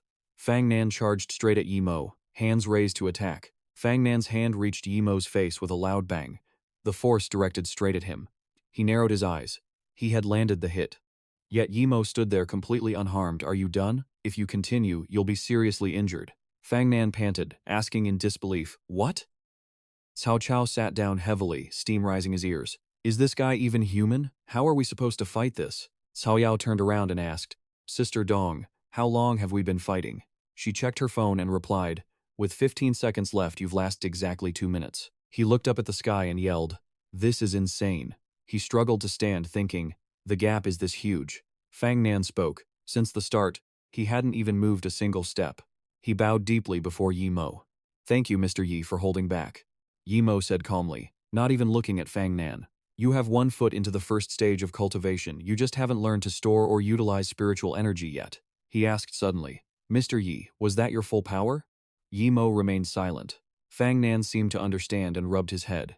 So that's it, I get it now. This is why Dad wouldn't let me step into the world of cultivation because I'm just too weak. Cao Yao asked curiously, what does that mean? Did he really use his full strength or not?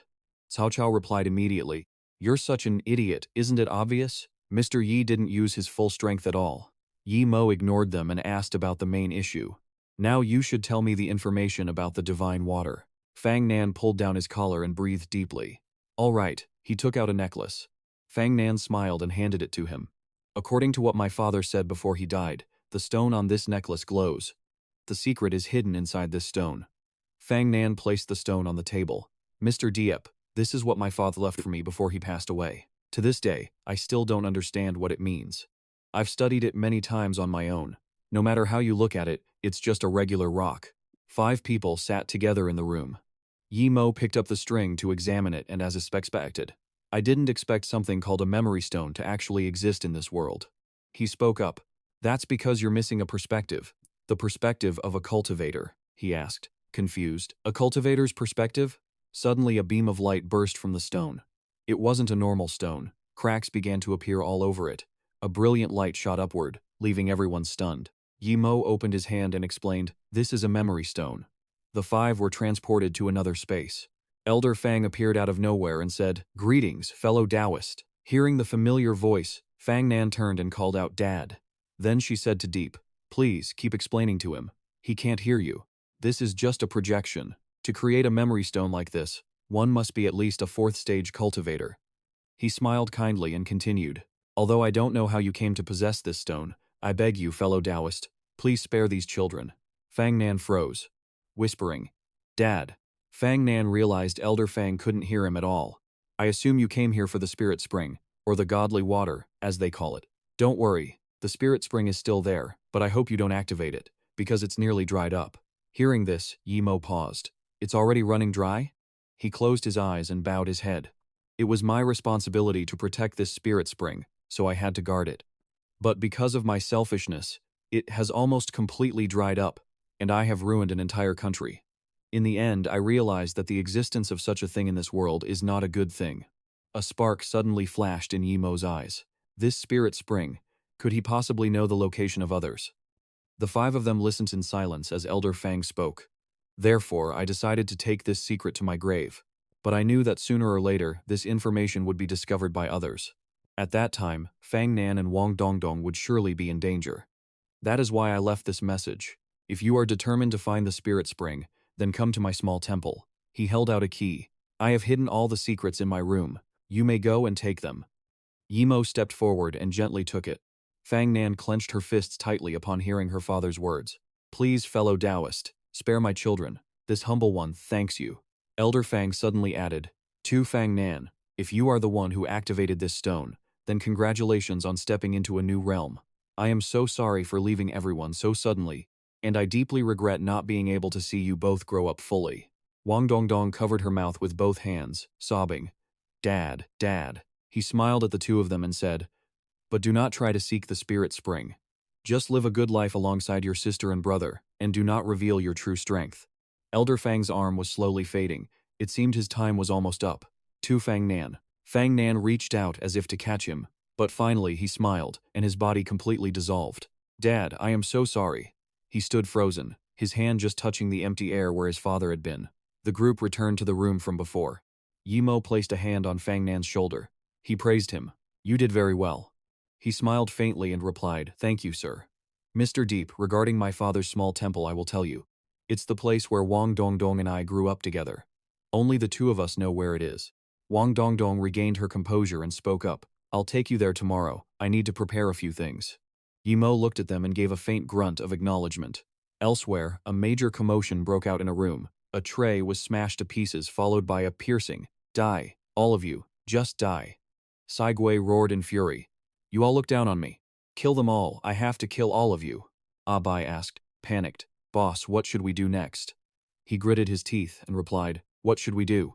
Obviously we're going to retaliate. I will pay them back 100-fold for this humiliation.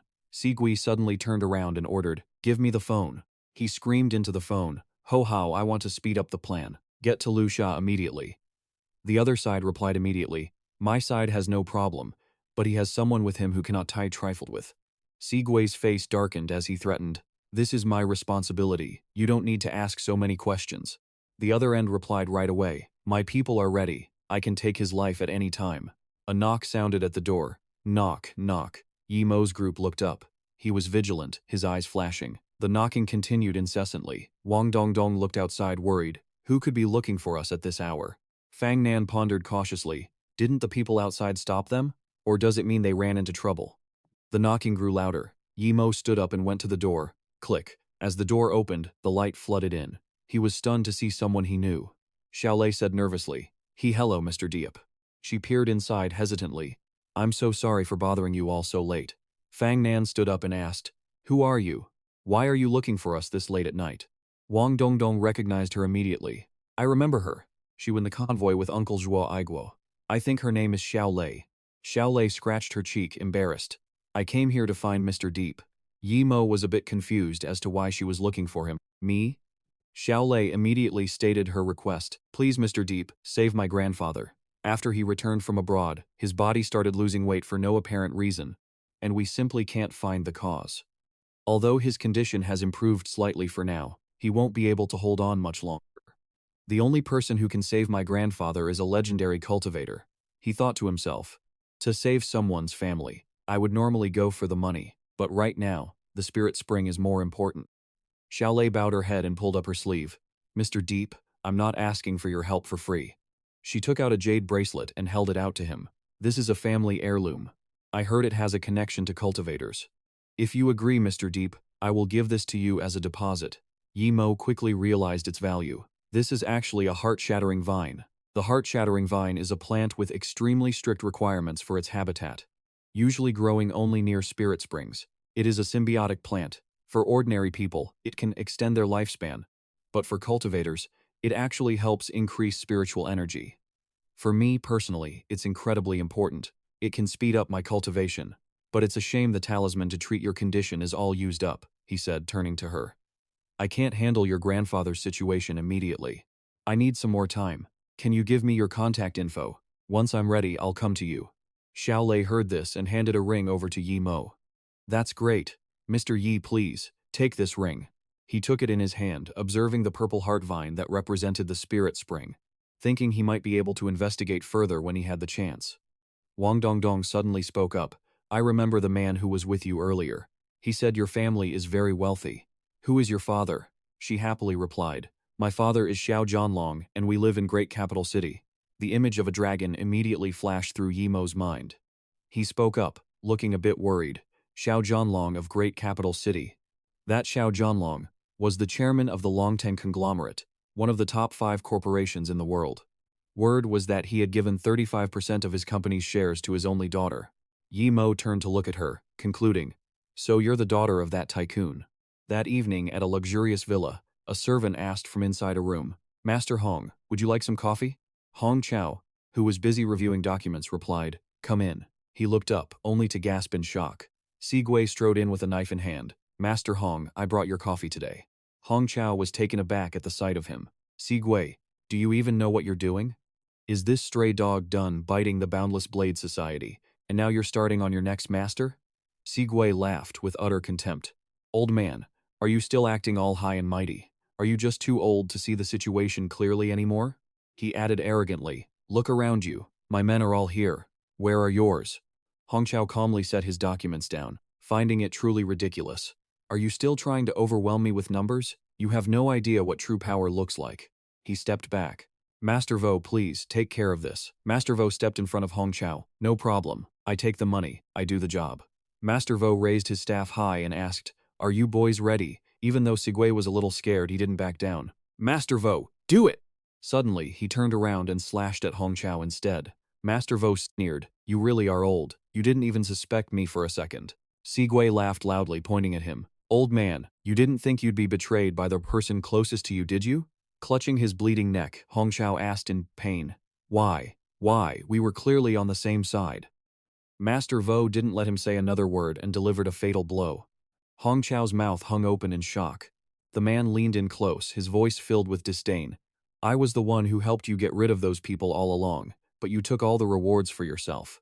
He stood up and said, Master Vo, let's head to the southern territory now. We'll wipe them all out. Unifying the flowing serpent is just a matter of time.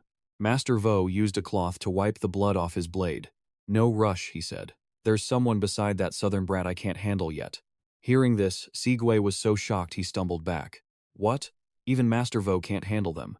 Is he also a cultivator? He sheathed his sword. Exactly. And he's a cultivator even stronger than I am.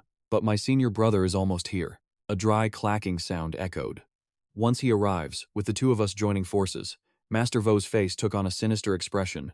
Not a single one of them will make it out alive. Wang Bongdong walked slowly up the stairs, her face flushed red, panting heavily. So tired, why didn't I realize this mountain was so tall before? Wang Bongdong called out to him. Yi Mo, wait for me, I can't climb anymore. He didn't hear her, looking straight ahead. I never expected there to be a temple deep in these mountains. It's well hidden. If it hadn't been revealed, nobody would ever know it existed. Yimo walked on with his hands in his pockets. Hurry up. Once we finish this, I need to get ready to help Xiao Lei's grandfather. Wang Bongdong shouted angrily. Yimo, are you even human? How can you climb a mountain without even panting? Once she reached the top, she dropped her bag with a thud. Finally, we're here. Wang Bongdong sat flat on the ground, struggling for breath. The place in front of you is where Fang Nan and I grew up. My father used to call it. The two of them stopped before a gate. The Yaksha Ming Wang Temple. Yimo opened the door and walked in first. She covered her nose because of the dust. Nobody has lived here for so long. The last time was when I said goodbye to my father. He walked ahead, sensing everything around him. There's a trace of spiritual energy here. It seems your father turned this place into a cultivation ground. Wang Bongdong took the lead to guide Yimo. My father's room is in the center. The two walked inside together. She looked around the room. We knew this room inside and out. I've never seen anything locked or anything like that. What was the key my father gave you supposed to be used for? He held up the key, deep in thought. Maybe this key isn't meant for opening a box. Wang Bongdong walked over to a small table. So nostalgic. A scene from the past flashed before her eyes. When I was little, I used to play in this room with Fang Nan. Every time I couldn't beat Brother Fang Nan, I'd run to complain to my father. She ran to her father. Brother Fang Nan didn't go easy on me at all. Old Fang smiled gently and patted Wang Dongdong on the head. Then tonight at the temple fair, Daddy will buy Wang Dongdong some extra hawthorn candy, and we won't let him have any. A hint of sadness flickered across her face. My father used to sit up straight in front of the statues and rarely went out with us. Even when he left, he had to clear away the statues. She looked at the statue in front of her. This time, when my father left, he didn't take it with him. Yimo seemed to realize something and asked, "That's strange. Your father was a monk, but why is there only a statue of Ming Wang here?" Wang Bongdong put a hand to her chin, thinking, "Now that I remember, my father was always like this. Even though he was a monk, he only bowed to Ming Wang, saying that was his mission." She squatted down to look at the statue. This statue seems to have been made by my father's own hands. He walked closer to the statue. So that's how it is. Your father's strength was beyond my imagination. Wang Bongdong turned, looking puzzled. Huh? Yimo reached a hand toward the statue, and suddenly a light flashed. A barrier covered the area around the statue. She said in astonishment, "What is this? I've never seen anything like this before."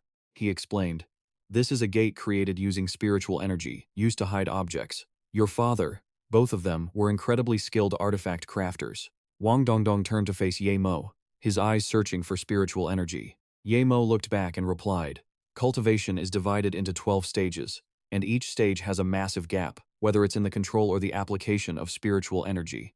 The first two stages focus on tempering and strengthening that energy. By the third and fourth stages, you can use techniques. But cultivators at the fifth and sixth stages are the only ones who can truly be called immortals. They master alchemy, weapon forging, formations, and incantations.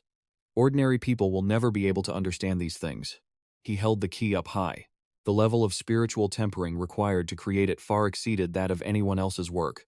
Wang Dongdong couldn't help but wonder to herself, "Yi Mo, how does he know so much? He clearly looks so young." Yi Mo inserted the key into the lock, and the statue in front of them suddenly began to melt away. As the idol dissolved, he spoke to her, "Quick, grab that box." Wang Dongdong stared at the box in disbelief. "Is this the secret of the spirit spring that my father left behind?" Inside the box were two items placed neatly. Yi Mo pulled out his phone to check them, but they seemed like ordinary objects. They held no trace of spiritual energy. She glanced back and forth between the box and the phone. This looks like coordinates, but it's not very accurate. Even though it covers a wide area, it shouldn't be too far from here. He turned to Wang Dongdong. Looks like by staying here for a while. I need to get to this location. At these coordinates to find the spirit spring. She wanted to stay as well. I'll stay for a few days too. Might as well clean up the temple a bit. Wang Dongdong suddenly remembered something and suggested, oh right, there's a natural hot spring nearby. Let's go take a dip. That night, a loud shout echoed through the air. Hurry! Don't let him get away. The footsteps grew more frantic. The young boy ran as fast as his legs could carry him. Suddenly his gaze fell upon something. He dashed behind a tree to hide. The pursuers caught up, yelling wildly. Where is he? That brat is good at hiding. He looked around, his voice menacing.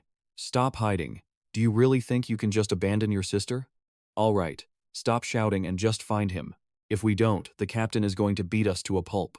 The boy tried to breathe steadily, his body trembling from the tears. Sister, great angel, please protect me so I can return to the village safely and find the village chief. The string in the boy's hand glowed brightly, and the sound of fire roared through the dark night. Yi Mo sat on a tree branch, deep in thought. It had been 3 days, and he hadn't felt a single trace of the spirit spring nearby. Was the coordinate etched on this piece of wood wrong? Or was it possible that the spirit spring had dried up completely? If it was the latter, things were even worse. Only the spirit spring could help him rapidly raise his cultivation realm. Relying solely on absorbing the meager spiritual energy in the air to reach the 3rd stage of cultivation would take at least 100 years. I don't have that kind of time. Is there another way? Suddenly, a sound caught his attention. A boy ran out of the bushes, startling Yi Mo. A child? He whispered to himself. What is a kid doing out here this late? Even though he was exhausted, the boy tried to warn him. Run, it's dangerous here. His eyes glowed as he scanned the area. Danger? So that's what it is. A third voice suddenly spoke up from behind. I was wondering why you were running. Turns out you have an accomplice, huh? He stepped out with his gang. Kid, you should worry about your own life before sticking your nose into other people's business. Enough with the chatter. Just kill them both. Yi Mo glanced at them. Wang Dongdong had mentioned the ongoing conflict near Luxia earlier. Are these the mercenaries she was talking about? The leader pointed his gun directly at the two. Brat, consider yourself unlucky today. This isn't a place for someone like you. The boy turned to Yi Mo, panicked. Run, they have guns. A loud bang echoed out. Dust flew everywhere, but Yi Mo lunged forward with incredible speed. He grabbed the gun instantly, his eyes turning a fierce red in the darkness. The mercenary fell back in terror. Is this guy even human? Yi Mo spoke, his voice laced with irritation. I've had guns pointed at my face way too many times lately, and I still haven't found what I'm looking for. He crushed the gun with his bare hand. I'm in a very bad mood today. The man swore at Yi Mo. Damn you. He pulled out a knife and lunged. Go to hell. Yi Mo tossed the gun aside and blocked the attack with his other hand. Yi Mo struck hard, causing the man to cough up a mouthful of blood. He snatched the knife from the man's hand, spun around and took down the other two. The boy watched in shock. This person actually defeated those 3. Could he be the one my sister mentioned? Yi Mo turned to leave. What a pain. 3 days wasted, found nothing, and now I'm getting guns pointed at me. The boy suddenly spoke up, making him turn around. Excuse me, the boy said excitedly in a long breath. Are you an angel? You must be the angel my sister talked about. Only an angel could be this strong. Yi Mo coldly refused. Sorry, you've got the wrong guy. I'm not an angel. The boy rushed out to block his path. Angel, I'm from Spirit Pond Village, and my sister is the saintess. The boy knelt and began to beg, pleading for him to save her. She had been captured by the bad guys. Yi Mo thought to himself, those mercenaries, they kidnapped this kid's sister? The boy looked up, worried. Angel, you don't believe me? He quickly dug into his bag. I have the token. That's it, the token my sister gave me. Angel, this is the token my sister carried when she became the saintess. She said the angel would definitely recognize it. Yi Mo was stunned when he saw it. What? This pendant. He took out an identical one. Are they really exactly the same? Is just a little older. The boy shouted with joy. It's true, you really are the angel. It's really him. Yi Mo knelt on one knee. Is this pendant the token of your village? Is your sister really the saintess? The boy nodded. Yes, this is the pendant our village has passed down for generations. It's my sister's turn to hold it now. She said it was left behind for us by the angel. Yi Mo mused. The angel he keeps talking about. Could it be Wang Dongdong's father? It seemed the secret of the spirit spring could only be found by going to that village, or more accurately, through this boy's sister. Yimo felt less annoyed than before. This trip was definitely worth it. He stood up and glanced at the boy. Let's go, we're going to save your sister. In a small house, the bright moonlight shone down as Yuanqing was shoved hard onto the floor. Get in here. She sat up, her hands tightly bound. The man pulled up a chair toward her. The legendary saintess of the village, you're hard to find. The chair creaked as he sat. The village had kept the secret of the spirit spring for thousands of years. Their cape fluttered in the breeze, making a soft whistling sound. Nothing to fear. He spoke in a low, gravelly voice to her. Then, I asked a question, she answered. First question, where is the divine spring? The little boy tagged along behind Yimo, asking, Angel, how are we going to save my sister? Yimo kept his hands in his pockets, walking ahead. First, we find them, then we'll see. Based on their gear, this is a well-trained mercenary group. Last time, taking a direct rocket hit was just to test my physical limits. I could handle it, but it still hurt. Besides, as mercenaries, they won't be short on heavy weaponry. So we need to move carefully. The boy hung his head, dejected. My sister planned my escape, but I never expected us to get caught in the end. The boy's footsteps suddenly stopped. Angel, we're here, he whispered nervously to Yimo. If we go any further, we'll be spotted. The two stood on high ground, looking down at the very place where the boy's sister was being held captive. A red glint flashed in Yimo's eyes. He scanned everything. There were indeed plenty of heavy toys down there. His face darkened. His eyes glowed a deep red, and his hand in his pocket twitched slightly. It looked like Yimo had taken something out of his pocket. It was time to put it to use. Deep in the woods, two guards were chatting. Old Zhang, I'm gonna go over there for a smoke. Keep an eye out for me. I'll be right back. Old Li lit a cigarette, complaining about being rushed. Suddenly, out of nowhere, Yimo struck him in the back of the neck. Yimo dragged Old Li into a bush. A rustling sound followed, then a figure sat up. Yimo stepped out, having taken over the man's body. This spiritual technique was incredibly useful, but if someone touched the disguise, things would get messy. Still, this technique didn't drain his own spiritual energy, so it's no wonder Zheng Wen Xiaoxiao and Wang Peng could use it repeatedly back then. A voice called out from behind, Old Li, done smoking? The accomplice turned and walked ahead. If you're done, hurry up, we need to finish the final patrol of the day. Yimo rubbed the back of his neck and quickened his pace. Coming, coming. Under the moonlight, the houses looked eerie. He walked, scanning his surroundings. Where could the sister the boy mentioned be held? Suddenly, a voice called out from behind Yimo. Stop right there. You shouldn't be wandering around the base at this hour. The man crossed his arms and asked sternly, Which unit are you from? Don't you know the base rules? Come here, let me check your ID. Yimo played along, fumbling for an excuse. Sorry, officer. I was just looking for a spot to smoke, but everywhere is a no-smoking zone. The officer took his ID to inspect it. Li Yan, from Unit X, I've heard of you. Known for being a heavy smoker in a restricted zone? That's a disciplinary violation. Yimo chuckled and lowered his head. You're too kind, officer. The officer turned to walk away. I'll report this to your squad leader, but if you're free, come with me. I could use an extra hand. Yimo immediately agreed. No problem, officer. It's my honor. The officer walked ahead, explaining the situation. A kid had escaped the base recently, which made Consul Liang furious. He's already killed quite a few people. We're doubling the guards tonight, and you're coming with me to watch the prison. Yimo smiled as he accepted the order, thinking to himself, Understood, officer. Looks like the boy's sister is probably in there. The officer stopped abruptly and warned, You'd best be careful from now on. If you mess up, Consul Liang will have your head. Consul Liang was not someone to be trifled with. The two reached a building. We'll be guarding this area tonight, so no need to be so uptight. The door opened, light spilling inside. The officer walked ahead, mentoring him. Don't look at me like I'm just your superior. I climbed my way up from the bottom. He sighed as he looked into each room. A bunch of poor souls. Yimo asked indifferently, If you think they're so pitiful, why not just let them go? The officer closed his eyes and replied, I'm a soldier. Following orders is my nature. Besides, once things here are settled, Consul Liang will release them. After all, these commoners have no real value. They're just hostages used to pressure the local organizations. Yimo couldn't help but wonder, is that really true? Forget it, need to find her first. Yimo looked around, searching for Yuanqing. According to the boy, his sister was special. She was born with pink hair. Yimo froze as his eyes locked onto someone. Is it her? He could only see her back, so he wasn't sure. It has to be her. He needed a way to get her out. He looked at the officer standing nearby, calculating. But there's someone else here. This needs to be handled. The officer grabbed someone's hand. instructing them, "Apply the medicine 2 more times, and these wounds will be almost healed." Yimo stood behind him, his eyes turning cold as he reached a hand toward the officer.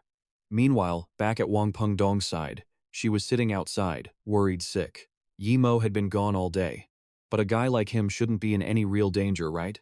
A creaking sound echoed as the door swung open.